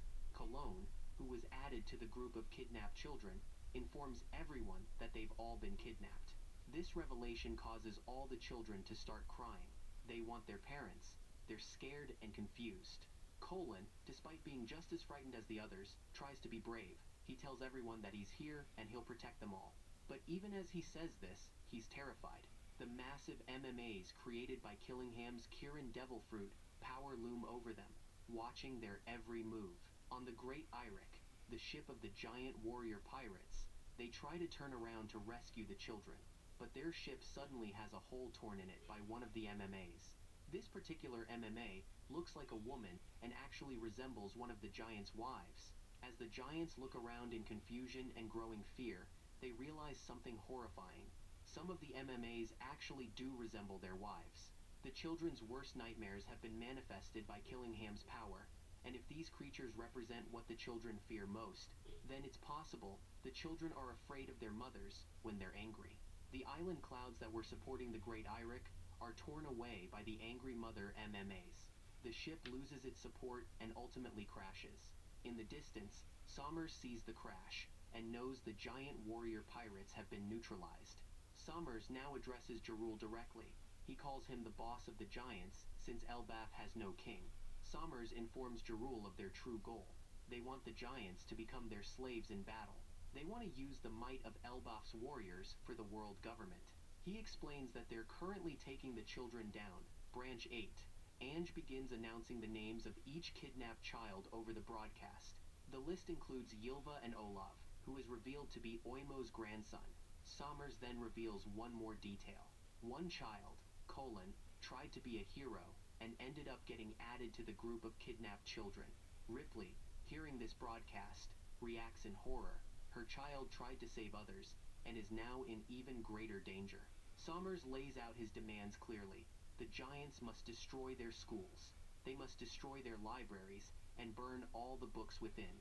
And they must swear loyalty to the Knights of God and the world government. Ange immediately retorts, her voice filled with emotion. She explains that their school represents Elbaf's current state of peace. It's a symbol of how far they've come as a society. The library, meanwhile, contains Elbaf's ancient history, the accumulated knowledge of their entire civilization. But it contains more than that. It also houses the knowledge of the world that was saved by the people of Ohara, the scholars who gave their lives to preserve history. To the giants, both the school and the library are sacred treasures. They don't just belong to Elbaf, they belong to the world. They represent the pursuit of knowledge and truth. Sommers, unmoved by her passionate speech, simply tells Ange to calm down. He shows no regard for what these institutions mean to them. Hearing all of this, Skopper Goblin prepares to head out. His son Colin is among the kidnapped children, and he won't stand by while his child is in danger. At the same time, Robin makes her decision. She's unwilling to let the Knights of God destroy the efforts of her people. One of the kidnapped children, a girl named Ranja, being separated from the group, she begins walking on an arrow path created by Gunko's, but this arrow leads off the edge of the branch. At first, Ranja tries not to make a big deal out of it. She keeps her composure, but then she looks down and sees just how far the fall would be. She stops moving, frozen in fear. Gunko has moved to the children's location. She reports to Summers that the first child they will kill to force the giants to fall in line is ready. Summers tells Gunko to make it so all of Elbaf can hear Ranja's voice through the Den Den Mushi system. He then adds a time limit. Should the giants not make a decision within the next 30 seconds, Ranja will fall into the underworld to her death. Once again, Summers demands that Jarul orders the school and library to be destroyed. The other giants surrounding Jarul start voicing their opinions. Some tell him that he cannot destroy the school. They argue that the library contains words from people spanning 1,000 years of history. It's irreplaceable knowledge. However, others argue back that the children's lives are more important than any building or any book. The debate continues as some giants point out that the biggest problem isn't just about the school and library. It's about whether or not they will comply with the Knights of God's demands and become servants of the world government. Are they willing to give up their freedom? As the arguments escalate, the giants all start begging for someone to help them. There seems to be no good answer. Robin hears all of this and makes her decision. She decides to confront Summers directly, even though she knows she cannot do any lasting damage to him because of his immortality. But she finds herself unable to contain her emotions. She has to try. Nami, still restrained by Gunko's powers, is outraged. Ripley, Dory, and Brogy decide on a plan. They split their forces into two groups. Half of the giant warrior pirates, along with Frankie, will rush off to rescue the children. The other half will stay behind to fight off and take down the remaining MMAs that are still attacking them. Meanwhile, Summers continues his broadcast. He explains that when they burn the library, they are to leave all the books inside it as well.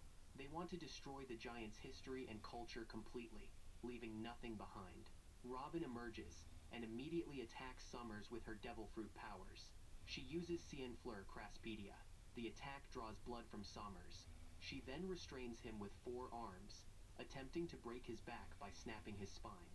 The captured Straw Hats cheer at first, hopeful that Robin has defeated him, but Summers simply fixes himself. His body regenerates thanks to his immortality. While healing, he calmly tells all of Elbaf that they now have 20 seconds left. Robin doesn't give up. She jumps directly onto Summers and throws both of them off the branch, plummeting toward the underworld below.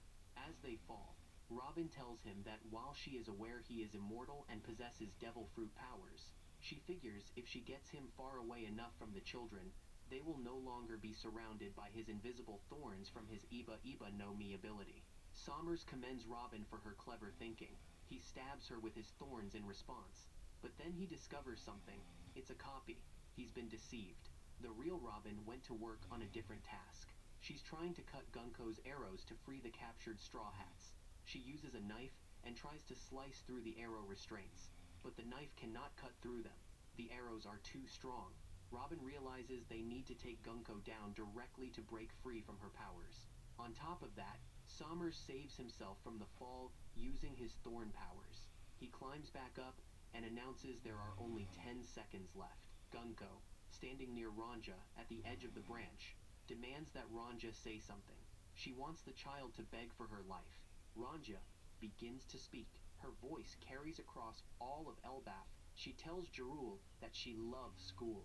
She loves it because that's where her friends are. She also loves the library and everything it represents, saying that one thing she has learned from school, not cause trouble for other people. Therefore, if they have to burn the school and library just to keep her from falling, she would rather fall. She tells Jarul that she will be okay. She says she's a lucky girl. Jarul makes his decision. With a heavy heart, he orders Ainge to burn down the school and library. Ange, tears in her eyes, regretfully agrees to carry out the order. There's no other choice if they want to save the children. Robin is brought to tears. Just then, Summers returns to the branch, having climbed back up. He uses his powers to restrain Robin with his thorns. She's caught. He recognizes her as Nico Robin, the archaeologist from O'Hara. He prepares to finish her off, raising his thorns to deliver a killing blow. But suddenly, his right arm gets cut off, clean. The limb falls away from his body. Sommers looks at his severed arm in shock. To his complete surprise, it does not regenerate. His immortality isn't working. The culprit is revealed. It's Scopper Gaben. Sommers recognizes him immediately, and there's fear in his eyes. This is someone from the Roger Pirates. Gabon's face is twisted with pure fury. His son Cologne is among the kidnapped children, and he's not holding back.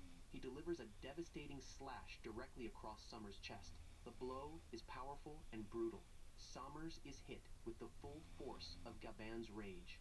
The chapter ends here, with Gabon having wounded Sommers in a way that his immortality cannot immediately heal, setting up an intense confrontation. The restrained Straw Hat Pirates watch in complete amazement as Scopper Gaben actually manages to injure Shepherd Sommers. Sommers screams out in pain, an unusual sight for someone with immortality.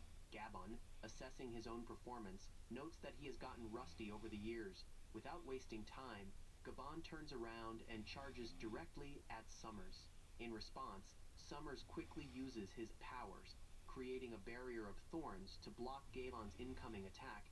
As he backs away, Sommers, clearly curious about this unexpected encounter, asks Gabon why he is even in Elbaf, but Gaben dismisses the question, saying he does not want to bore him with the answer. As the intense battle continues, Nami fills in the rest of the crew about who this mysterious fighter is. She explains that she met Gabon at the castle earlier, and even Luffy and Zoro were completely overwhelmed by his sheer power. She also reveals an important detail. Gabon is Cologne's father. Robin, with her vast knowledge, immediately identifies him as Scopper Gaben. Jinbei confirms this, adding that Gabon is considered Roger's left-hand man, paralleling Rayleigh's role as the right hand. Meanwhile, Chopper watches with intense curiosity. He's fascinated by the fact that Gabon managed to deal actual damage to someone who's supposed to be immortal. Robin, despite being unable to move herself, offers to help using her Hana Nomi Devil Fruit powers. However, Jinbei immediately warns her not to intervene. He explains that Try the new Chips Ahoy Crunchy Red, White, and Blue Candy Blasts. It's refreshing when things fit just right, like your auto insurance. Jack Ryan, I'm sure you were about to tell me that you're a civilian. Because I am. Let's go cause an incident.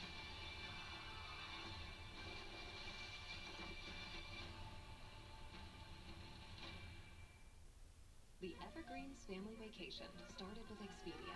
Dad knew his crew needed peace and quiet, so he booked a vacation home big enough for everyone. Great, right? Nice job, Dad. Expedia, the one place you go to go places. Hello. Are you tired of your morning routine? Escape the 24/7 freshness with Old Spice Fiji and smell like you've got some PTO from your BO. Looking good, boss.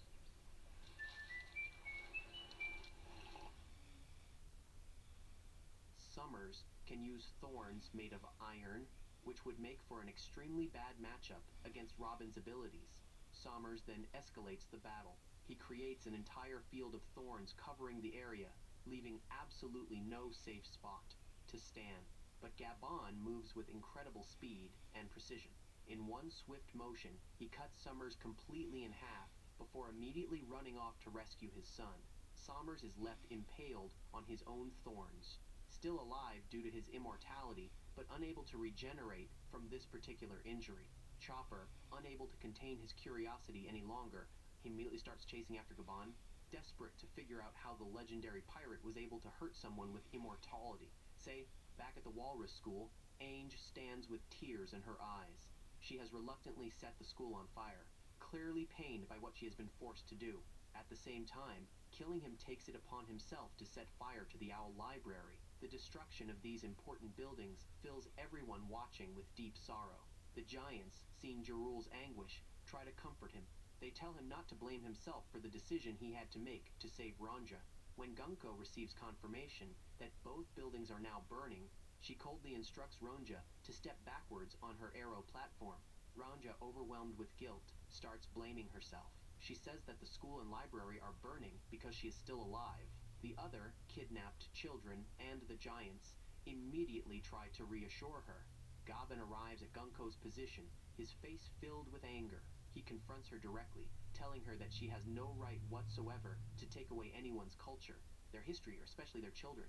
Gunko notices his arrival and calmly states that his defiance will only mean she will kill the children. Despite the dire threat, all the kidnapped children begin cheering for Gaban, hoping he can save them from this nightmare. Karin, in his mind, Gaban desperately begs Cologne not to say anything about their relationship. He knows that revealing this connection could be used against them, but his hopes are shattered when Cologne, unable to contain himself, calls out to him as his father. Gunko overhears this crucial information. Moving with lightning speed, Gunko dodges Gaban's incoming attack. She immediately positions her arrow sword at Colin's neck, threatening to kill him right then and there. Gavin quickly calculates his options. He figures if he can attack fast enough, he might be able to put out the fires at both buildings, save all the children, and rescue all of Elbath in one swift action. With determination in his voice, Gaban yells to Cologne to hang on. He tells his son to give him just 1 second to end it all, calling him a big and strong boy. Cologne, trusting his father completely, agrees to hold on. In this brief moment, Gaban's mind flashes back to the day Cologne was born. He remembers looking at his newborn son and calling him the greatest gift he could ever receive, but reality crashes back in. Gunko begins driving the tip of her arrow sword into Colin's neck. Gavin, using his advanced observation hockey, looks into the immediate future. What he sees devastates him. He will not be able to save Cologne in time. No matter how fast he moves, his son will die. Faced with this impossible choice, Gaban makes his decision. He drops both of his axes and surrenders completely. Gunko, calling him weak for giving up, immediately riddles his body with multiple arrows from her arrow Nomi powers. As Gaban falls off the massive branch, plummeting toward the underworld below, he apologizes to both his son and to all of Elbath for failing them. Conal cries out tearfully, watching his father fall. Without hesitation, Chopper makes a split-second decision. He dives off the branch himself, going after Gaban in a desperate attempt to help him. As a result of Cologne's emotional cries for his father, something unexpected happens to Gunko. She begins to recall a memory from her own past. This memory involves Brooke back when he was still alive, before he became the skeleton musician of the Straw Hat crew. The memory leaves Gunko visibly shaken. Meanwhile, Brooke has his own moment of realization. He finds himself musing over how similar Gunko looks to someone from his past. The other Straw Hats try to snap him out of his thoughts, telling him to focus on the immediate problem of escaping their restraints. Gunko suddenly makes a connection. She realizes that the Soul King, the famous musician, is actually Brooke. This revelation hits her heart. Immediately, she starts running toward Brooke's position, clearly needing to confront him about their shared past. But before Gunko can reach Brooke, she is stopped by an overwhelming force. Imu, the mysterious supreme leader of the world government, makes contact. Imu communicates telepathically with all 3 Knights of God simultaneously, Gunko, Summers, and killing him. Imu's voice is filled with fury. They demand to know why the Knights are taking so long to recruit the giants. The urgency in their communication is palpable. Imu reveals critical information. Mary Giaz, the Holy Land itself, is currently burning. The world government needs the military strength of the giants immediately to deal with this crisis.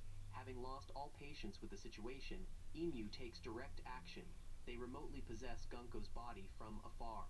As the possession takes hold, Gunko's eyes transform, taking on the same distinctive appearance Emu's own eyes.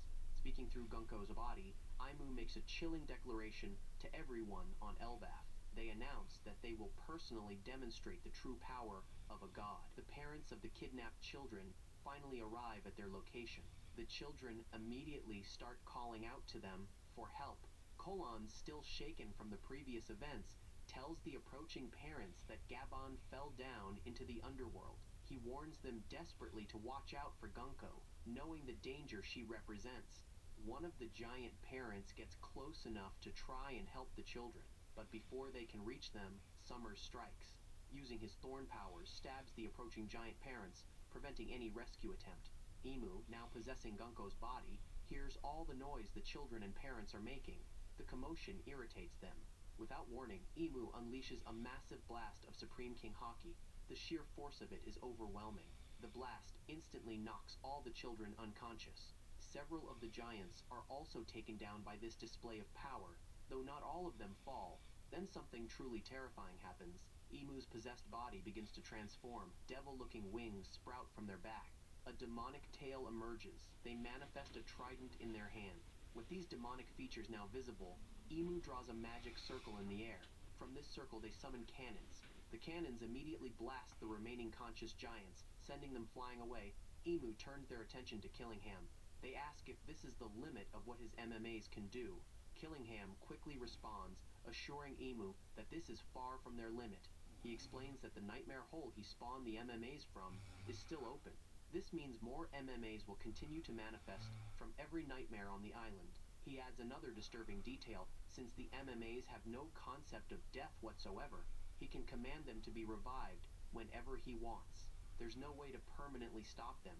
Imu then contacts Summers telepathically. Despite still being in pain from being cut in half by Gabon, Summers has managed to put himself back together. Imu gives him a direct order: oversee the kidnapped children and make sure none of them escape. Jinbei, watching Gunko's possessed body carefully, notices something is different about her. She's not acting like the same person from before. Her entire demeanor has changed. Robin, concerned about their situation, asks where Luffy is. The response she gets is troubling. Luffy, Zoro, Sanji, and all of the new giant warrior pirates are down in the underworld. They have absolutely no idea what is happening up here on the surface. This realization hits Robin hard. She understands they can't rely on their strongest fighters right now. She decides to take action herself. Using her Hana Hana no Mi powers, Robin starts attempting to free herself from her restraints. She knows that trying to escape now is a much better alternative than getting captured and losing all hope at the end. Imu begins contemplating their next move. They consider the problem at hand, how to best utilize the kidnapped children when Elbaf currently has no king. The country lacks centralized leadership, which complicates their plans. Then as Imu comes to a decision, they will make Dory and Brogy the new kings of Elbaf. These legendary warriors will serve as puppet rulers under Imu's control. At that moment, Dory and Brogy arrive at the scene. Brogy, filled with rage at seeing what's happening to their homeland, angrily grabs Imu's possessed body. The other giants charge forward as well, but Imu remains completely unfazed by their attack. They speak calmly to Brogy, telling him exactly what will happen. Brogy will kill Jarul. Brogy will then announce to everyone on the island that he and Dory are the new kings of Elbaf. As Imu speaks, they summon a grimoire, a book of dark magic. From this grimoire, they conjure forth a massive shotgun. Without hesitation, Imu uses the shotgun to blow off Brogy's hand completely. This frees Imu from Brogy's grip. Strangely, when Brogy's hand is blown off, no blood comes out of the wound. This unnatural detail shows that something is very wrong. Imu addresses Brogy directly. They tell him they will bestow onto him the power of evil. Imu creates a magic circle underneath Brogy's feet. The circle glows with dark energy. Imu explains the terms of the contract they're forcing upon him. In exchange for some of his lifespan, Brogy will receive immortality and phenomenal strength, but there's a terrible price. By being bound to Imu through this demonic pact, Brogy will lose all sense of reason and logic. He will obey only Imu's commands, nothing else. Imu adds one more chilling statement. According to them, only demons are the proper form for life to take. In an instant, the transformation begins. Brogy starts sinking into the ground where the magic circle was drawn. Imu lifts the circle off the ground, and Brogy comes out from the other end. But he's no longer the same. Brogy has become a ferocious demon. His new form is larger than any of the giants, towering over everyone. He now has devil wings just like Imu's possessed form. Most disturbingly, despite his wrist being completely gone, he's still able to use his severed hand somehow. The giants watching this are horrified. They demand their captain back. They shout for Brogy to return to normal, but the demonic Brogy doesn't respond to their pleas. Instead, he swats them away with tremendous force, treating his own crewmates as enemies. Dory is transformed next. The same demonic process happens to him. Now, both legendary captains of the giant warrior pirates have become demons under Emu's control. The demonic Dory and Brogy order their men to help them kill Jarul, but the loyal giant warriors resist. Despite the overwhelming power of their transformed captains, they refuse to betray their country and their principles. Unfortunately, the nightmare doesn't end there. Several other giants are swallowed up by Emu's magic circles. One by one, they're transformed into demons as well. The giants who remain normal have no choice. They're forced to flee from their own transformed comrades. The scene becomes chaotic as demon giants pursue their former friends. With several demonic giants now under their control, and Killingham's MMAs surrounding the area, Emu surveys their work. They muse that the power of Elbaf is quite promising indeed. The strength of the giants will serve their purpose as well. However, Emu makes an announcement. They will not destroy Elbaf completely. The country still has value to them, but from now on, Elbaf will be ruled by Emu. The giants' independence is over. Emu adds that they would like to see just how useful the giants will be in war. This reveals their ultimate plan, Nidus to use Elbaf's warriors as a military force for the world government's purposes. The other giants, seeing the demonic Dory and Brogy approaching, tell Jarul to flee. They beg their elder to run and save himself. There's no shame in retreating from this impossible situation, but Jarul refuses their pleas. With unwavering conviction, he states that a warrior never runs from a fight. Even facing certain death, even against impossible odds, Jarul will stand his ground. The chaos on Elbaf's surface continues to intensify. Kashai, one of the giants who had been with the Straw Hats since Enni's lobby, desperately begs the transformed captains. He pleads with them not to kill Jarul. He emphasizes that Jarul is the world's oldest living giant and a hero of... All sensitive fresh. It's gentle on skin with a hypoallergenic scent my family loves.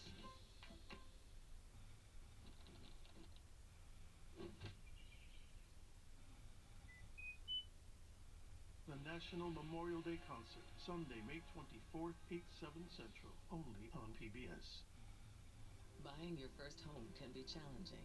It's why Progressive created the UP Payment Program, down payment assistance for first-time home buyers. Because today, everyone could use a little help with their first home. Learn more at progressive.com/openthehouse. Of legend. Surely they must recognize his importance to their history and culture. But the demonic Brogy responds with cold, twisted logic. He says that it is precisely because Jarul has become so old now that they must kill him. The reasoning is cruel and backwards from everything the giants once stood for. Dory, also in his demon form, makes a chilling announcement. Once they kill Jarul, both he and Brogy will take their places as Elbaf's new kings. They declare they will bring about an era of war and ruthlessness. The peaceful culture of the giants will be replaced with endless conflict and cruelty. The remaining normal giants try desperately to contain the two transformed captains. They attempt to hold them back, to stop them from reaching Jarul, but their efforts backfire tragically. Some of the giants get too close to Dory and Brogy during the struggle. The demonic transformation spreads to them as well, turning more warriors into demons simply from proximity.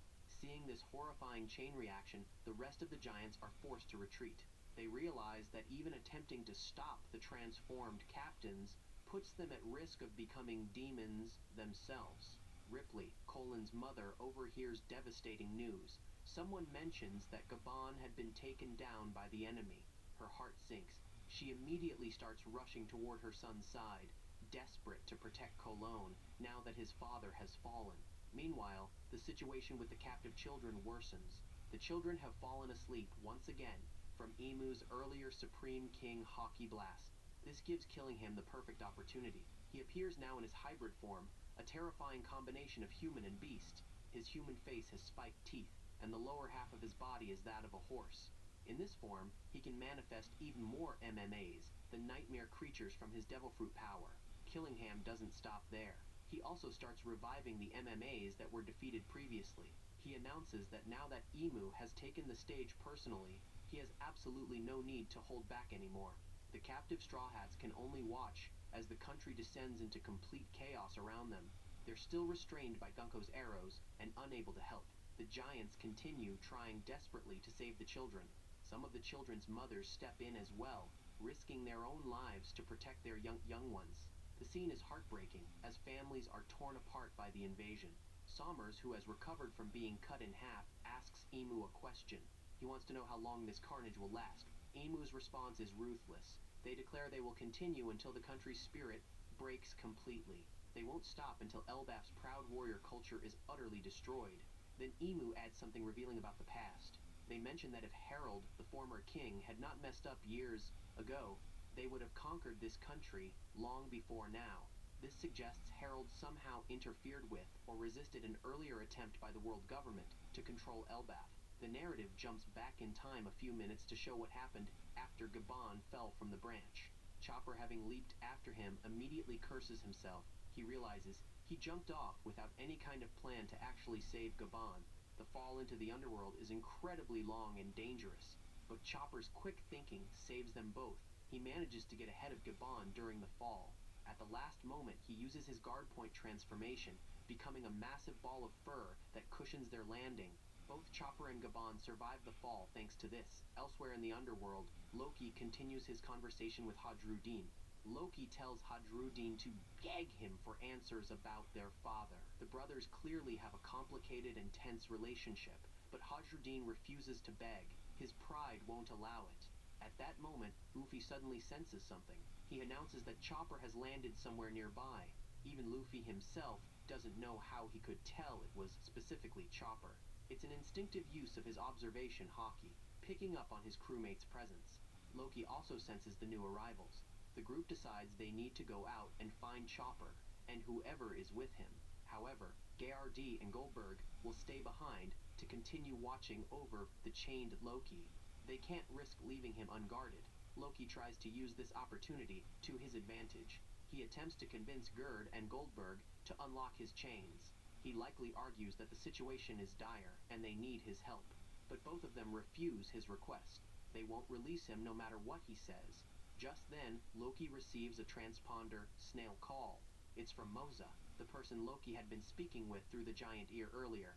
Moza tells Loki that they will not be able to call him for a while.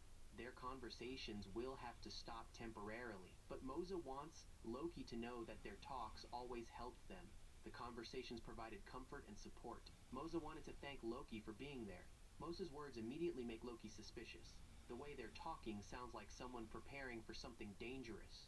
Loki thinks Moza must be in danger and asks about it directly, but Moza denies being in any danger. Before Loki can press further, Moza hangs up the transponder snail. This leaves Loki deeply worried about what might be happening to his friend. Gerd, who heard the entire conversation, speaks up. She tells Loki that she's happy he found a friend, keep him company while stuck down here in the underworld. It must have been lonely being chained up alone all this time, but Loki snaps at her defensively. He tells Gerd not to say a word about it. He doesn't want anyone making a big deal out of his friendship with Moza. Hadruddin and Luffy's group return with Chopper and the injured Gabon. Hadruddin immediately tells Gerd to get her medical supplies ready. They need to treat Gabon's injuries from Gunko's arrows as quickly as possible.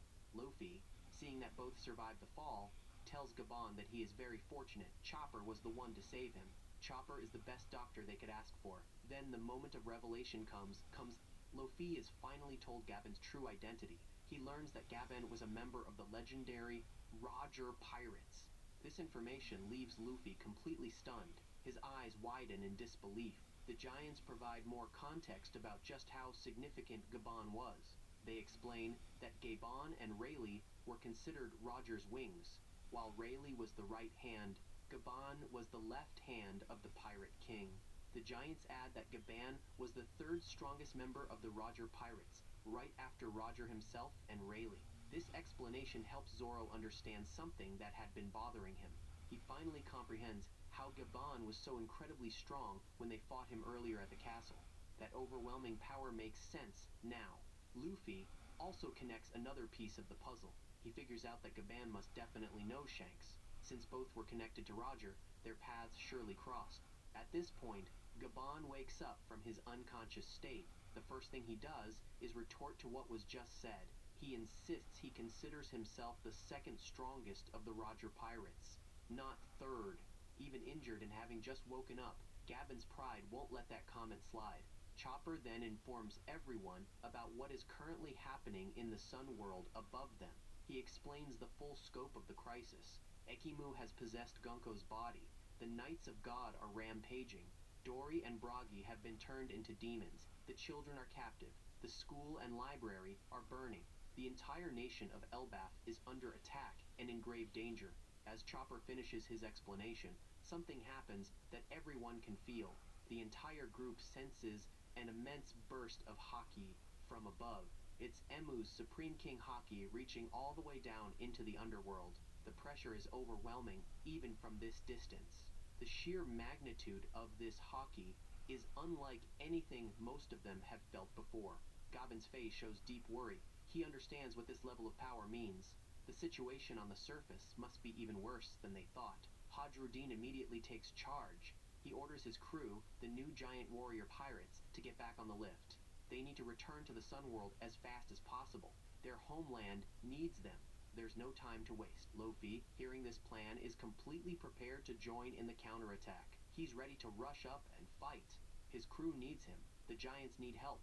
And now he knows someone as powerful as Emu is up there, causing destruction. Loki's prediction, meanwhile, Loki starts laughing. It's not a cheerful laugh, but rather one of grim understanding.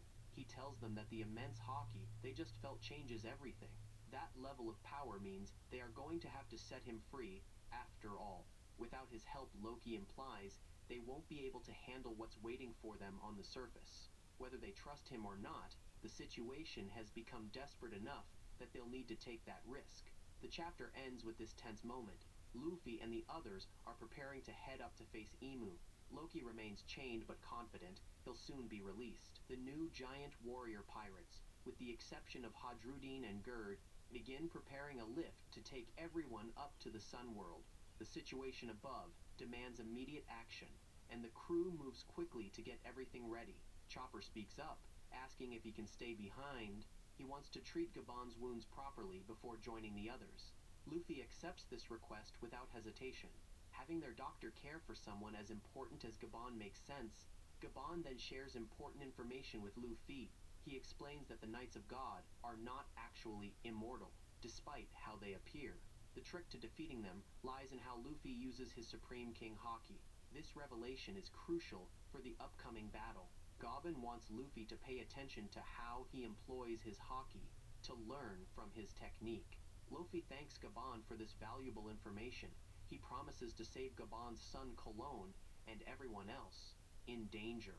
His determination is clear in his voice. Loki, who has been listening to this entire conversation, also thanks Gabon for the explanation. He notes that this knowledge allows him to better understand how to utilize his own power. This hints that Loki also possesses Supreme King Haki. Once again, Loki asks Hadruddin to take off his Sea Prism stone cuffs, but Hadruddin refuses the request once more. The tension between the brothers remains unresolved. Gabon then drops another piece of important information. He tells Luffy that there is someone else in his crew who can use Supreme King Haki. Sanji immediately assumes Gabon is talking about him. He probably starts moving forward, ready to receive praise for his hidden potential. But Gabon was actually referring to Zoro. The green-haired swordsman is completely surprised by this revelation. Zoro had absolutely no idea he could use Supreme King Haki. He didn't consciously know about this ability within himself. Luffy, on the other hand, reveals he knew all along.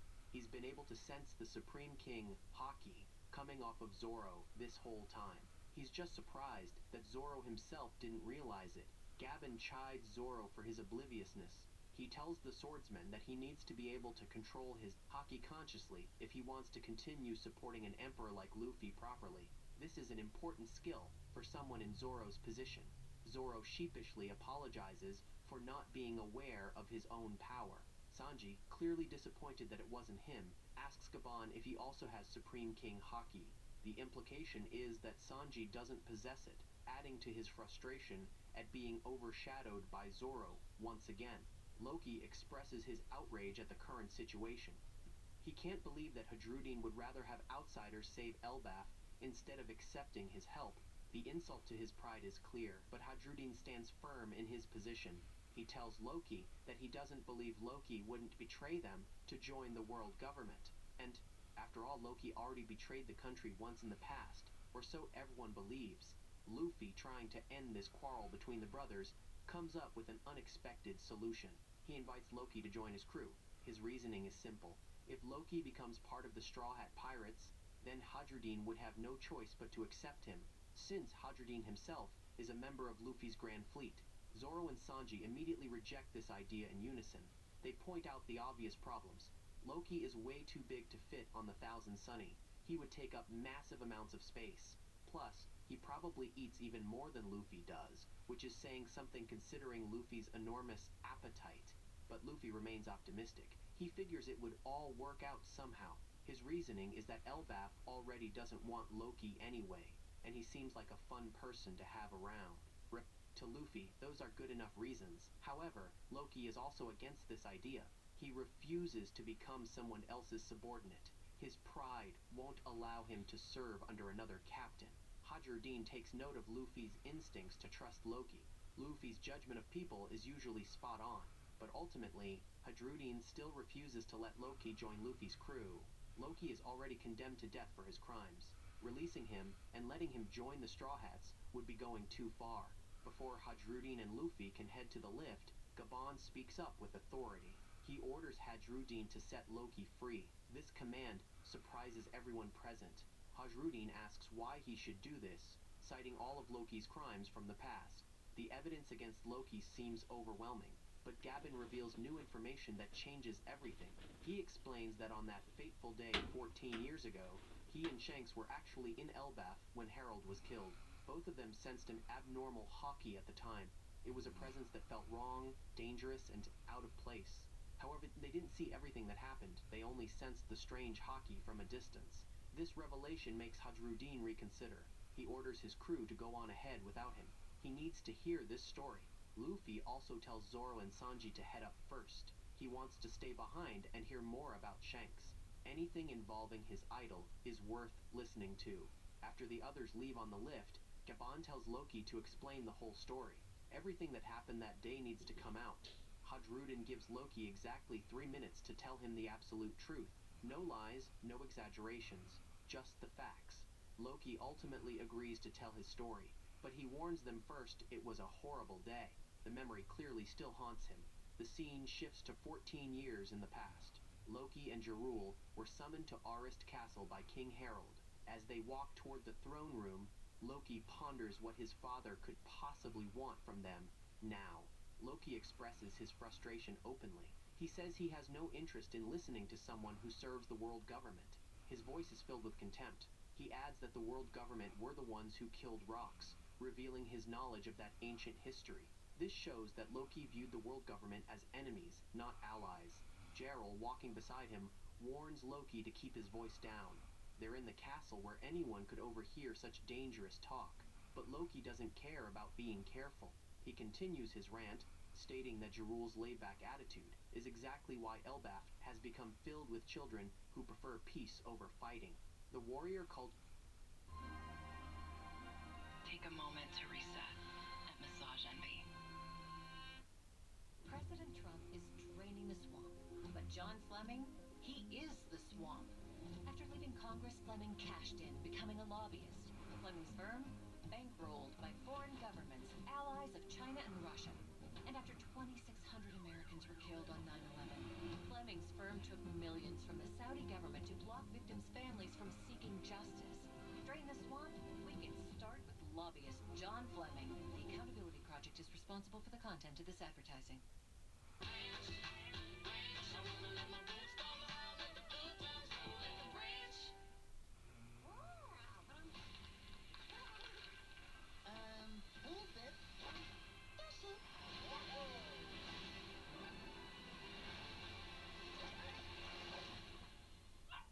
Super Mario Galaxy movie.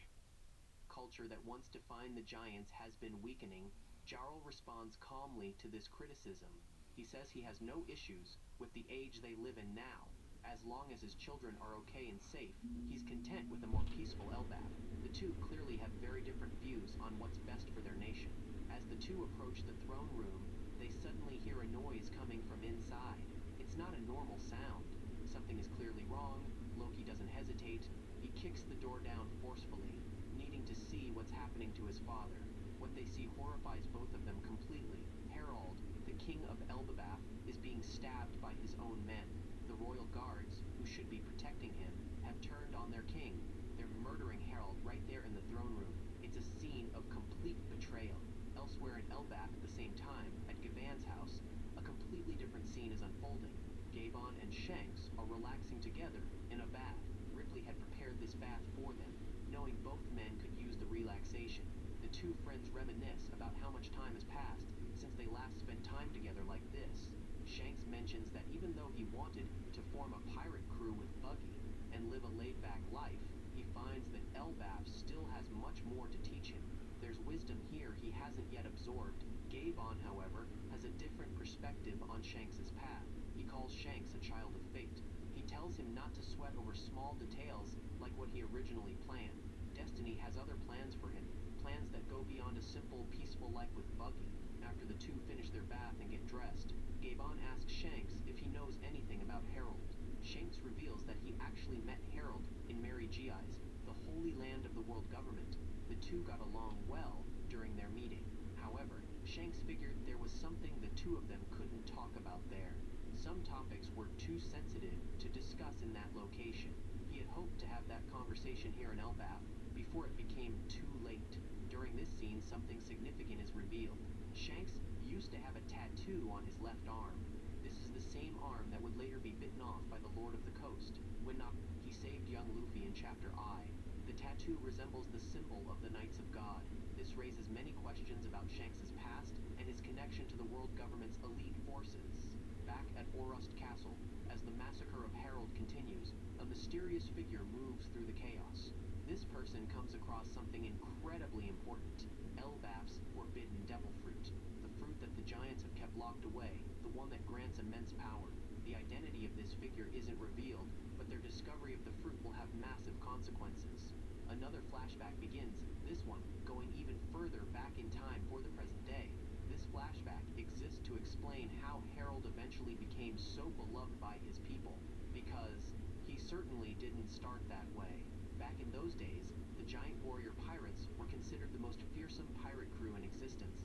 Their reputation for destruction and violence preceded them everywhere. Alright guys, that was the full Elbaf explanation up to this point. The Elbaf arc is still currently going strong, and is at its peak right now, with the God Valley incident unfolding. I'll be making a separate video covering God Valley, since it hasn't finished yet.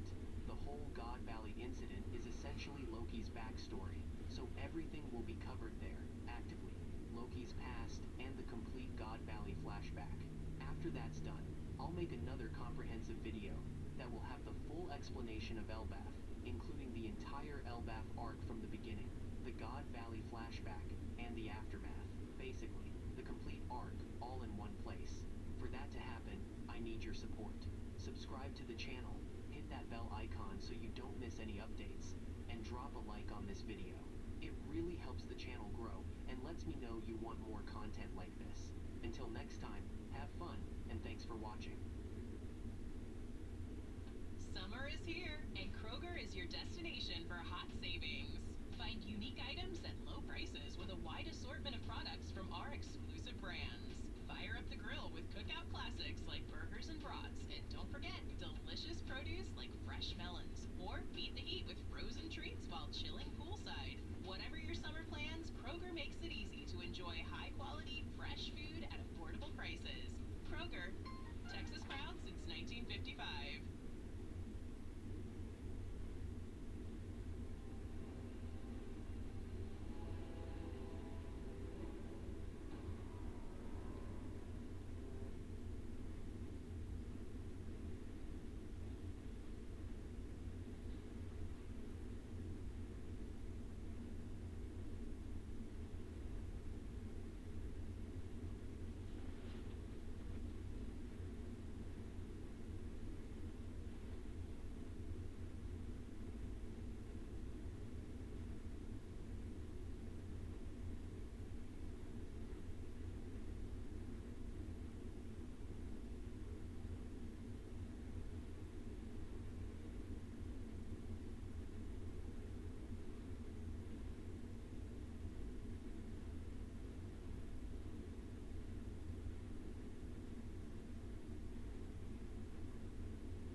for full-size carpets, hardwoods, waterproof flooring, tile, and rugs. All in stock and outlet priced.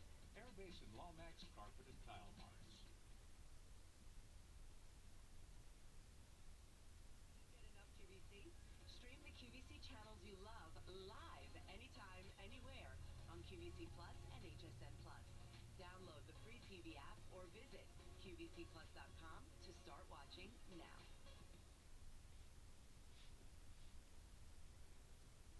Your itchy, flaky scalp? I crave relief. New CeraVe Anti-Dandruff Hair Care. Developed free from common irritants and allergens with 3 essential ceramides and unique MIT-free pyrithione zinc. Now I'm looking flake-free and healthy. New CeraVe Anti-Dandruff Hair Care.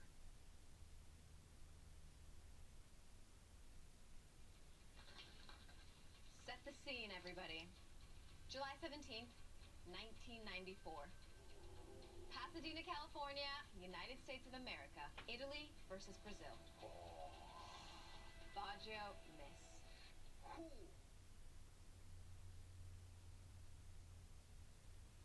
So what, I help you study and you play my fake boyfriend to get Justin's attention?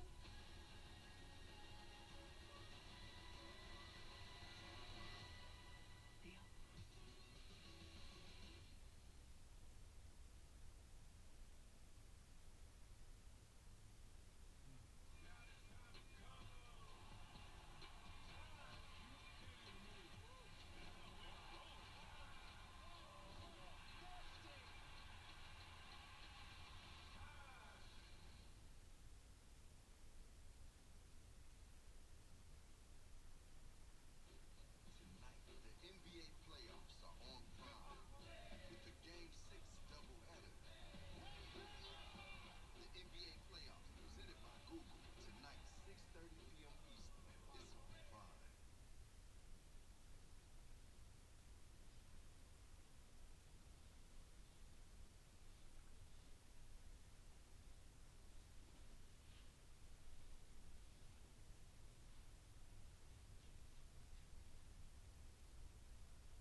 wasn't expecting Shu to go in on Hassan again.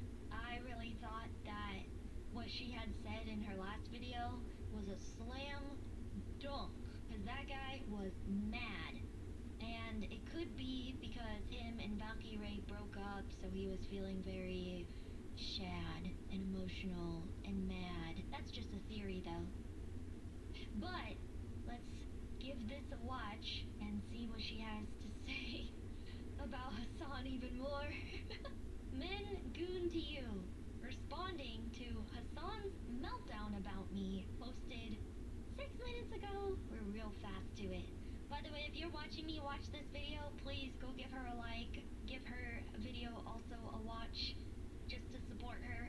This is a rare case in which we're gonna watch it as soon as it's come out, because you guys were hyping me up about it. The other day, I made a video about the Pragmata video game drama and covered some insane opinions people were having about it. How the game activated some fatherly instinct in some men, and how people were calling those men creepy incels for having the basic human desire to start a family. A small part of that video was covering far-left Twitch streamer Hassan Piker's awful opinion about it. I will play that segment in its entirety so you have some context. Ah, shit. What's really interesting about this is all of these unfuckable losers in the gaming sphere always talk about like starting families and stuff. And I don't understand like why this has become a thing that they care about. Like, if you're a gamer, you should care about things that you actually experience. You should care about things you actually enjoy, right? If you're a lonely gamer who has never been around a woman and will never have sex with a woman, why do you care? Like, why do you care about having children or like riding for having children? Like, it's just not something that you're gonna experience ever for. You're only allowed to care about the things that you are currently experiencing.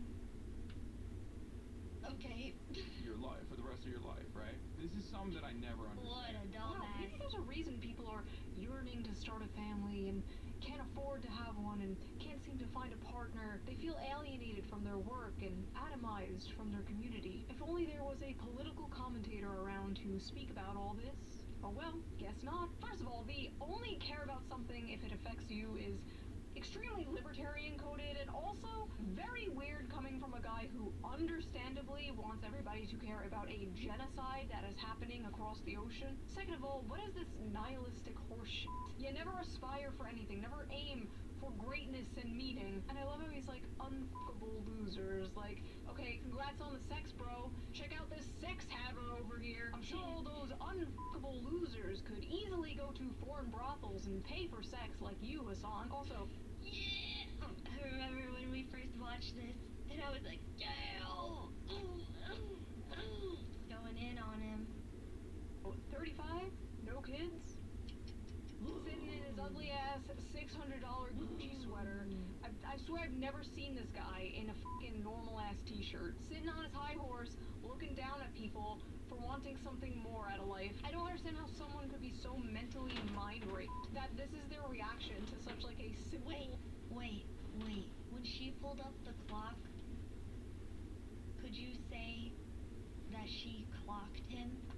Oh, right. Okay, I'm not a dad, but... Okay, that was kind of cringe. Anyways, stop. Okay. Let's just keep watching the video. Wholesome concept. That was 3 minutes of a 30-minute... It wasn't that bad. It was quite creative, I'd say. Wholesome concept. That was 3 minutes of a 30-minute long video.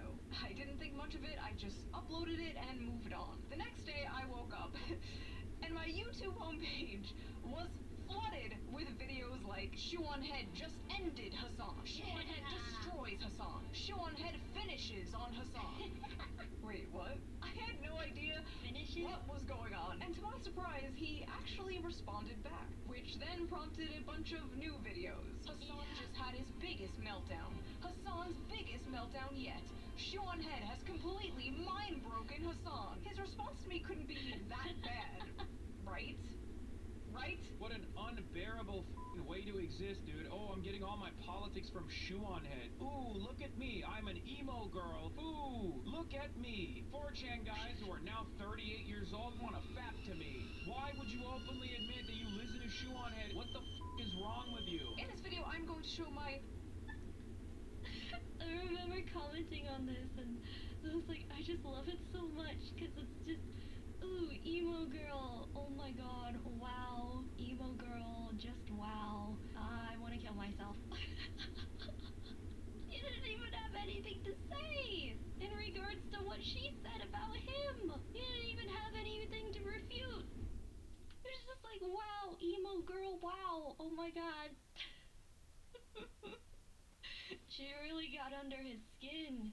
Ooh. Raw reaction to his response, and throughout that will be sprinkled in like normal commentary. Now, I'm gonna be completely honest, I was really debating whether or not to do a response to his response, but like everyone else is covering this crash out, so why wouldn't I, the subject of said crash out, cover it myself? Like, there's currently a resolution in Congress to like disavow Hassan Piker, the same thing that they did to Nick Fuentes, disavowing private citizens for what they said on the internet. What are we doing here? Does our government really have nothing better to do? Like, there is so much going on in the country right now, so much going on in the world right now. I feel like decades worth of news happens like every week. Every day there is a breaking story of the most insane stuff you've ever heard in your life. Everyone is expected to have a fully formed opinion immediately. But the reality is, when a story first breaks, you're probably not seeing the full picture. And that's why, for 5 years now, I have been using today's sponsor, Ground News.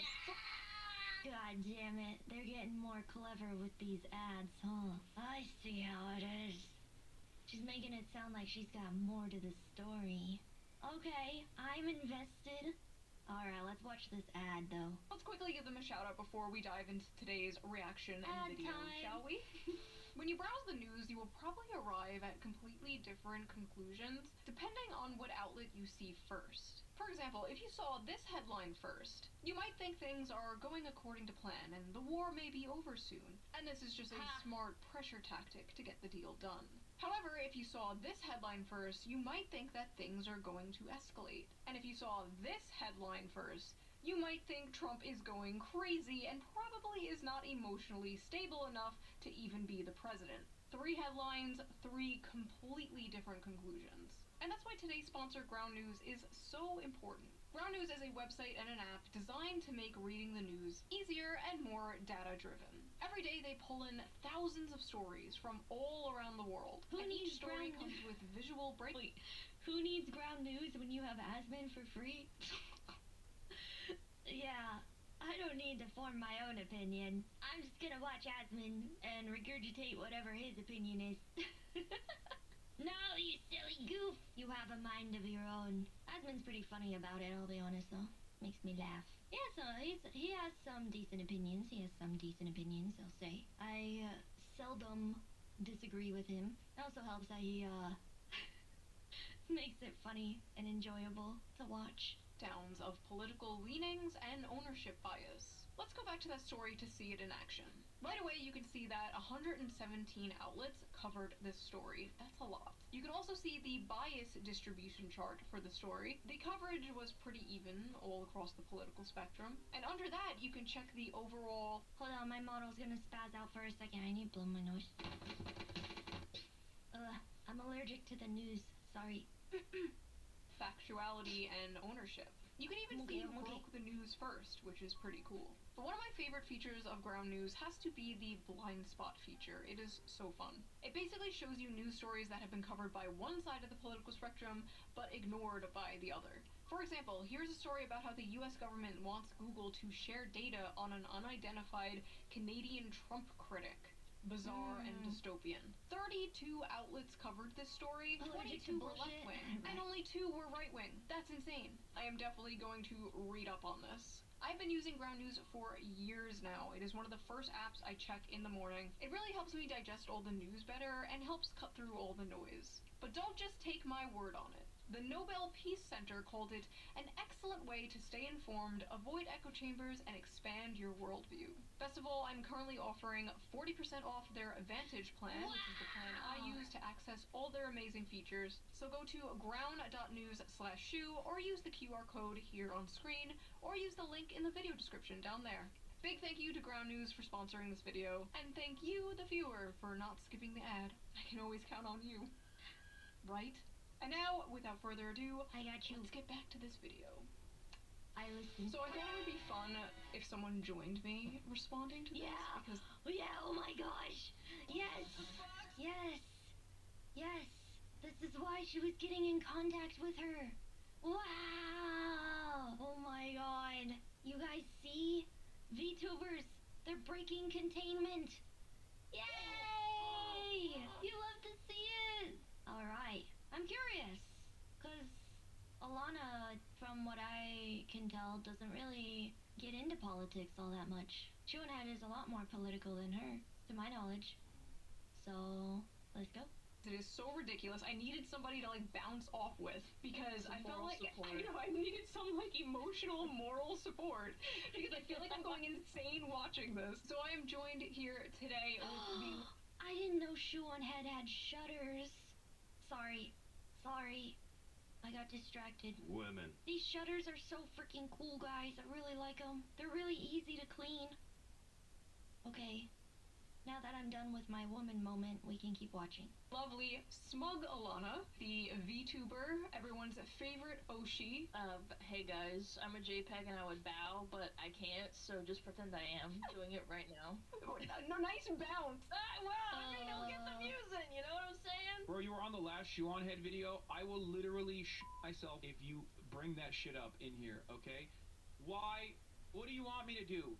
Myself in the face, not die in the process, but at least lose significant chunks of my brain so I can operate at the same substandard, suboptimal IQ level that Shuanhead and her dumb audience operates in, so I can do a regular response to that? Is that what you want me to do? Why is he so mad? Still has yet to bring up anything. Nothing. Zero points. Zero points addressed. How many seconds in are we? I basically made the same joke in my video about like giving myself brain damage so I could understand. Trying to follow the logic here. Let me just give myself some brain damage. Imagine being that chatter. Like, hey Hassan, did you check out this video? Do you want me? Ooh, look at me. I'm an emo girl, and I change my politics all the time. Ooh. Time out. Emo? I wasn't even gonna bring that up. No, hold on. For me, that's gotta be a Boxy reference. So, my name is Foxy. It has to be. Hi, I'm Foxy. It's the wild way that he frames having nuanced opinions, like, depending on the subject. Like, God forbid you disagree with Hassan Piker, the arbiter of correct opinions of the internet. I do not have that many videos. I have like 100 videos in the span of like a decade. You could go randomize and click on any of those videos and you wouldn't be able to tell if it was made today or 10 years ago.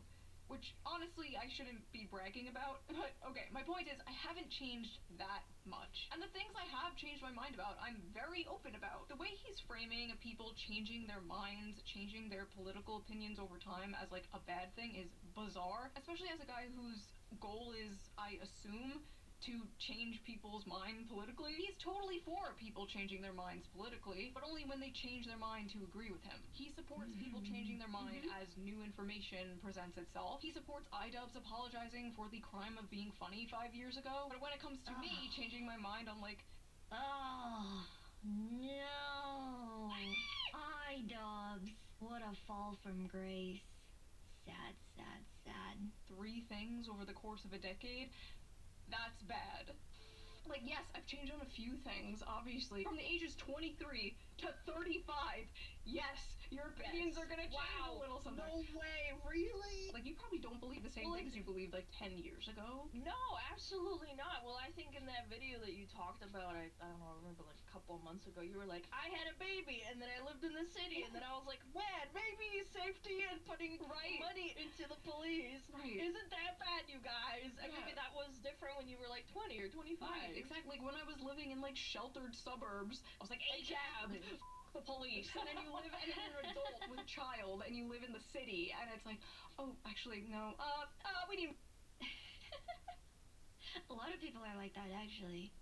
There's people who live in more rural... Never Trumpers, Cassidy and Fleming. Cassidy voted to impeach Trump. Fleming brutally attacked President Trump in a tweet, calling Trump reprehensible. Cassidy and Fleming, never Trumpers. We'll never ever vote for. I'm thrilled to give my complete and total endorsement to your next United States Senator from Louisiana, Julia Letlow. So everybody go out and vote and send Julia Letlow to the United States Senate. I'm Julia Letlow, and I approve this message. Chise, un sabor que sorprende a todos.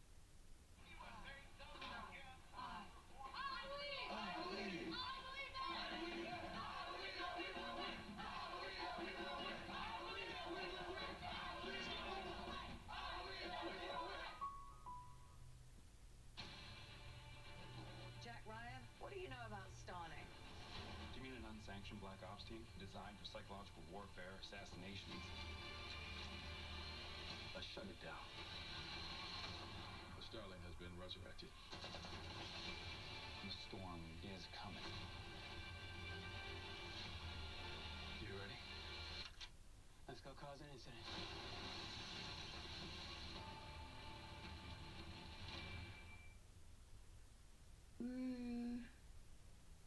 Rural. Out in the countryside. And they don't experience anything that goes on, in the inner cities. I've told this story before, but I'm gonna tell it again. I already knew American cities were shit. But when my mom took me to San Francisco for the first time, into the heart, and we went to Starbucks, and then there was this big black homeless man who ran in, and he pushed my mom aside, grabbed money out of the tip jar and ran out. That was like a whoa moment. That was like a oh my god, I am scared moment. So, you know, these sorts of experiences can shape your opinion. So when you see people complain about it online, you can be like, oh my god, me too. I totally understand. All these people complaining about things, they're on to something. They might be on to something. Powder had her Batman moment. Well, thank God my parents didn't die. That would have been very sad. But yeah, it was, I already knew that it was shit, to be honest. Because I've been in other, large American cities and been like, whoa, what's with all this trash? And I'm not just talking about the trash on the ground. But I was like, Jesus Christ! So, just saying that it happens to a lot of people. It's easy when you're away from it all to be like, oh, look at all these people fighting back against the, enforcers. Look at all these people fighting back against the police. The police are abusive and blah blah blah. And clearly the media is not latching on and lying to me about something. Clearly they're not being extremely hyperbolic about anything, right? Right? I can trust this. Nope. Nope, nope, nope. Just ignorance. And they're safe. They're in, what's it? Like sheltered ignorance. Bleh. They're on an island. Yeah, I just don't like, how some of them are so politically outspoken and they just don't even know what the fuck they're talking about. That's what's extremely annoying about it. Is sometimes you do have to take those people that are extremely outspoken and put them in a situation that they get to experience it themselves in person and then see if their opinion changes. It might change their opinion, or they'll try to like come up with something, some sort of bullshit as to why they're still correct. But, yeah. Does the island have a moat? Get out of here with the fucking moat argument. Fucking done with that. Anyway, let's keep watching. More please. Never mind. I just confuse terminally left-right-brained people. I always have. Hyper-partisan people absolutely hate me because they can't just, like, put me into a neat little box and then smash that box with a hammer. Hassan usually can hand-wave away critics like, oh, they're just an Israel shill, they're just a Zionist. He can't do that with me. He hand-waves them away by calling them neocons or neoliberals. He can't do that with me. Alt-right incels. He can't do that with me, so what does he do? He malfunctions and starts calling me emo. Like, okay man, you got me. Emo is when eyeliner, I guess. In the hyper-partisan mind, it is completely impossible to hold several non-contradictory opinions at the same time. Like wanting free healthcare, but also wanting a strong border. Like, to me, those aren't contradictory whatsoever. In fact, that works together. You don't want to override your healthcare system, right? Your focus should be American citizens. Like, in their mind, like, Denmark doesn't exist, right? They think, like, oh, if you think unions are important, you must also be for minors having HRT. Like, no. If you believe in public transportation, you also have to believe in abolishing prisons. Like, no. Sorry, no. I don't know how my ideology is confusing. I don't know how they see that as, like, flip-flopping or being a grifter. When to me, it's like completely normal, common. She said the scary word, grifter. Sense stuff. Like, you can't have a country in decay like this. You can't. It will not be fixed by people like Hassan telling young men not to aspire for anything and saying stupid shit like telling people it's cool to steal. Would you steal from Whole Foods? I'm pro stealing from big corporations. Like, what in the fucking LARP is that? Yeah, stealing is so cool, dude. Let's just steal from big corporations so those big corporations move out of that community, and then that community turns into a crime-ridden, unsafe shithole ghost town and a food desert. Like, yeah, bro, you're really fighting the man. Listen, you can tell people that billionaires are the real enemy until you are blue in the face, and it might be true, but Jeff Bezos isn't the one stabbing them on a train, you know? You can't have a peaceful, functioning, socialist, or even social democratic society with the delusional social policies of Hassan Piker. You just can't. Anyway, sorry, I'm going on a tangent. It's just so funny, he's gonna go rob Whole Foods, oh my god.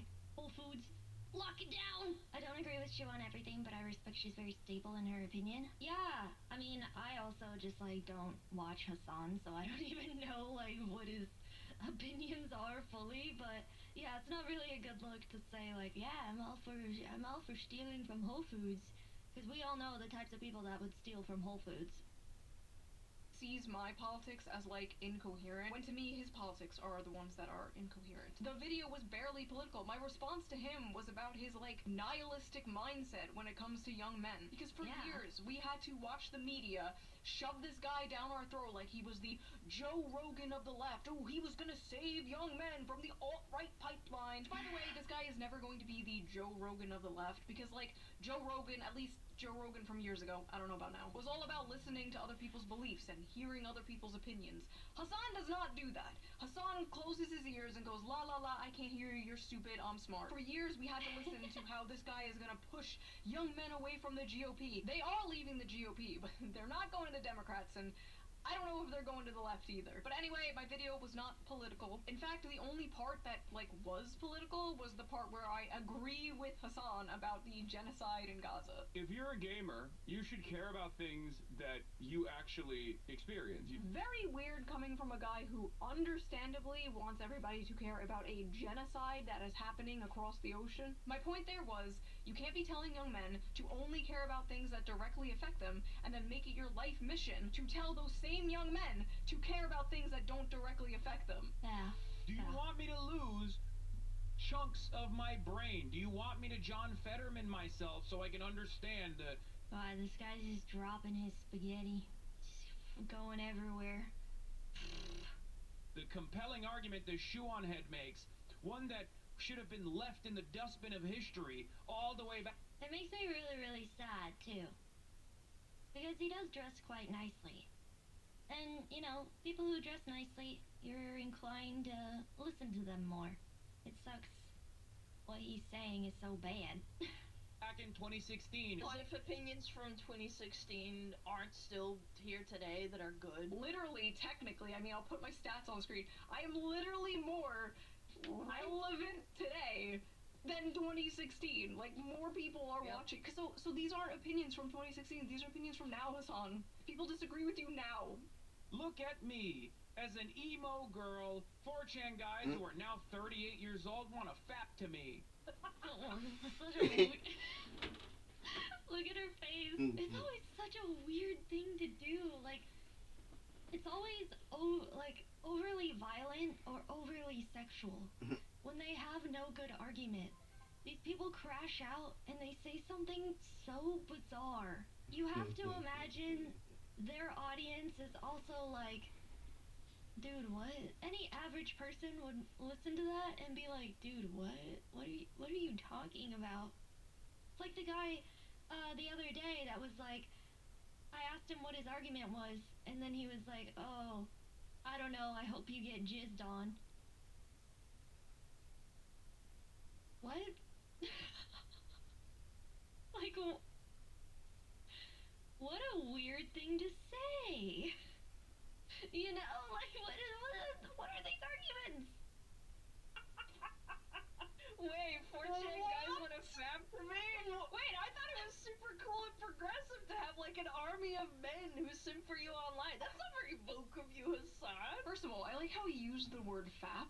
That's so old, isn't it? Is it gooning now? Yes, Come it's on. gooning. What Come on. program? Come on, get with the times. This should have been left in 2016, Hassan. Come on. If this was said by anyone else, he would be calling it misogynistic and sexist, but it's being said by someone with the hive mind approved opinion, so it's okay. It's called dark woke, Chud. We decided to become more hypocritical and annoying. You wouldn't get it. I've heard that. I've heard that used before. Dark woke. Hold on. Dark woke. Oh, it's on Wikipedia. Dark woke, also called woke 2.0, is a social media phenomena and political messaging strategy that emerged in January 2025 following Donald Trump's second presidential inauguration. The terms use advocates for a shift in progressive political communication tactics, pushing for more aggressive, direct, and politically incorrect approaches in responding to conservative media strategies. Oh my god. Oh. Okay. Huh. That's why things are so crazy on Twitter, huh? The left adopting right-wing humor badly. Oh, this is why people say the left can't meme. The left can't make jokes. That's what dark woke is. They're trying to meme, but it's so bad. Why does the left always copy us? They just want to be like you guys. For real, for real. TLDR. Okay. You know what also happened on Mother's Day? My sister brought up how her boyfriend, when they were early on in their relationship, he asked my sister if she was woke. And she was like, what does that mean? So that must have been a good sign, right? By the way, she's not. I would say she's not woke. But, that must be a good sign, right? If a girl is like, what the fuck did you just say? I don't know what that is. Pretty good. I think it was stick around and find out thing, but yeah, my sister is not. Kind of a funny conversation though. Omega based, he passed the vibe. Oh yeah. He's passed the vibe. Passed the vibe, for sure. No, it was funny because I was talking to my sister about her experience with trans people, and then she told me, she's like, oh my god. She's like, oh my god, my boyfriend would love your opinions. And I was like, sweet. Sweet. So, welcome to the family. He gets the big sister approval from me. Stamp of approval. Beep. Is Powder getting radicalized? Getting? Question mark. Getting? Dude, I'm already at the top. Just kidding. I'm just normal. I was getting paid for men to fap to me like many of his friends and ex-girlfriend porn star do for a living. That would be fine, he would support it. But Ew, what'd he say? If I was getting paid What'd for she men say? to fap to me like many of his friends and ex-girlfriend porn star do. Oh no! He used to date a porn star? What is up with streamers dating so many fucking porn stars? What is going on? Trojan horse to the rest of us? Huh? There you go. That crossbody bag is a horrible look, darling. Yeah, I gotta agree. I also hate these shoes. These like really, really pointy shoes. They're scary. For a living, that would be fine, he would support it. But since I don't do that and I'm just like a normal YouTuber, it's a way to insult and degrade me. It is interesting though how Hassan uses unfuckable as an insult to hurl towards men and fuckable as an insult to hurl towards women. I think it was bell hooks that once argued that patriarchy harms men by reducing their worth to status and conquest, while women are harmed by being reduced to only their desirability and being conquered. You should not be getting feminism mobbed by someone who does not call themselves a feminist, Hassan. Not a good look, buddy. And also, bro, you thirst trap more than I ever have in my entire life. You are on the cover of JQ. JQ? JQ? GQ? You are on the cover of GQ in a f***ing hot tub. I will put the picture up there as censored as I can. What is that? Just censored. Yeah. What is that? Oh, it's a rubber ducky. Oh, thank God. Shield everyone's eyes. Like a little rubber ducky on his pee-pee. You are spread eagle in a magazine. Let me read this to you. Let me read what this journalist said. Are you ready for this? Here's how Hassan Piker starts each day, working out, shooting the shit. It's Monday, 8:30 a.m., and we're in the backyard of a house in West Hollywood, where there's a makeshift private gym with benches, pull-down machines, and dumbbells galore. This is where 34-year-old political influencer keeps his thirsted-after body fit. What? By the way, written by a male, too. And I'm just like, I would have thought it was, yes, I'm pretty sure. He strips his shirt off. An army of girls and gays would kill to be where I am now, next to Piker as he pants in a pair of neon shorts with black Calvin Klein boxers poking up. Ew, I hate this. I hate this so much. I hate this shit. What is this fanfic? It's so gay. The socialist, by the way. Sunlight glistening off the sweat beading on his chest hairs. So when it's women and gays thirsting after you, then it's a good thing. But God forbid straight men find you attractive. This is the dude that has to keep his girlfriend a secret, like some kind of K-pop star, so he can like be e-boyfriend for his parasocial female fans. I'm always talking about being married, like when I'm in a relationship, I'm talking about being in a relationship, whatever. I'm the whore, not the one playing e-boyfriend. You're covered up! You can make the argument with me. When people say like, oh well, she's just a pair of anime tits on the screen. Okay, fair point. However, Shu doesn't even like have anything that she wears in her YouTube videos that are like revealing. Like she's very moderate. People, wait, I'm sorry, my dad is calling. Wait. Dad, put me on the phone with him. Hey, what's busy? The left in a MAGA body, bro. That always stuck with me. A progressive mind and a MAGA body. What does it even mean by that? Being attractive. Damn. Are they calling progressives ugly? Are they saying that they're fat and they're unfit? Ooh, and eating healthy and working out is right wing. What the f are we smoking? For like a good 3 years, there was this really. That's the same thing with Pragmata, right? It's like wanting a family and being a father is Nazi propaganda. Well then, shine me up. Right?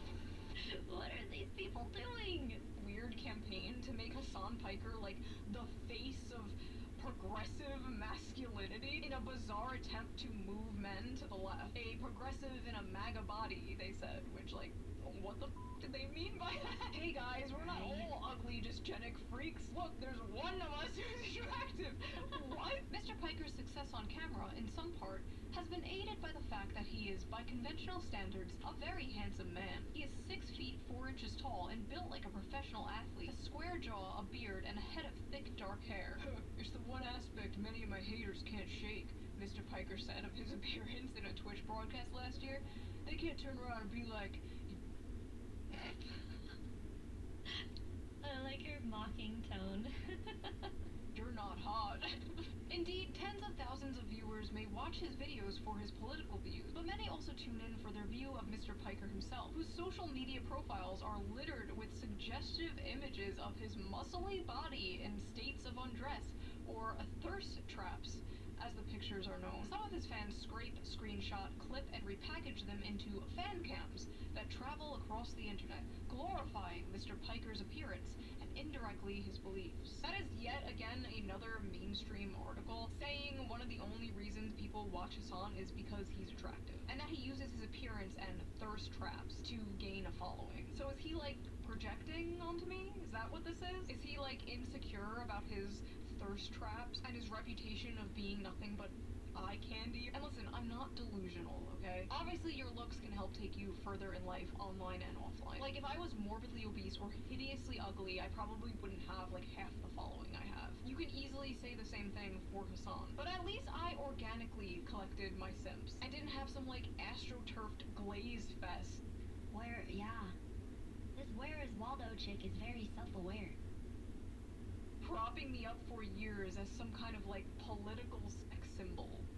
Embarrassing. Guys who are now 38 years old want to fap to me. 38? You mean 3 years older than us, Hasan? Yeah. Oh my god, the people that are in my demographic.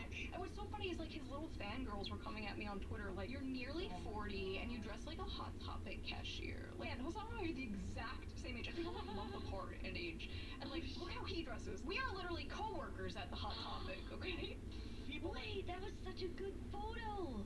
No, I want to see like, it. Look how he dresses. We are literally Dang. Wow. Maybe Shu should go goth.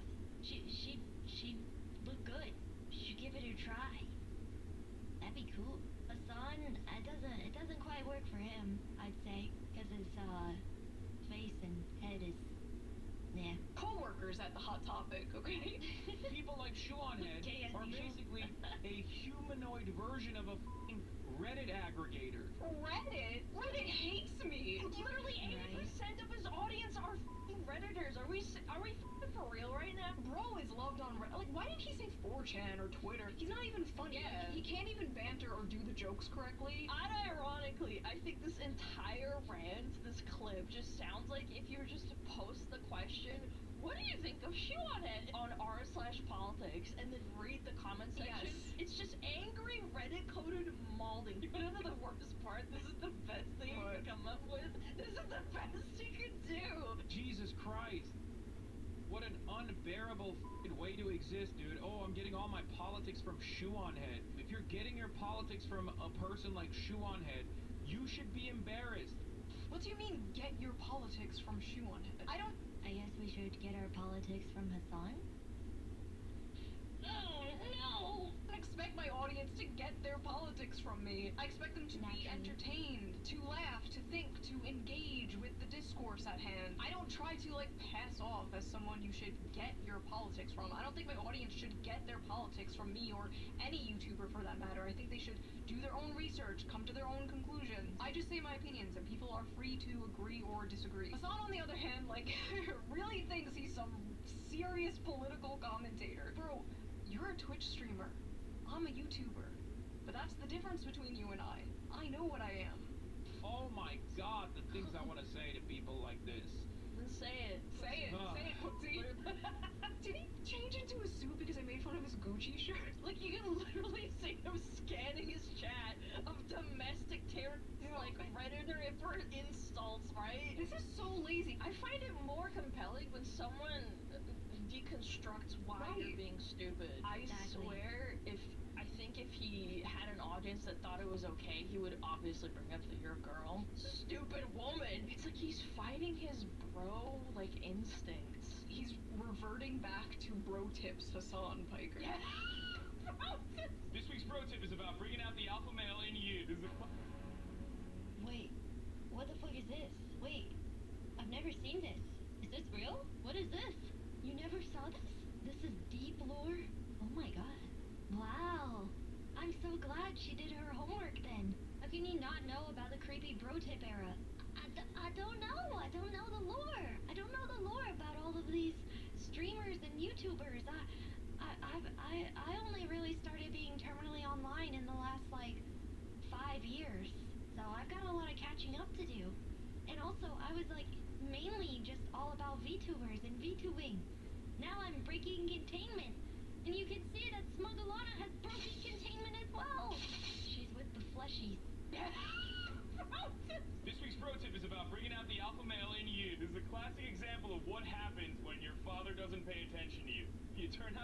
slut who's craving for attention, and then I tend to pick you up at a bar late night and bang you out on the first date. All his insults I've already 8-miled him on, because I've already made fun of the fact that my eyeliner is from 2008. I'm in no position to talk about style. I still do my makeup like it's 2009. I already made fun of the fact that you shouldn't get your politics from me. You are going to shoe on head for political information. You are deep fried. He never self-insults. Like, you can make jokes about yourself. Like, I've joked about a million times, like, oh, I'm a 400-pound man behind an avatar. Like, it's... Oh my god, she's just like me. She's just like me. That's crazy. Wow. What are we, cousins or something? Damn, relatable. Funny, like, who gives a I feel like just takes himself way too seriously. The most popular streamers, every single one that I can name that are at the top of Twitch with Hassan, every single one of them at least, like, makes jokes about their appearance. Aspen talks about how he's bald and doesn't have any teeth. He leaves himself so exposed to being made fun of, and then he wonders why everybody makes fun of him. Like, just join in. It's part of being a human being. Honestly, good luck, dude. Wait, Crash, how you like to wipe the drool off his mouth? Should He's like, stop. He's like coughing. Try to probably get the mouth like a bulldog. Alright, so then we got one of these Hassan orbiters. So a former booby streamer. This is Casey Tron. Oh my god, I cannot stand this girl. This shoe on head girl, pick me woman. Shoe on head and her... Good grief. Here is Hassan's struggle. He cannot self-insult because if you're insecure and desperate and self-insult as a joke, it comes as an actual vulnerability. They'd eviscerate him if he did it. I guess so. You just have to not care. Oh, Casey Tron. That's all I know her for, is being like a booby streamer. Back in the day. She looks, I don't know, pretty greasy here or something. It's just, I wonder what happened. Tron. Oh my god, I cannot stand this girl. This shoe on head girl, pick me woman. Shoe on head and her dumb audience. Her dumb audience of incels. Like, I don't know, it's like shoe on head, if you like care so much about these incels, go one. This is such a self-report for being a retarded whore. Like, I love the implication, too, that, like, Casey Tron thinks the only way you can truly care about men is if you have sex with them. Does this thought process just come free with not having a father figure? Do I have to have unresolved daddy issues to comprehend this? Is that problematic for me to say? No, it's just retarded. Weird. Like, prove you care so much about these incels and their inability to get sex, go one. Oh wait, you won't? Because you're just grifting to them? Like, you don't even want to get with them either. But you'll condemn other women for not wanting to who you don't want to okay. When did I ever What is she making up in her head? She's married! What is Casey Tron thinking about? Shu cured at least one incel, right? Ay, ay, ay. Dem women for not wanting to people. What is it? Hat on foot again. Hat on foot making YouTube videos from Earth 2 about how women own men's sex. What the really fantasizing? Why is everything sex with these people too? Like, everything is sex. You talk about the human desire to like create a family and have like a legacy, and they're like, sorry you can't get laid, incel. Sorry you can't get pussy. Says the chick that sits in her room all day and smokes weed until she's numb. Oh. That's what it is. The weed has made her schizophrenic. Too much weed. Damn, she's choking. Dog, what do you... If you look up the dangers of smoking marijuana in like a Kids Dare pamphlet, there's just a picture of Casey Tron's face.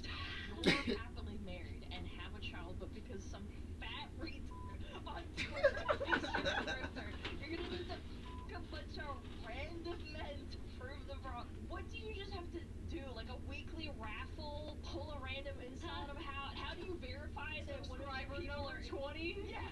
I stand by what I said. Shoe on Head should be thanking me for giving her and her incel following. Say it again, award! Say it again, incel! It's like a parent, man. What? Incel! You know Jafar from Disney? Hassan is Jafar, and like, yeah. sitting on there, she's like, incel! She's like, good girl, yes, giving her a crack. Yeah, you're cracker. So once again, people in his chat brought up my video. He has not responded to it. He has not made a single point. Called me emo, called me irrelevant, you know, but he didn't call me wrong. Notice that. They never call you wrong. Right. Call you emo, but they'll never call you wrong. Did you see what Sean had responded on Twitter? No. Also,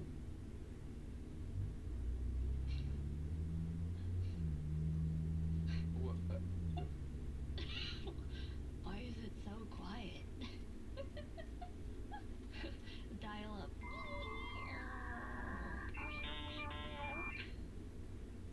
What? Who cares? Dude, that laugh is killing me. Who cares? Bro, the fake laugh. What is going on? What are you? The crying. With over 1,100 locations, Aspen Dental has an office near you.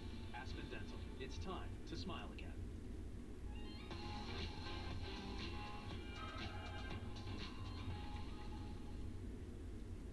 Is hot sleep keeping you awake? With Mattress Firm, our sleep experts can match you with a perfect cooling mattress, like Purple. Experience the coolest purple ever only at Mattress Firm. And right now, save up to $700. Mattress Firm. We make sleep easy. Aw, what's wrong? Hi. He gets sensitive sometimes, huh? Yeah. Let's go to PetSmart. Try Hillside's Diet Sensitive Stomach and Skin. It supports digestion, skin, and a healthy immune system. And now it's available in salmon. Nice. He says he loves salmon. And to set up auto ship with PetSmart so you never run out. He said all that? Oh, yeah. Beautiful voice. Best brands, low prices. PetSmart. Anything for pets.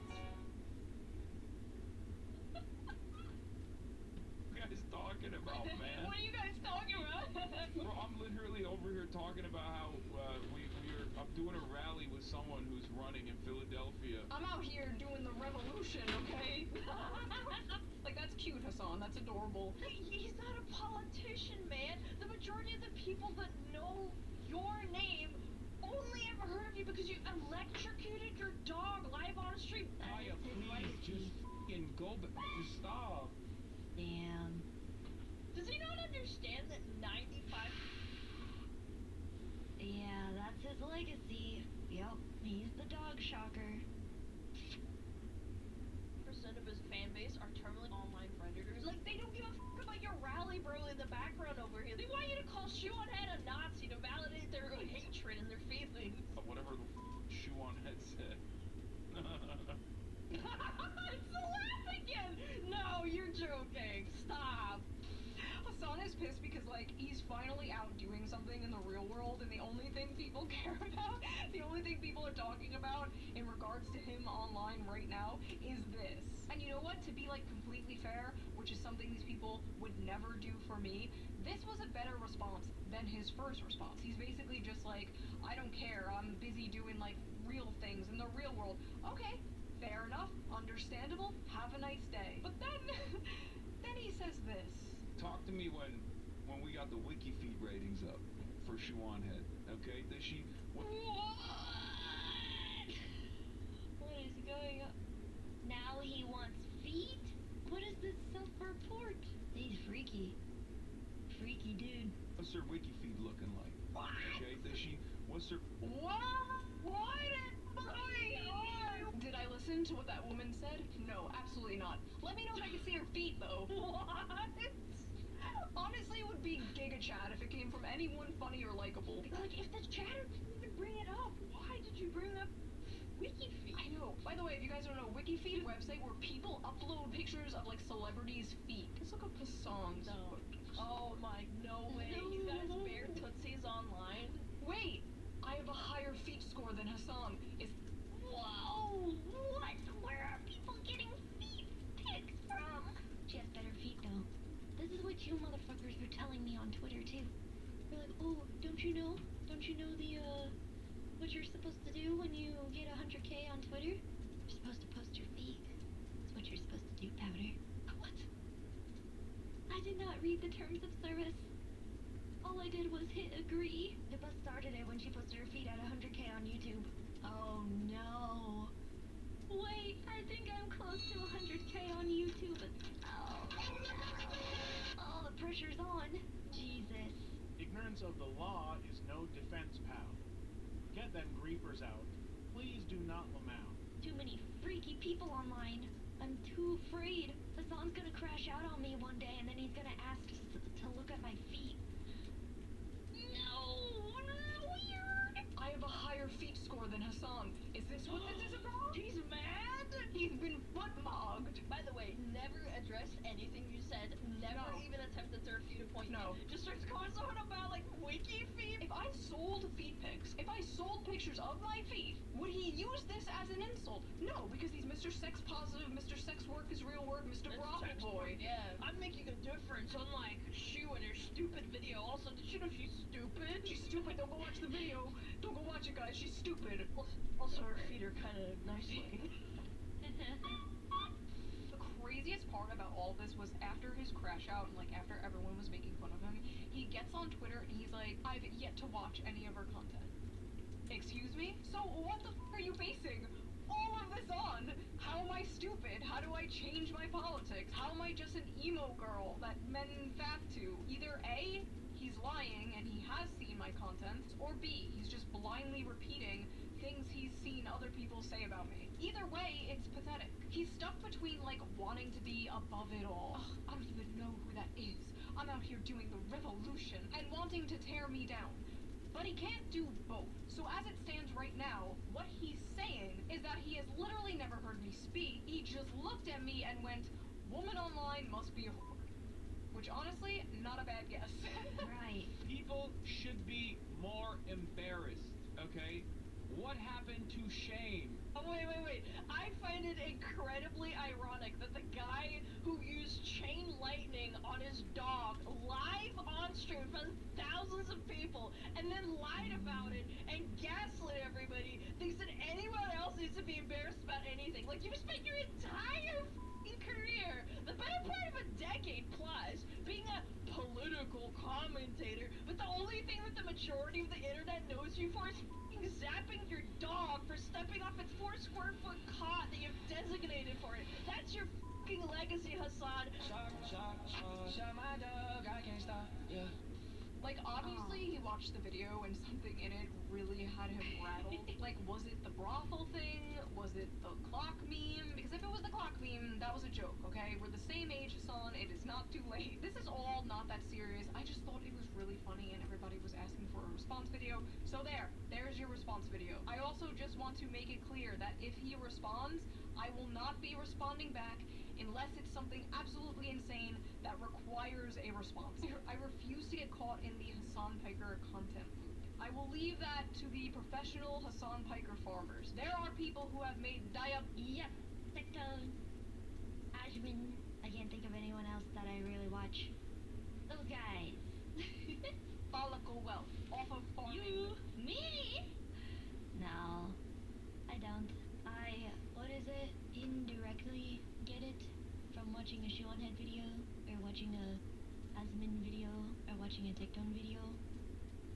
I'm just on the sidelines. Sky, okay? I am but a humble culture war farmer. The jokes write themselves. Gender war farmer. And my crops are dying. I must get back to them. They're calling him the corniest man alive. The final boss of performative male feminism. The human Brian Griffin. This is like when like a hot girl has like a video game controller and she's like licking it. She's like, yes, or like with the cat she's ears, blocked. the little headset with the cat ears. I love that there's not just one picture; it's 2 in different shots. So like, it's like, dude, can you just take a picture of me like holding it and then like putting it down on my lap, solemnly looking out the window. My dog is literally just sitting next to me, staring at me. He knows I'm talking about Hassan. He knows, Kaya, I will save you. Okay, Alana, thank you for joining me. You made it less painful to watch this shit, okay? I'm glad you were with me for this. Plug your stuff for everybody watching. Follow me on Twitter, on Smugalana. Follow me on Twitch. I go live 5 days a week. Join my Discord. Lots of really nice people to hang out in there. Absolute pleasure, Kami Mommy.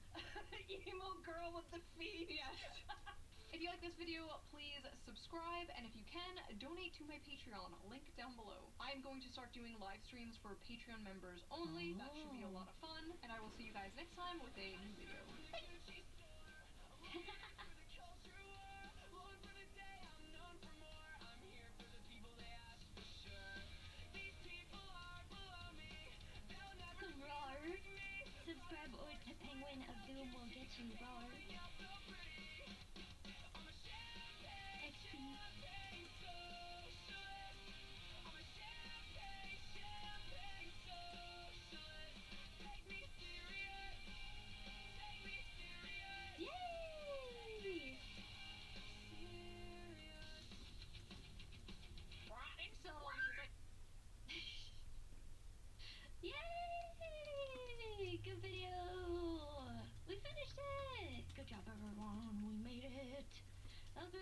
see Smug featured on the video as well. She's there for moral support.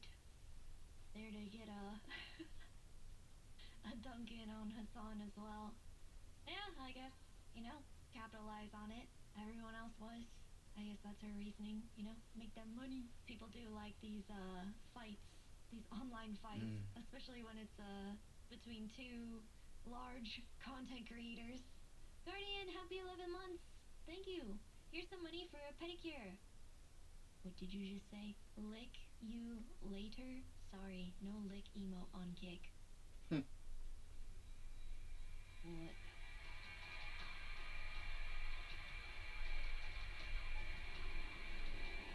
Not until I reach 100K on YouTube, okay? Subscribe!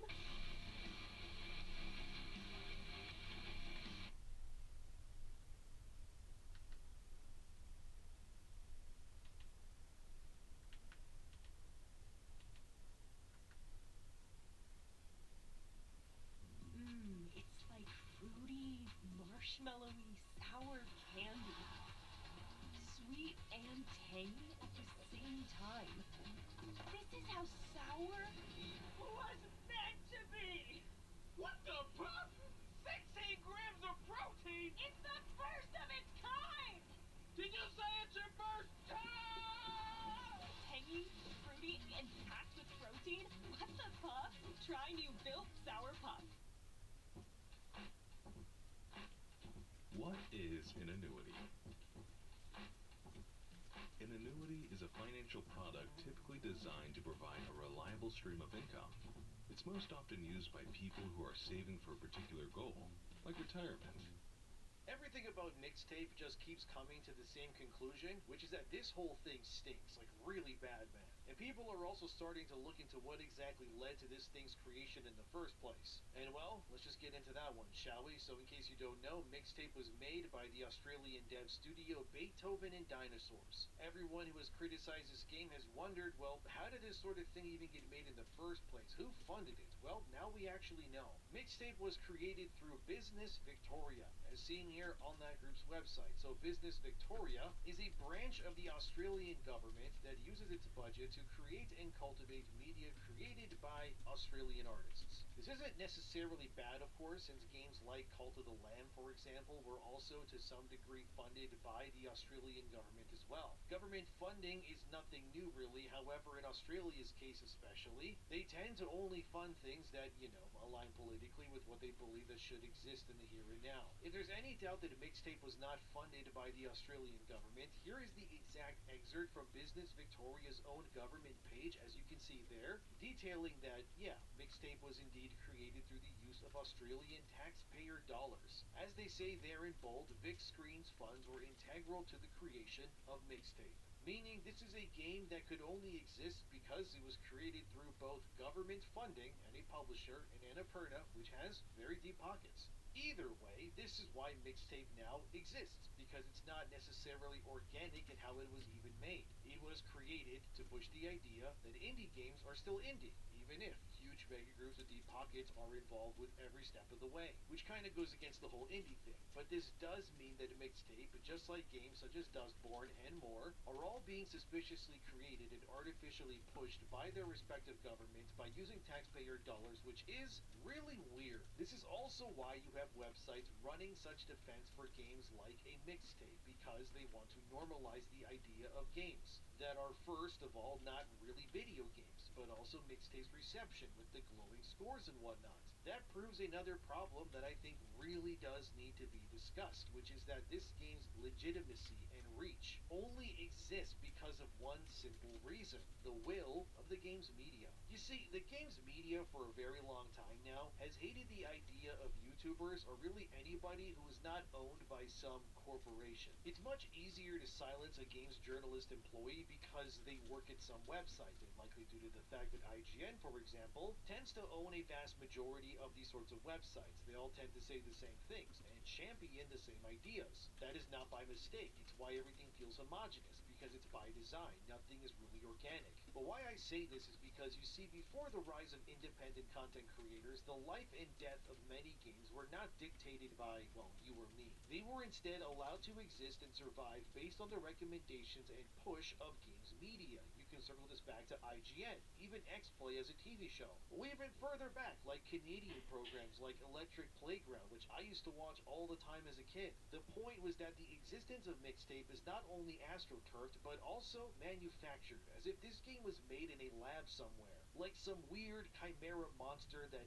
fitted all the modern sensibilities of today's struggling games journalism sphere in one game. Its legitimacy, the high scores, the public exposure, it was all by design and pushed by the very games media telling you all to just stop criticizing it. Mixtape, in a way, is like a social experiment to see if games media still has the power to artificially boost something out of obscurity into the mainstream based on their recommendations and coverage alone. If they, as in the games media, can legitimize Mixtape as a product, or even as a phenomenon that they can then in theory replicate this success and process again and again as many times as needed. And then if you point this out, that this all feels fake and fabricated, not to mention that the Australian government funding, well, you're part of the problem now, aren't you? As the Gamer said there with their own article, Mixtape is coming under fire for not having gameplay, which just isn't true. They then prove my point in the very first sentence, which reads, after getting rave reviews from critics, Mixtape is now coming under fire from some players over claims that it basically plays itself, which just isn't the case at all. Rave reviews from the critics. Ah, yes, the oh-so-not fabricated at all legalization tactic these types believe means that a game cannot receive criticism now, because it has been deemed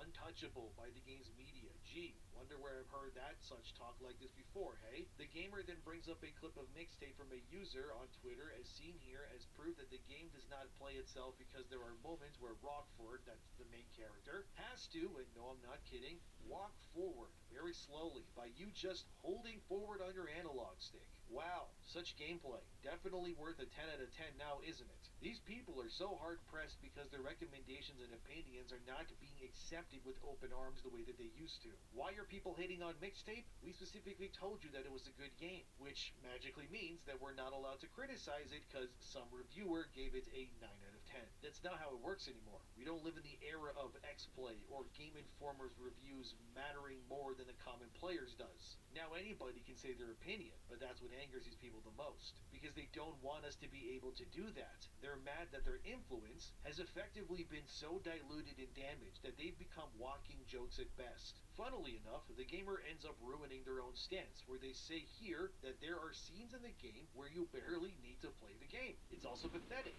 because they don't even refer to these parts of the game as gameplay sequences. Notice the words used. They said scenes. They even subconsciously know that what they're playing is nothing but a movie with barely any interaction at all. And they don't even realize that they're owning their own argument by doing this of their own free will. You know you're not making a game for actual people who play video games when somebody like Dean Takahashi, of all people, ends up praising your game, as you can see here. You see, you may read that name and go, wait a minute, who's Dean Takahashi? You remember that infamous Cuphead story about the game's journalist who couldn't even complete the tutorial of Cuphead because he kept getting stuck and couldn't, proceed? Yeah, that's Dean Takahashi, the same guy.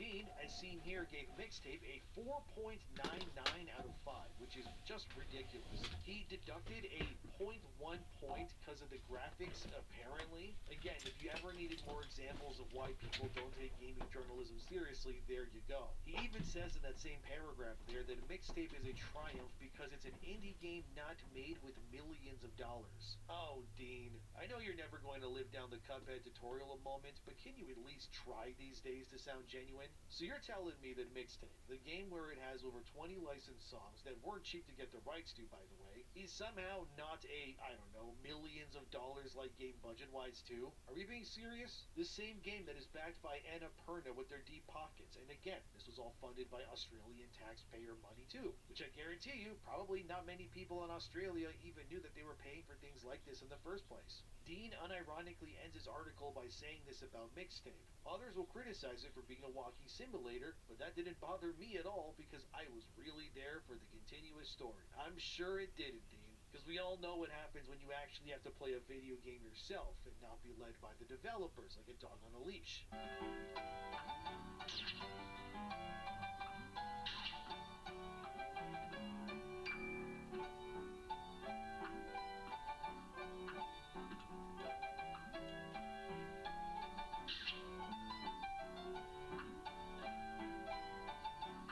again, this is the guy who couldn't beat the Cuphead tutorial. That is real. He's also the same guy who had to apologize about his Mass Effect review almost 20 years ago now, because Dean Takahashi has seen here from Engadget in 2008, dude. As you can see, he gave BioWare's Mass Effect a scathingly bad review because he rushed through the game's early moments. He didn't beat the game himself, and then he scored the game poorly. And he complained that Mass Effect's combat was too hard because, and no, I'm not even kidding, Dean Takahashi didn't realize that you could open a menu in Mass Effect to level up your squad members.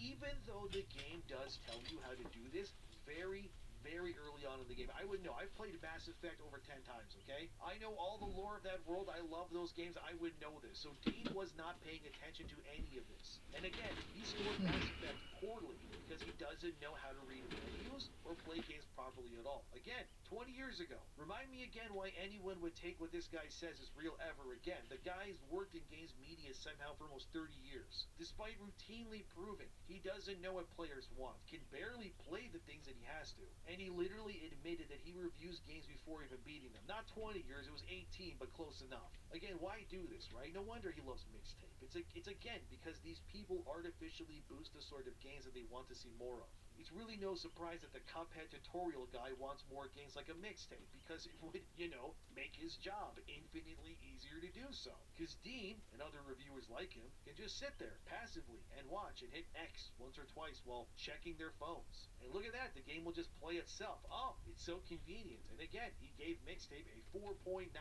out of 5, while admitting that it more or less did not require him to play it at all. Are we being serious, guys? This is who we're going to let speak for players when it comes to what should be taken seriously these days? What we want more of, apparently, and what should be allowed or nominated for Game of the Year come awards time? We're being serious right now. This entire thing is a sham. If Dean likes your game, you have to seriously question yourself, because this guy didn't even know that menus existed in Mass Effect.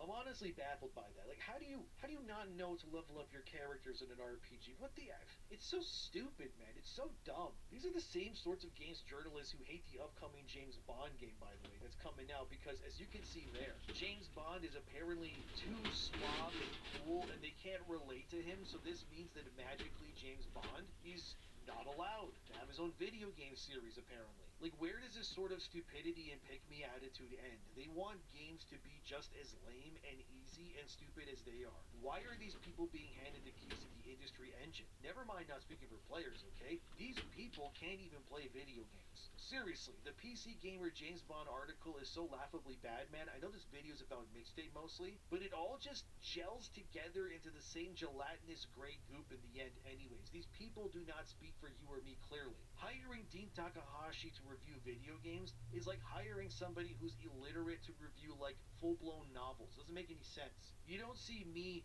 trying to say that we can't have James Bond games because I'm not driving around the European country